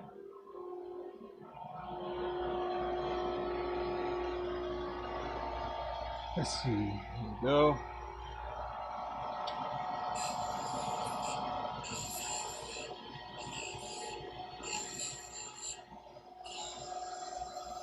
Yeah.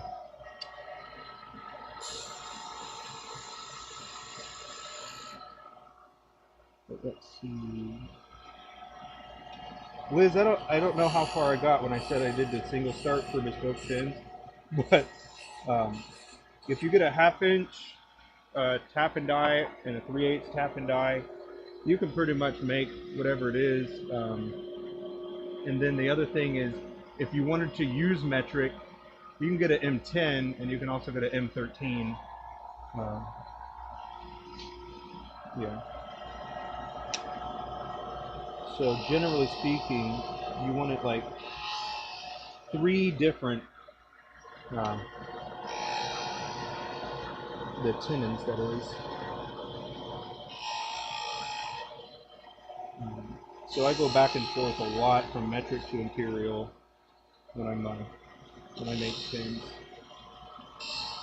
and that's partially because that's just what I had actually. But yeah, that's how I learned it. I was using 1/2 inch and 3/8, and only had a wood lathe.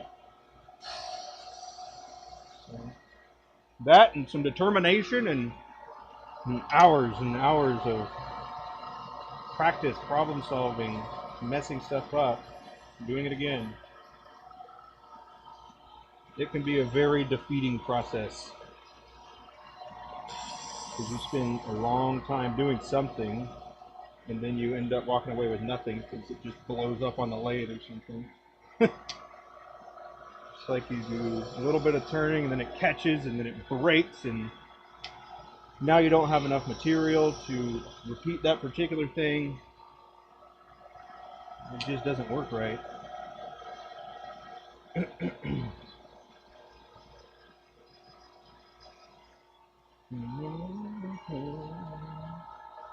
1/2 inch, 3/8. That's it. That's all you need.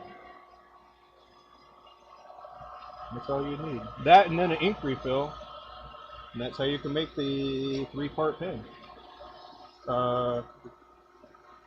Yeah.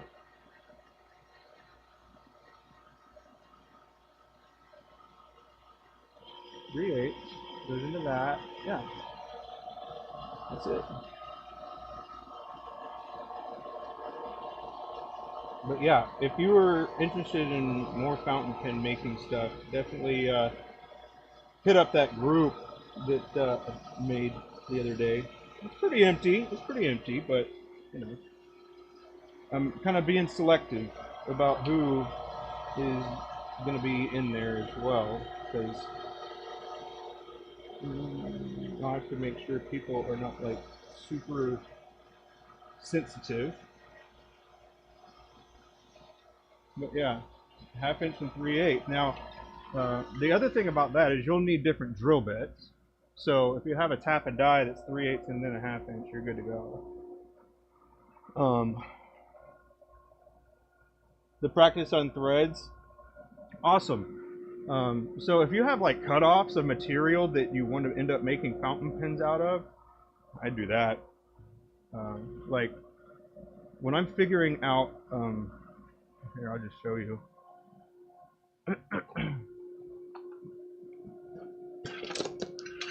I keep my cutoffs for it, and I've actually gotten rid of quite a few, but I'll keep my cutoffs like this, and I'll just grab one and throw it into my lathe and then determine what I want to do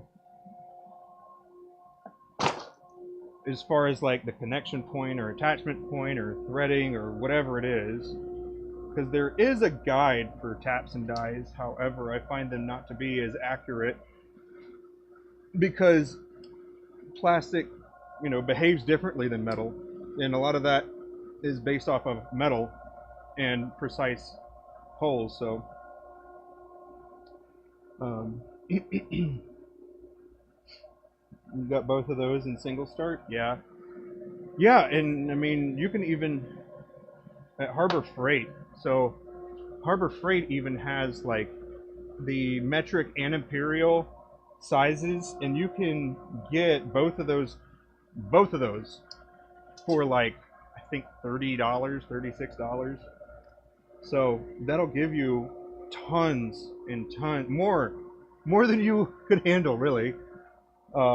As far as different designs, different shapes, structures, um, you know, you just have that general rule of thumb, that 3 millimeter difference, and then about 2 millimeter wall thickness. So if you kind of have that guide, then you'll be pretty good.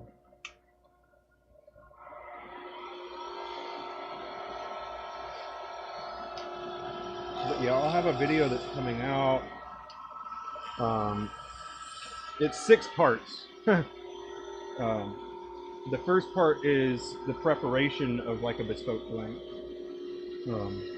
Took a while to do the video, so I hope that it will be enjoyed by many.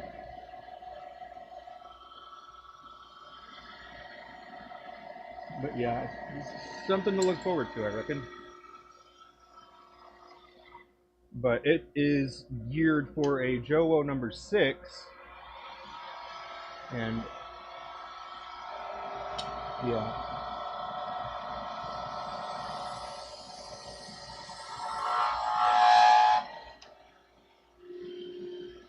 So it's JOWO number 6.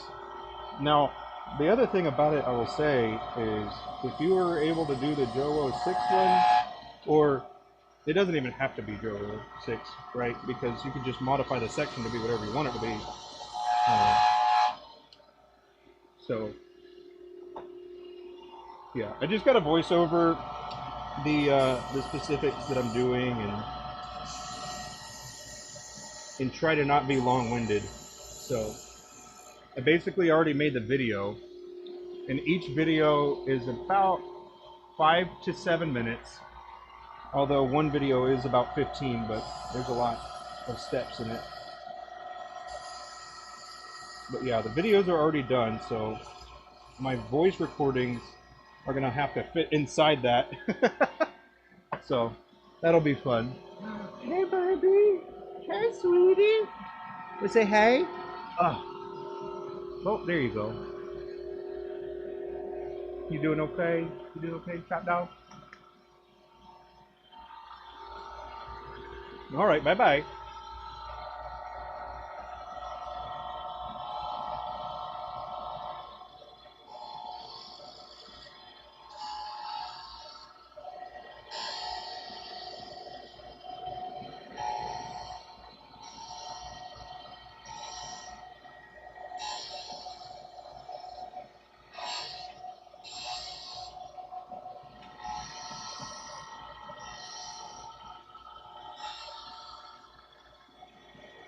Hey, good.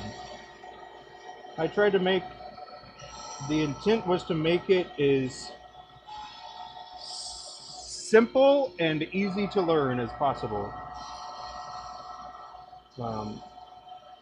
So I have to really rein in my rein in some of my random thoughts and ideas throughout the thing. So I guess it was a different way for me to challenge myself on the YouTube video, because as far as lives go, I tend to elaborate a little farther than I might should. But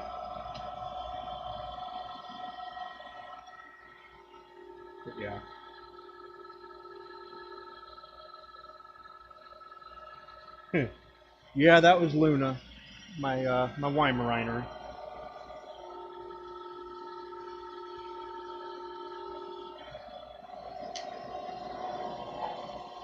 She's a big old baby.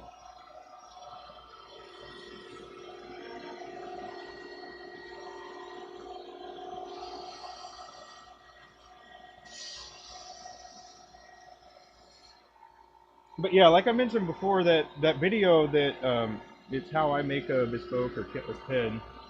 Um, it's got like 12,000 views, which is pretty cool.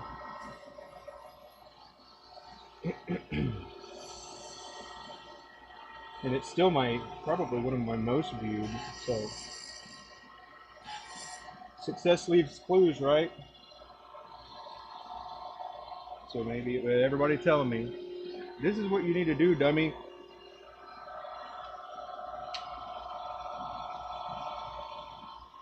So good tempered, yeah, they are. We have a German short-haired pointer as well, and what a funny little dog. Well, he's not that little, but what a funny breed of dog.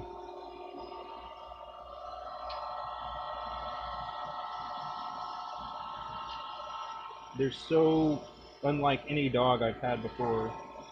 Um,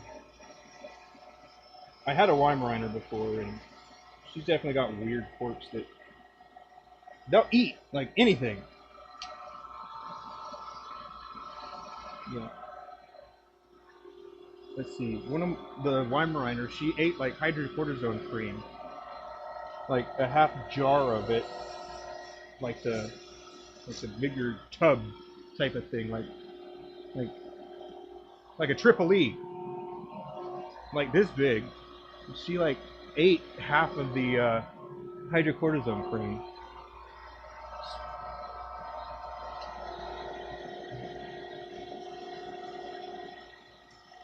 But yeah, she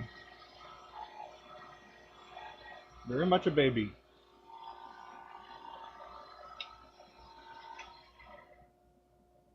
And just so we can come full circle with that, she's fine. She didn't have any problem. Weimaraners typically don't, it seems. They just have a bad stomach ache, and then the next day they're fine again. I don't know what it is about them. They got lead bellies.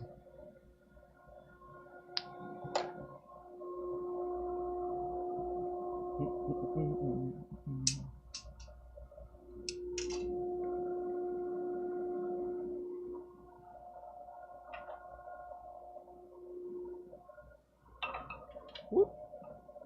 Now I'm about took a tumble.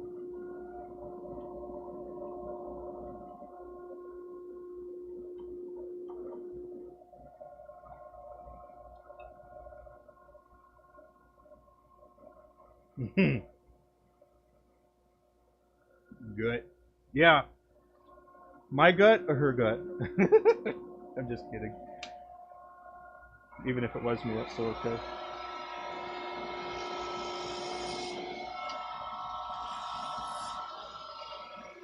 Is that a... Yes.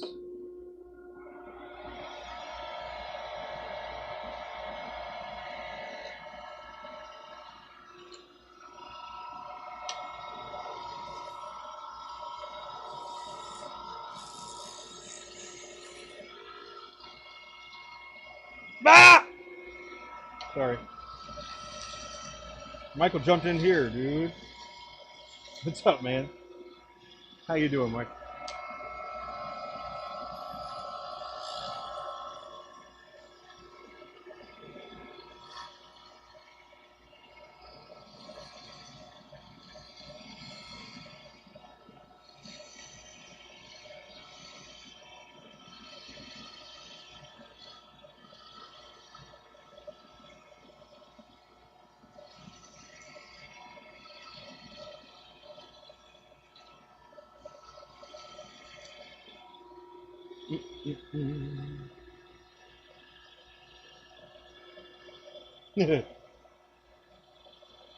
You haven't turned your lathe on in a month and a half?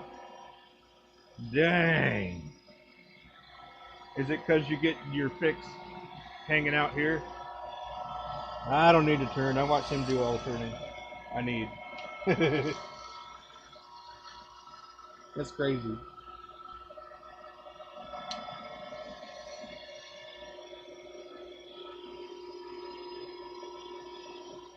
Sorry, Liz.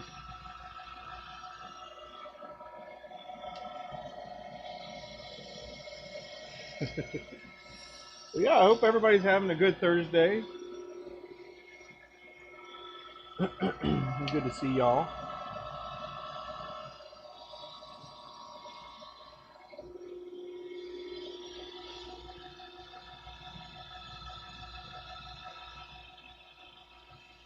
Oh man. Dang, man. Sorry to hear that.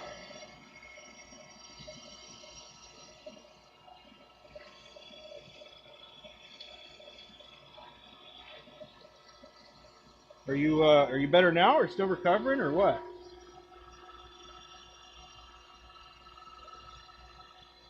Oh. Oh. Yeah.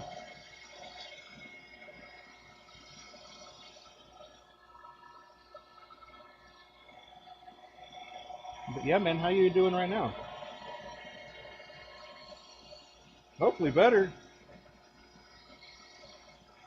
Always like improvement.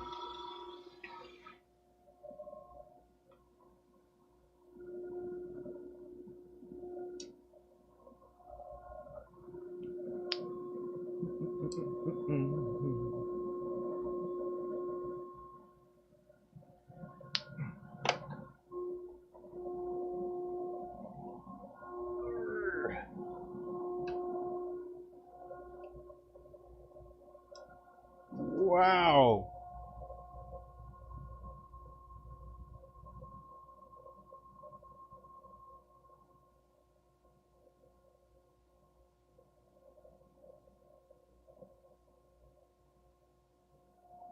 That's crazy, man.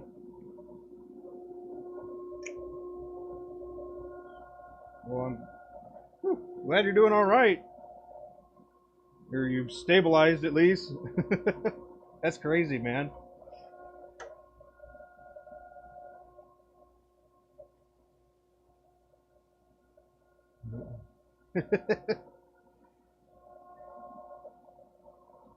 That's crazy. Did the uh, did the blood pressure change like from sitting to standing, or from laying down to sitting or standing? It's orthostatic hypotension, if that is the case. And then you got to get your BP up a little bit. Sometimes that means you got to have more volume in your circulatory system, but a medication could have also been the cause. Who knows?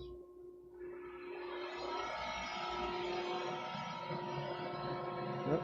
Let me answer this call right quick. Hello?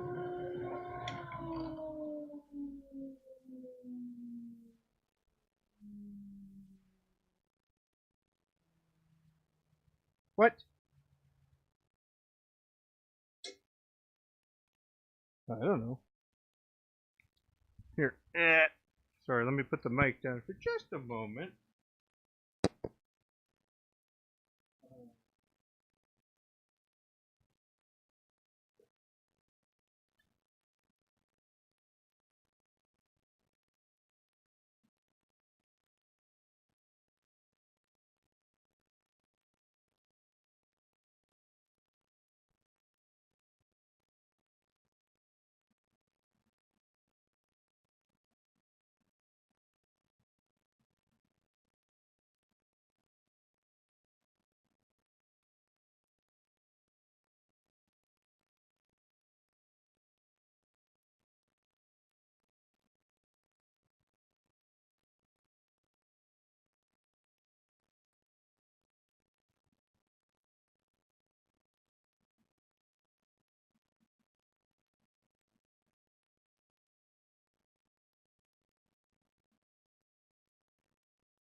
All right.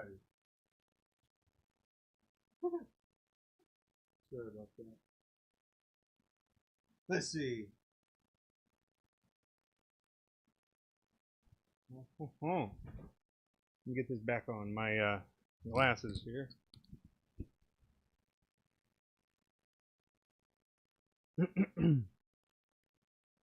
Let's see. Hey, you got your new 3D printer working? Right on. Oh,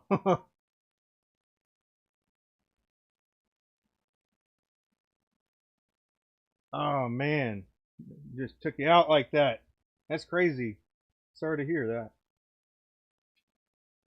That's good. You got your printer going again. Getting that set up. What type of stuff are you printing?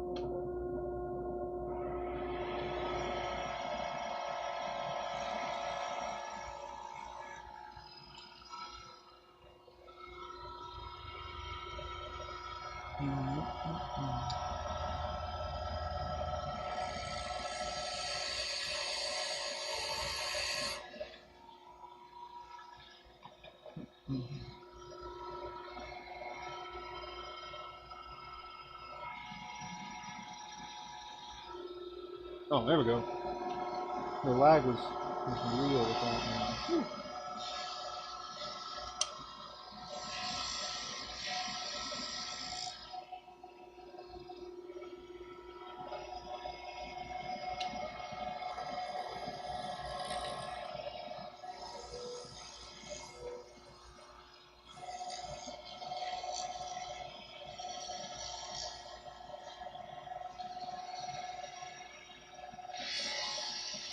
That is a bummer about that software, though. Golly. So the printer's like amazing, but the software not so much. Would you say it's because of because of the software itself, or like the user interface, or what is it about that?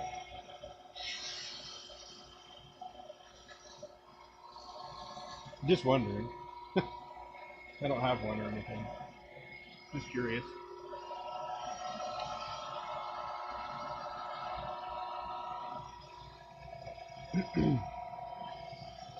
Right on. Liz, I hope you have a wonderful weekend as well. Stay safe out there and have a good time. Catch some fish.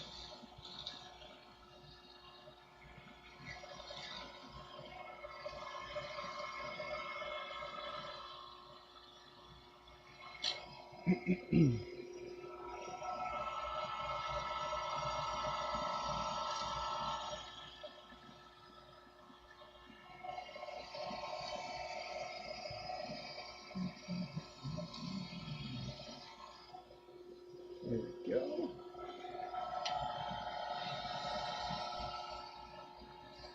Ciao.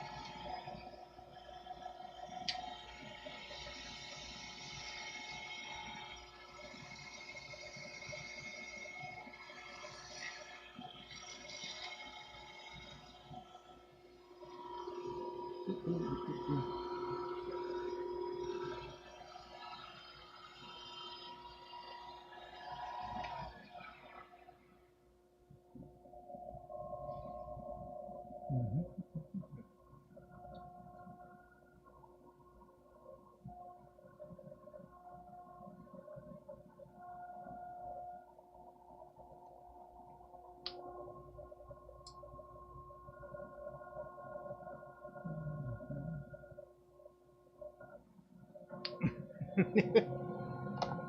don't know if I've talked about this yet, but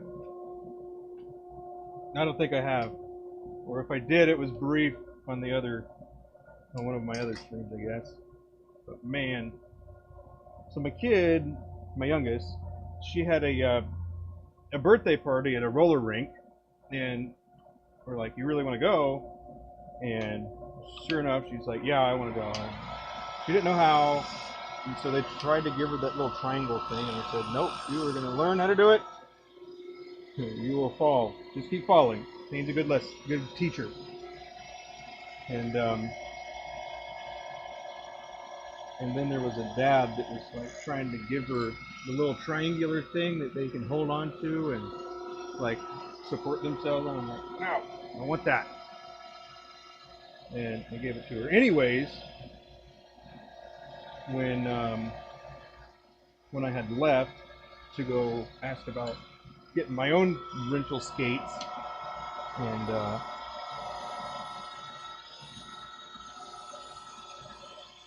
ended up getting my own pair of skates, renting them there, and it's been a long time since I skated, but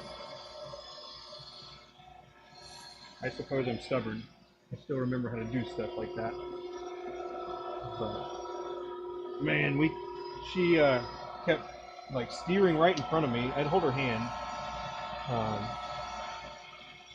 I'd hold her hand, and we eventually got it to where I was cruising, she was cruising, and then she's walking, just a little bit of rolling. It's like, yeah, you don't need this stupid triangle thing, man. What you need is a little bit of guidance. I'm not thinking about it too much. But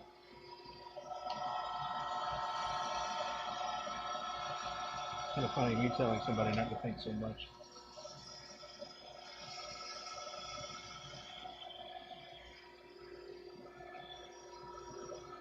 Anyway, I guess the reason I was telling that is because I ended up getting the dang roller skates, and then uh, I was riding around or skating in circles. That's what it was. It was a roller rink, and then that dude was mean mugging me. And I was like, yeah, showed you. I got her skating without a triangle support thingy.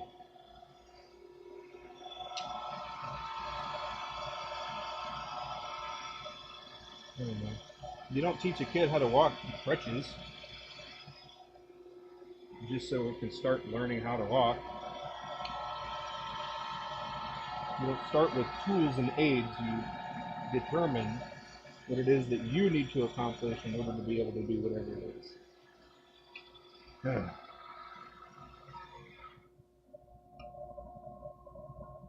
And then, like, she fell about 10 times, like, steering right in front of me, but only one time did we fall pretty good. I hurt my wrist. Yeah. So that's also why I took about a week off from turning. But I was also ahead, so it wasn't that big of a deal. So I had a good lead, so I was able to take some time off.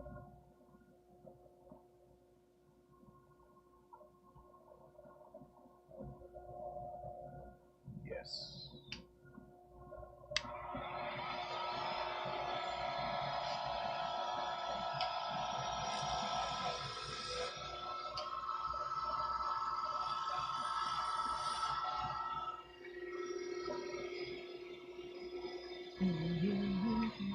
Two, right?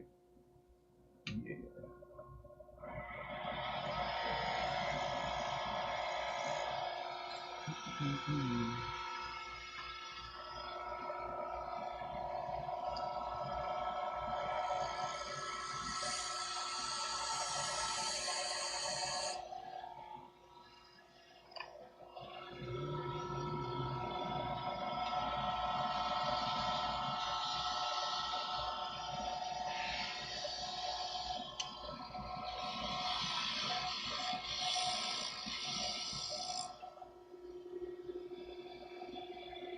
Mm.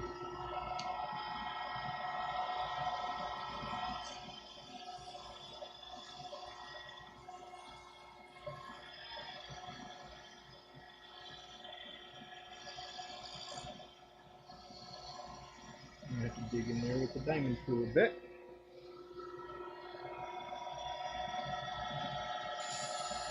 A little bit of space. Make it a little bit more round too. That's nice. Yeah.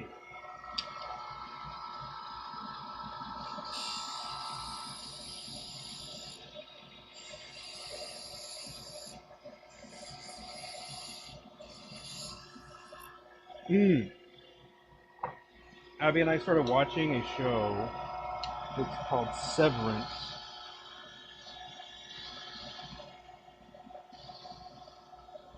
Anybody anybody seen any of that?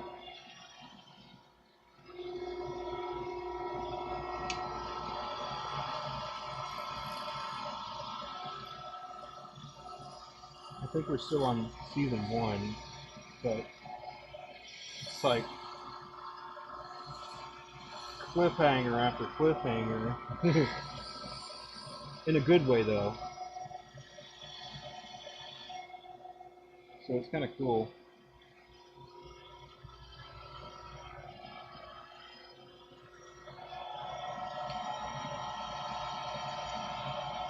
But yeah, it's a.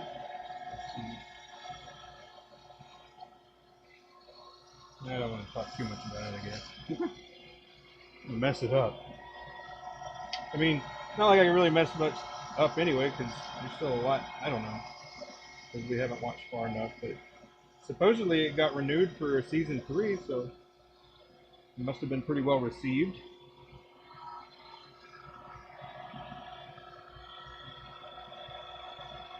That feels like it's turning faster now.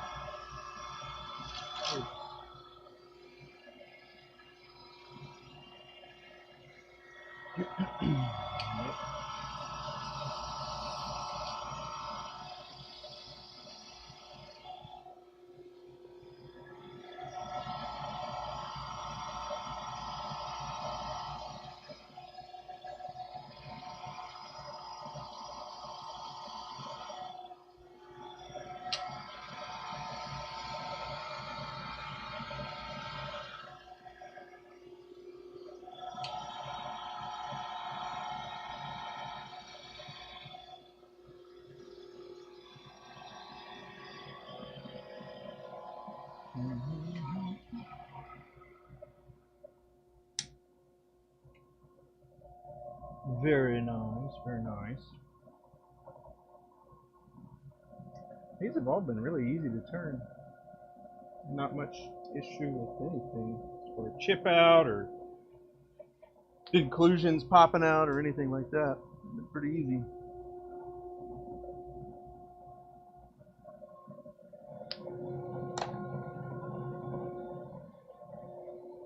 Alrighty, let's see. There we go.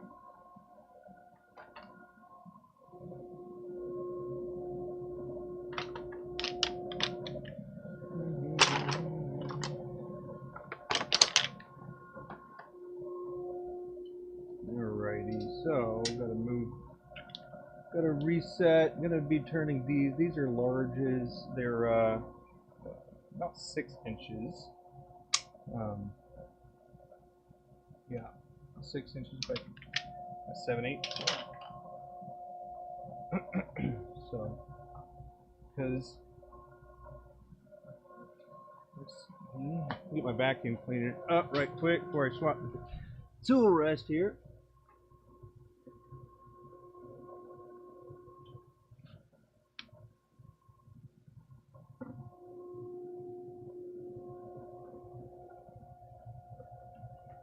What in the world?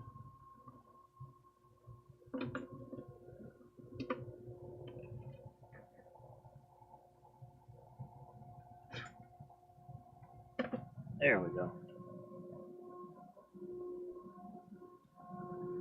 Okay. Some of this, some of this.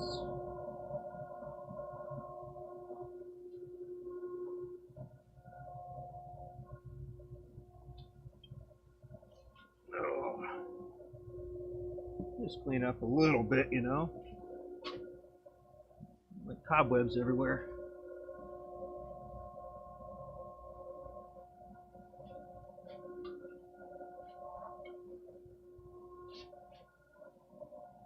All right.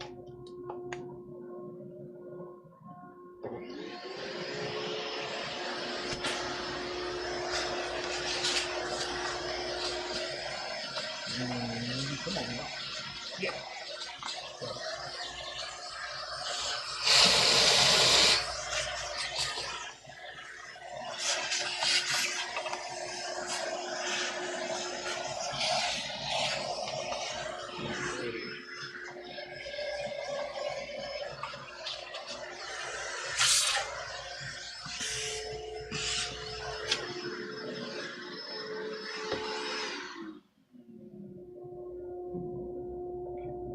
pick up the banjo. Take that off. Huh. So I think I tried using this tool rest like 2 weeks ago. I don't remember how I liked it when I was turning the larges. So we're about to find out again. This other one that I ended up getting is a nice tool rest, and it's got the steel bar on top. This one might be lead or cast iron, I mean.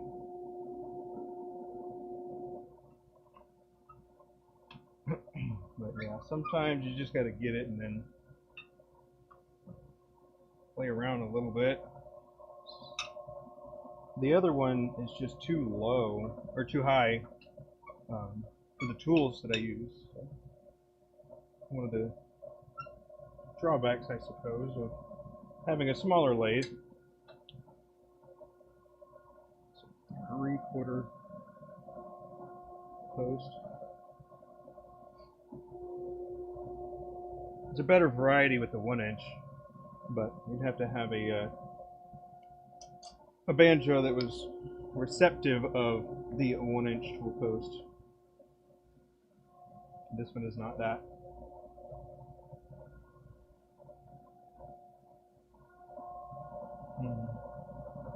Okay. That's it. Bada bing, bada boom.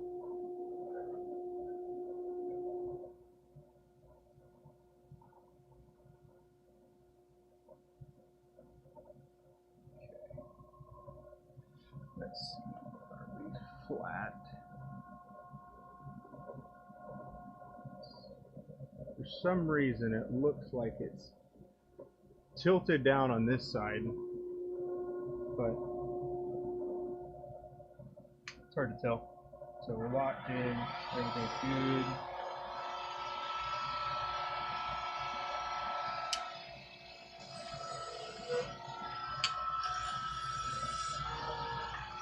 And boom.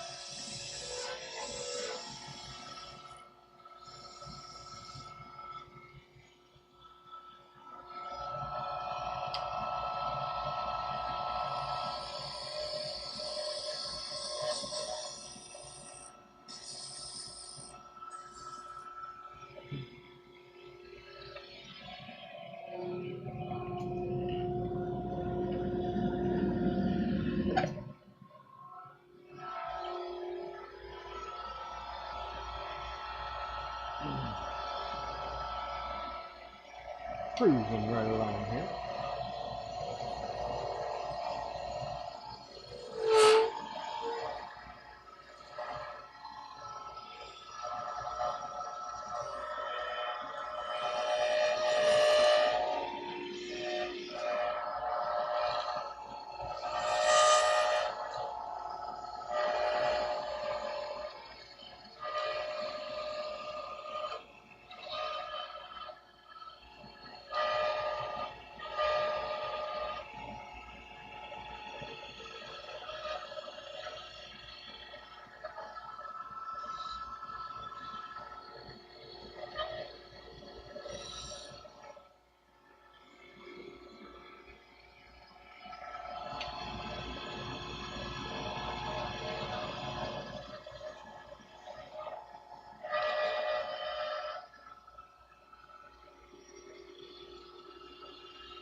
Oh, hey, how you doing?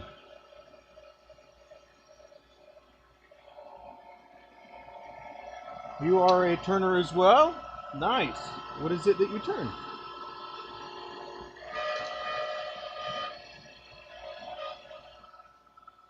Hope you're doing well today.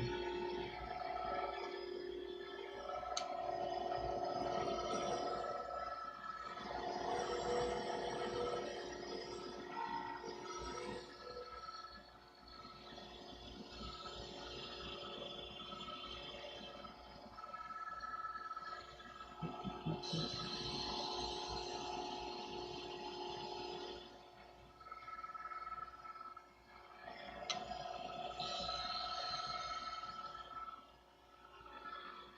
cool. Whoa. River. That's impressive.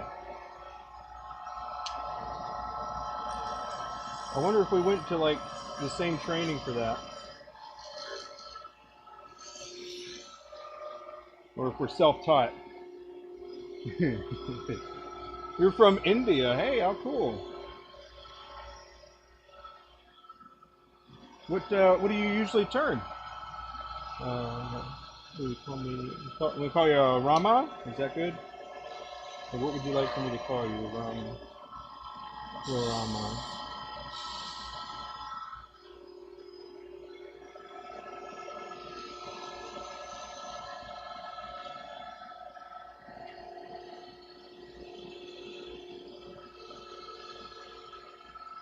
But yeah, River, we all got our specialties, I reckon.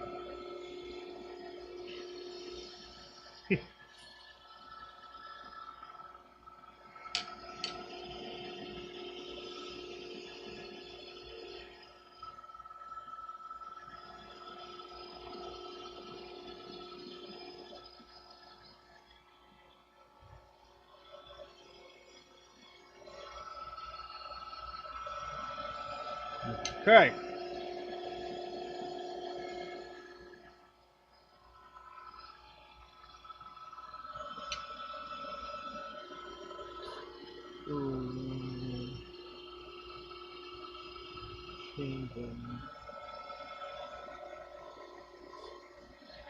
Right on. Brian, how you doing? Good to see you, man.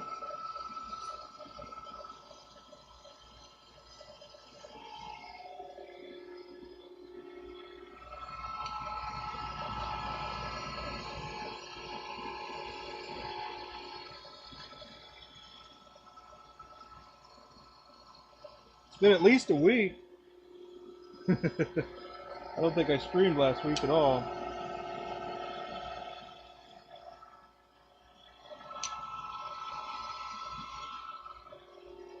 I am good indeed. Been getting settled back in, with Abby coming back from out west with her dad.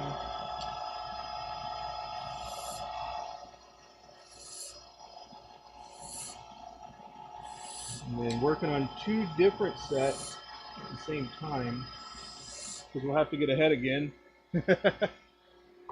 Been busy there? Right on. That's good, right?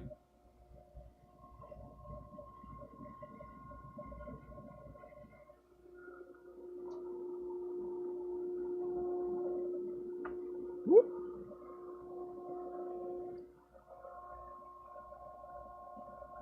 Been busy there with work or bushing orders or what? A lot of people ordering bushings from you?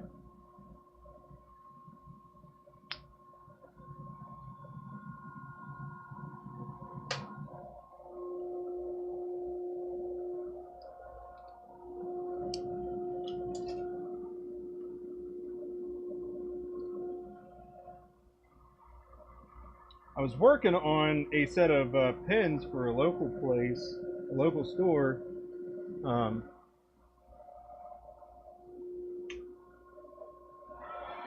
and I think that was my last stream, is working on a set of pins for a local store. Pretty cool.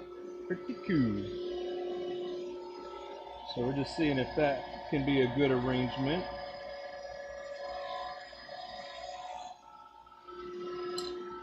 But we have to see. Have to see.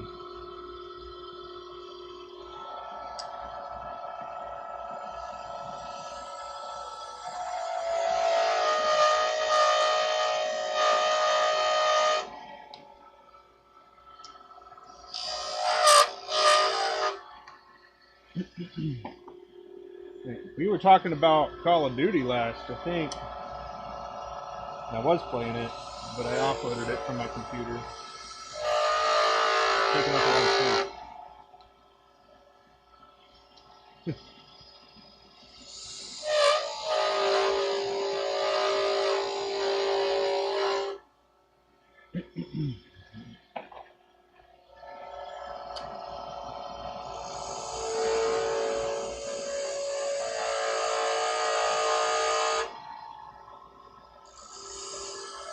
But yeah, busy as well. But good. Spent last week working on some YouTube projects.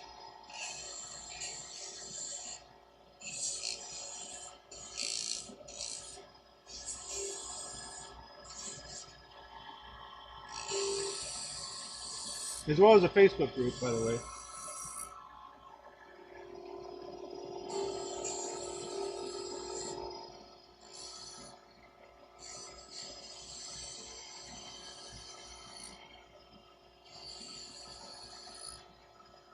And a little earlier, I was actually talking about the Turner's Expo and how I liked how they did the raising money or donation of pins for troops. I was talking about that a little bit and how it's really cool. And that maybe I could get something like that together as well.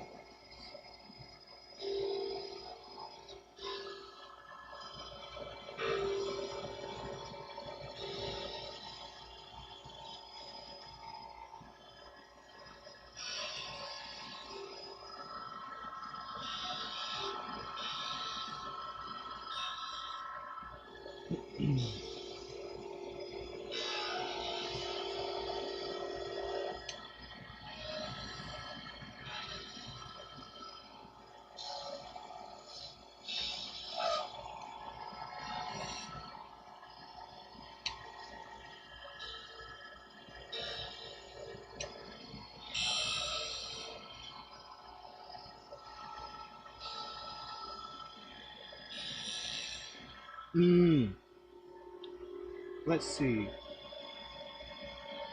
Okay. I think I might have asked you before, but I did find something that was like it, but it didn't have enough travel. So what I was thinking is that there's like a lever back here on the lathe that you can use it to pivot, and then it'll cause the quill to move forward and backwards. But making something for this, I don't know how to do that yet. Figure I would see if anybody else has heard of something like it or is familiar with something.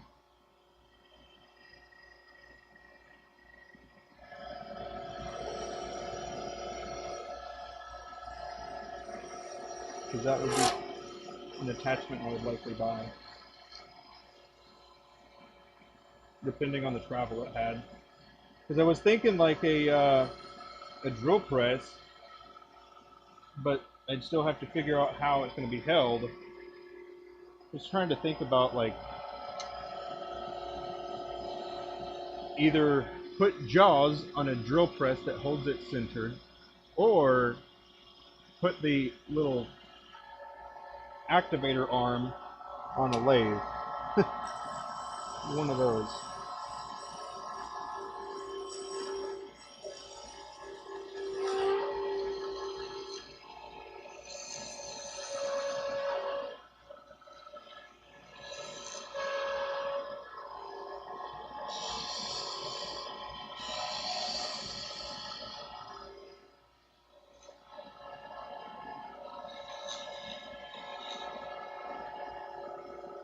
I think it would probably end up being like a custom tool because it's a pretty specific purpose, I think. Maybe not a big enough thing for lots of people to want that.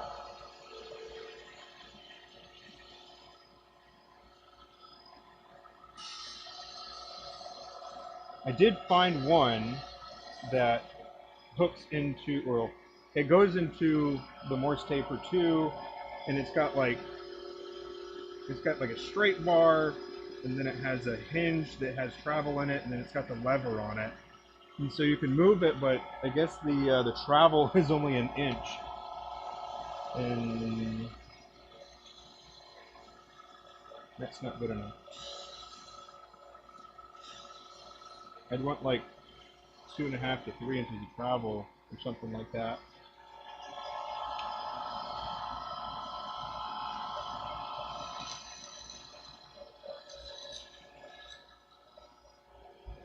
Yeah.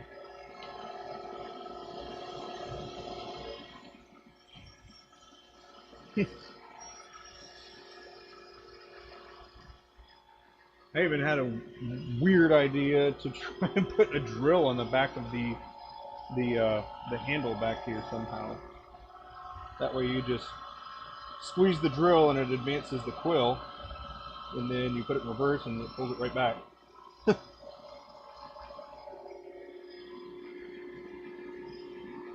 would. Yeah.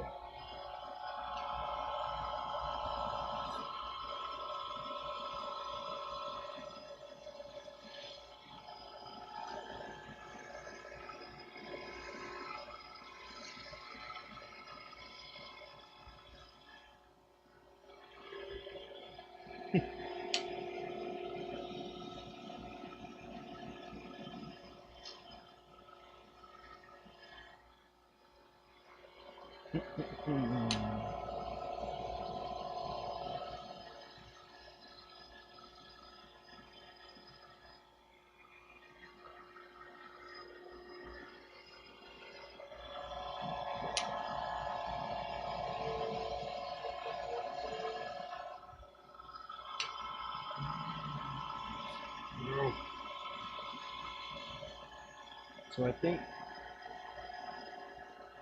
for whatever reason, this is giving me a little vibrating on the left side there.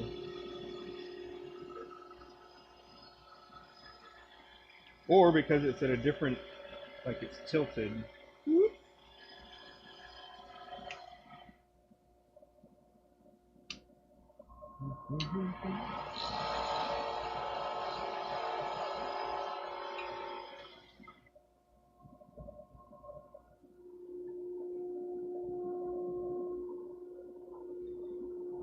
Yeah, I've seen something like that before. I just don't remember like what it was called or anything.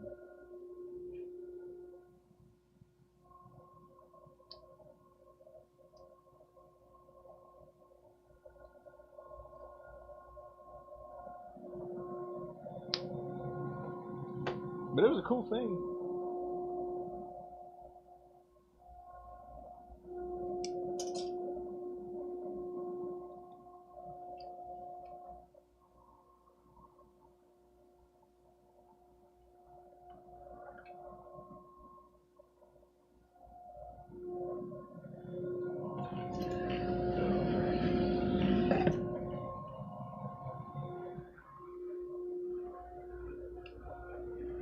Ooh. Or something else. Completely unrelated.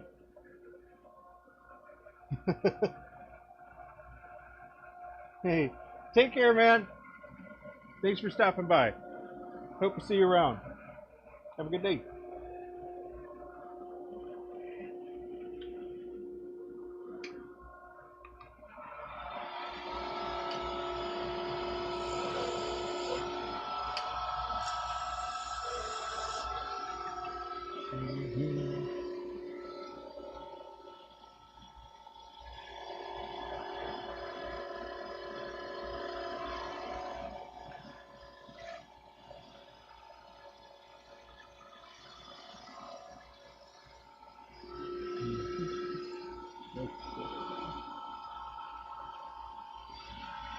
See you, man. See you next time. Let's see.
go.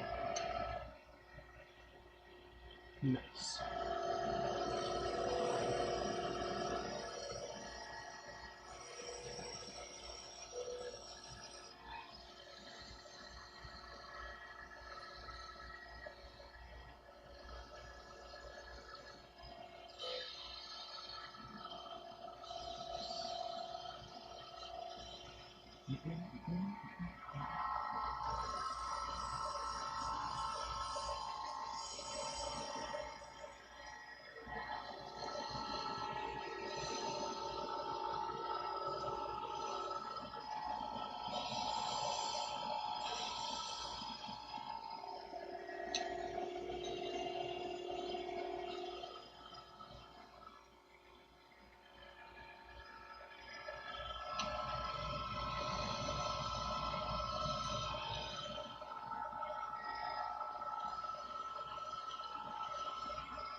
Vibrating, stop it.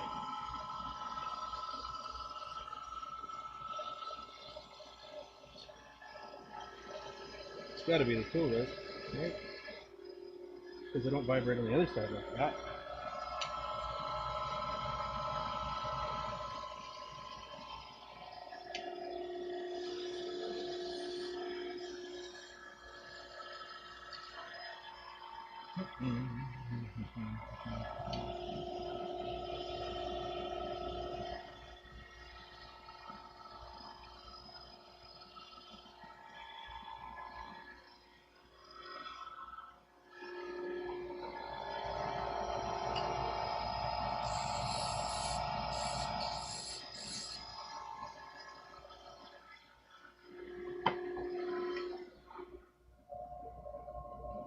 Nice.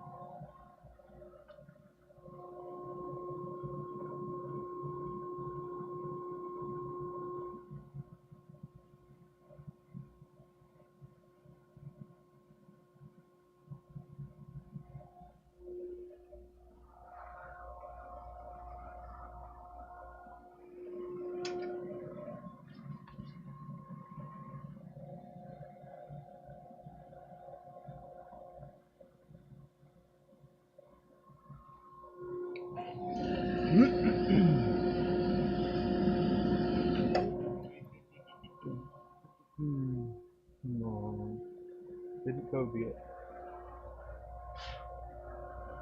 Alrighty.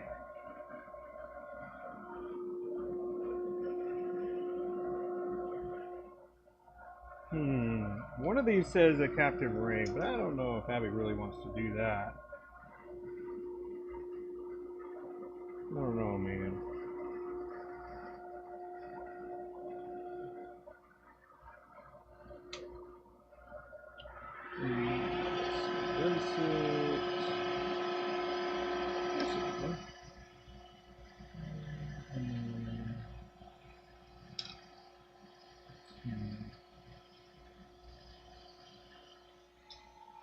Talk about this.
we want this to end on that high point,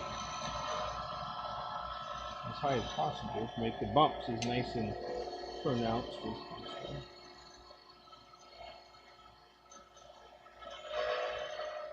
And then we can also modify like the angle and the slants and stuff, so if it was more steep, then it would appear like it is a lot taller, and if it was elongated, it would make it have that appearance of not as thick.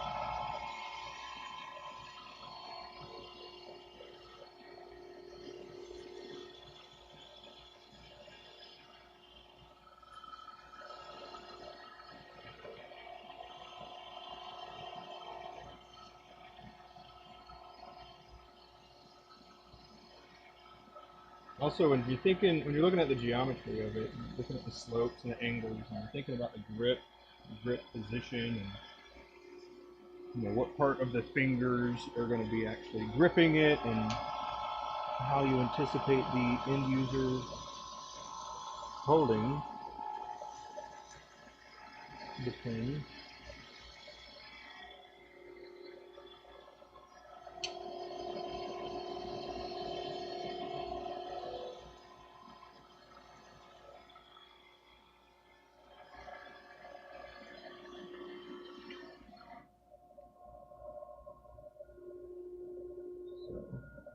Kind of even try it out, see how you would hold it if it was you, or if you had to do it straight on. So it's kind of like the intent of the design here is for vertical use, and so this is where the the index finger is in the back here on the middle bump, and then your thumb and forefinger, able to hold it straight up and down, because a lot of people will go back and forth from their tray to straight up and down.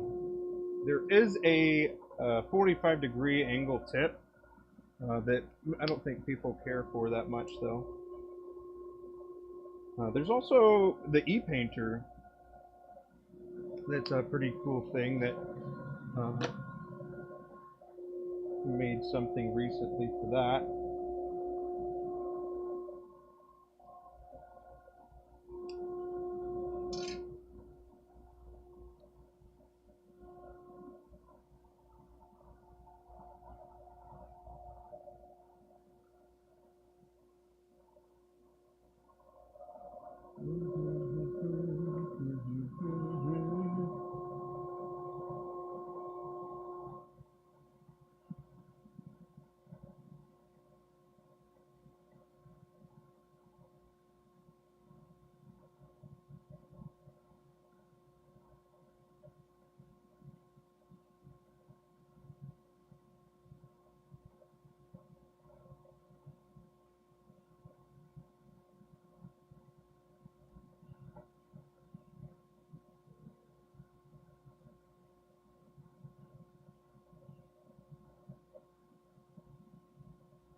Sorry about that.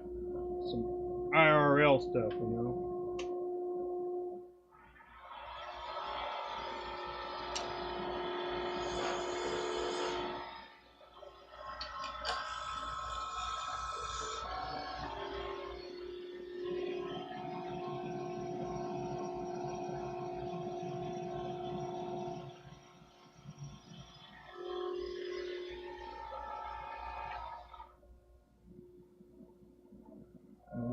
Okay, 36 is what we've got here.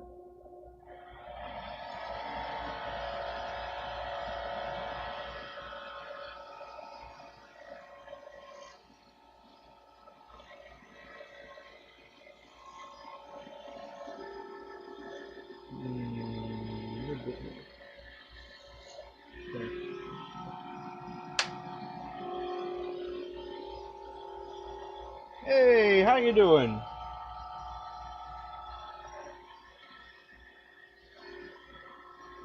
Haven't seen you before. Hope you're having a good day.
Well, those of you that are still hanging out, I appreciate y'all.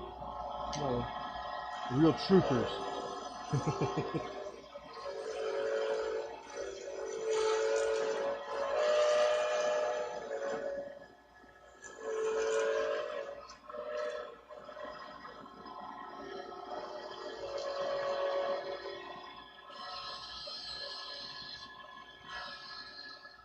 We still have a few more to go.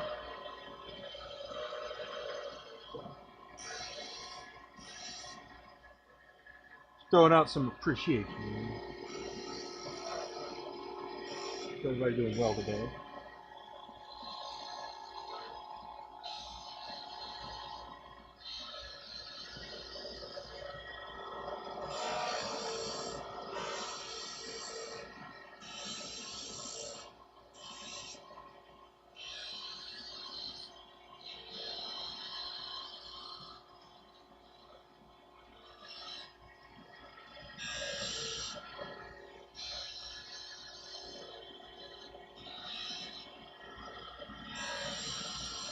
Because the fins, I guess, on the beads are so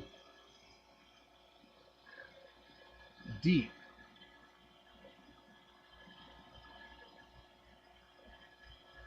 I suppose I could remedy that. I just grind it down to be a little shorter.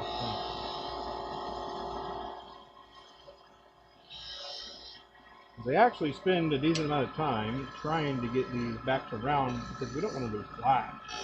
They're supposed to be rings, not completely flat. I don't mind if they're a little bit flat. But I could potentially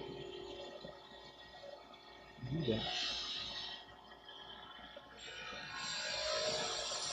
You know, I guess worst case, it doesn't work how I wanted it to. And then I'd have to get another one. Or make it as best I could back to what it was before. But yeah, this is probably the most time-consuming part. Now, on the other hand, you kind of wonder if it would even be worth it, because when it does, you know, have a big chunk that it's taken out along the entirety of its surface area. Like this will go in, but it starts to get more and more resistance. But if I shorten the wing, would that remedy it? Or would it make it so it hits that and gets shaped and all grabs at the same time? I think that's what would happen.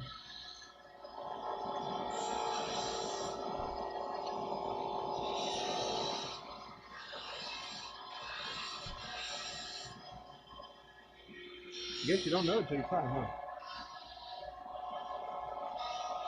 We'll wait until we're done using it, at least for this week. That way I can have a backup plan if it doesn't go as planned. Yeah, it's taken a while to get used to that point.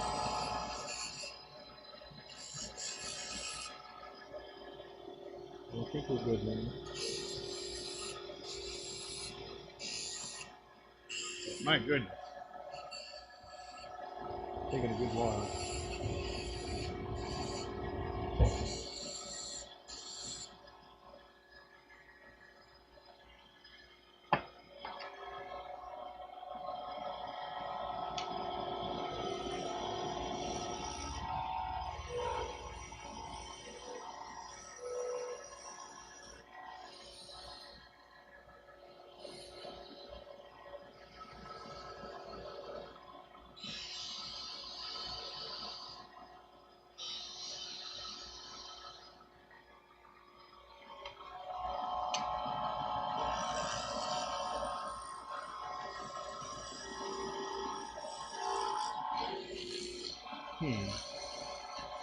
I'll go about doing that anyways. I've got a grinder and a sander. I think sandering would be pretty good.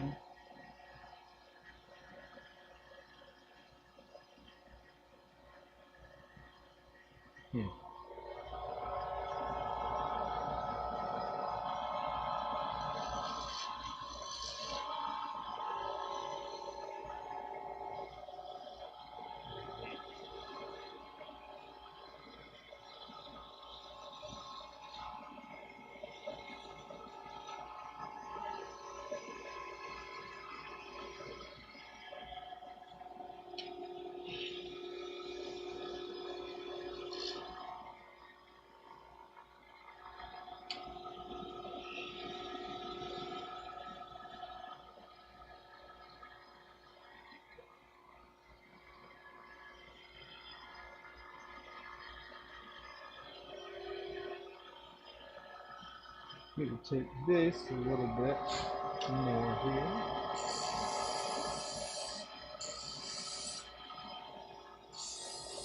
Yes.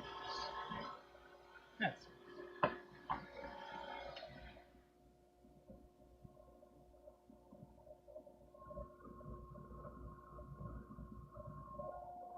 a little bit more. A little bit more.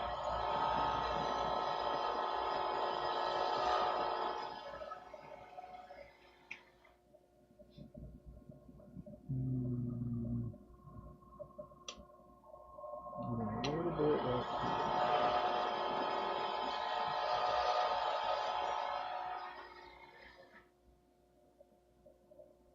There we are.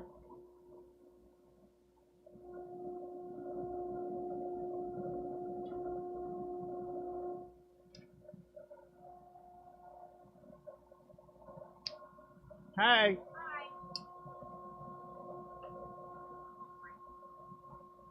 What we having? You only ask me this if you want my answer. It's always the same.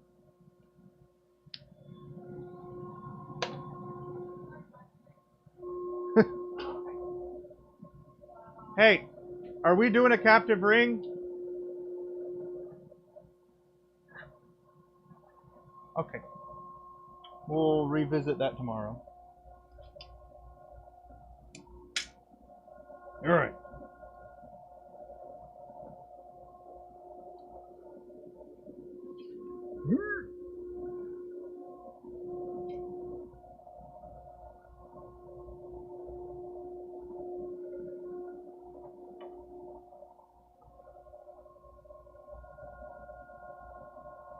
Alright, this is going to be a simple one, a nice little 4-bumper. Heck yeah.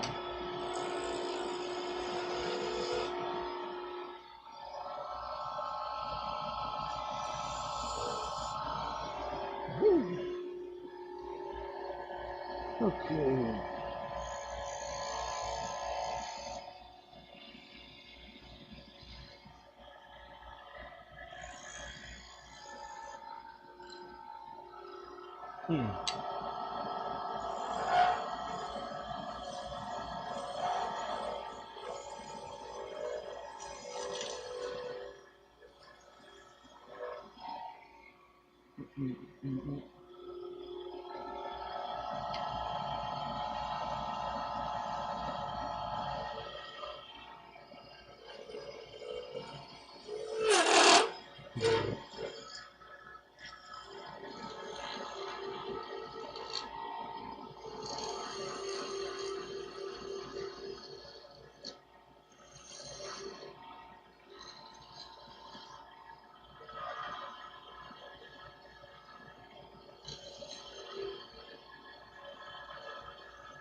I know there are some people that have recasted these noodles here, but have you ever blended them into like a powder and then tried to use them as that again?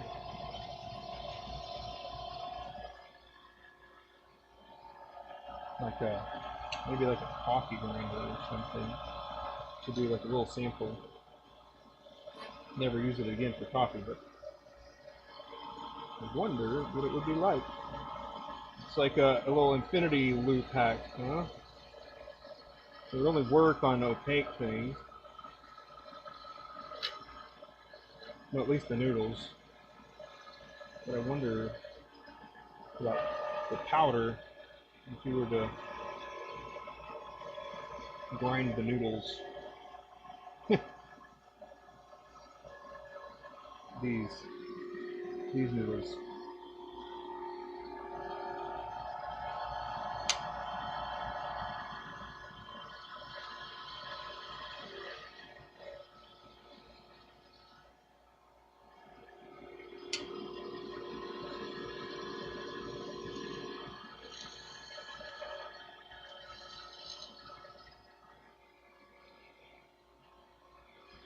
Boom.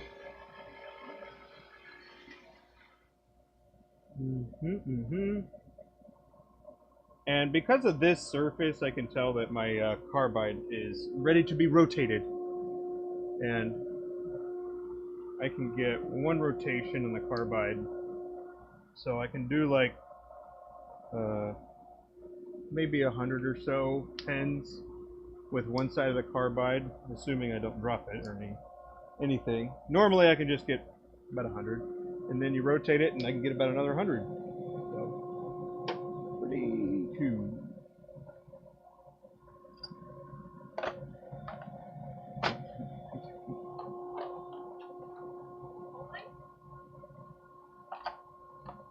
Sure.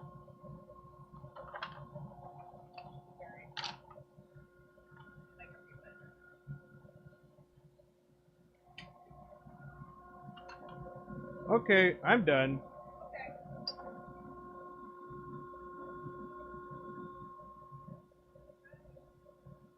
Are you done? All right, you want to turn Morty off? Do a little farewell. Actually bid you adieu without further ado.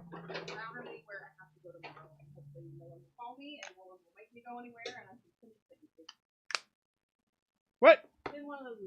I didn't hear a word you said. I said I don't think I have to go anywhere tomorrow or anything to do, so I'll be here all day sanding and taking pictures and everything else. Ta-da! Boom. Hello. I was here earlier, but now I'm just here for the wrap up. Are these random ones? No. They're not. I'm know. pretty sure they Yeah, are. they are. I was trying stuff out. We need to do customs at some point. Yeah, maybe tomorrow. This is the last of this week I've got. Amazing. And then I got the regulars and then the larges for next week, and then I'm done skis. Sweet. This is. And then I got the other shop and, you know, all kinds of stuff. Yeah, it's awesome. But yeah, that's about it. Appreciate everybody hanging out. I know there's a lot of people that came and stopped by. I appreciate you saying hey and everything. Hey. Hey. But yeah, like it. Anyway, so I had a good time. Hope you learned something. If not, that's okay too. Just leave me a thumbs up anyways if you had fun. But yeah, I hope to see you again next time, which might be tomorrow. I don't know. We'll see. Bye. Take care.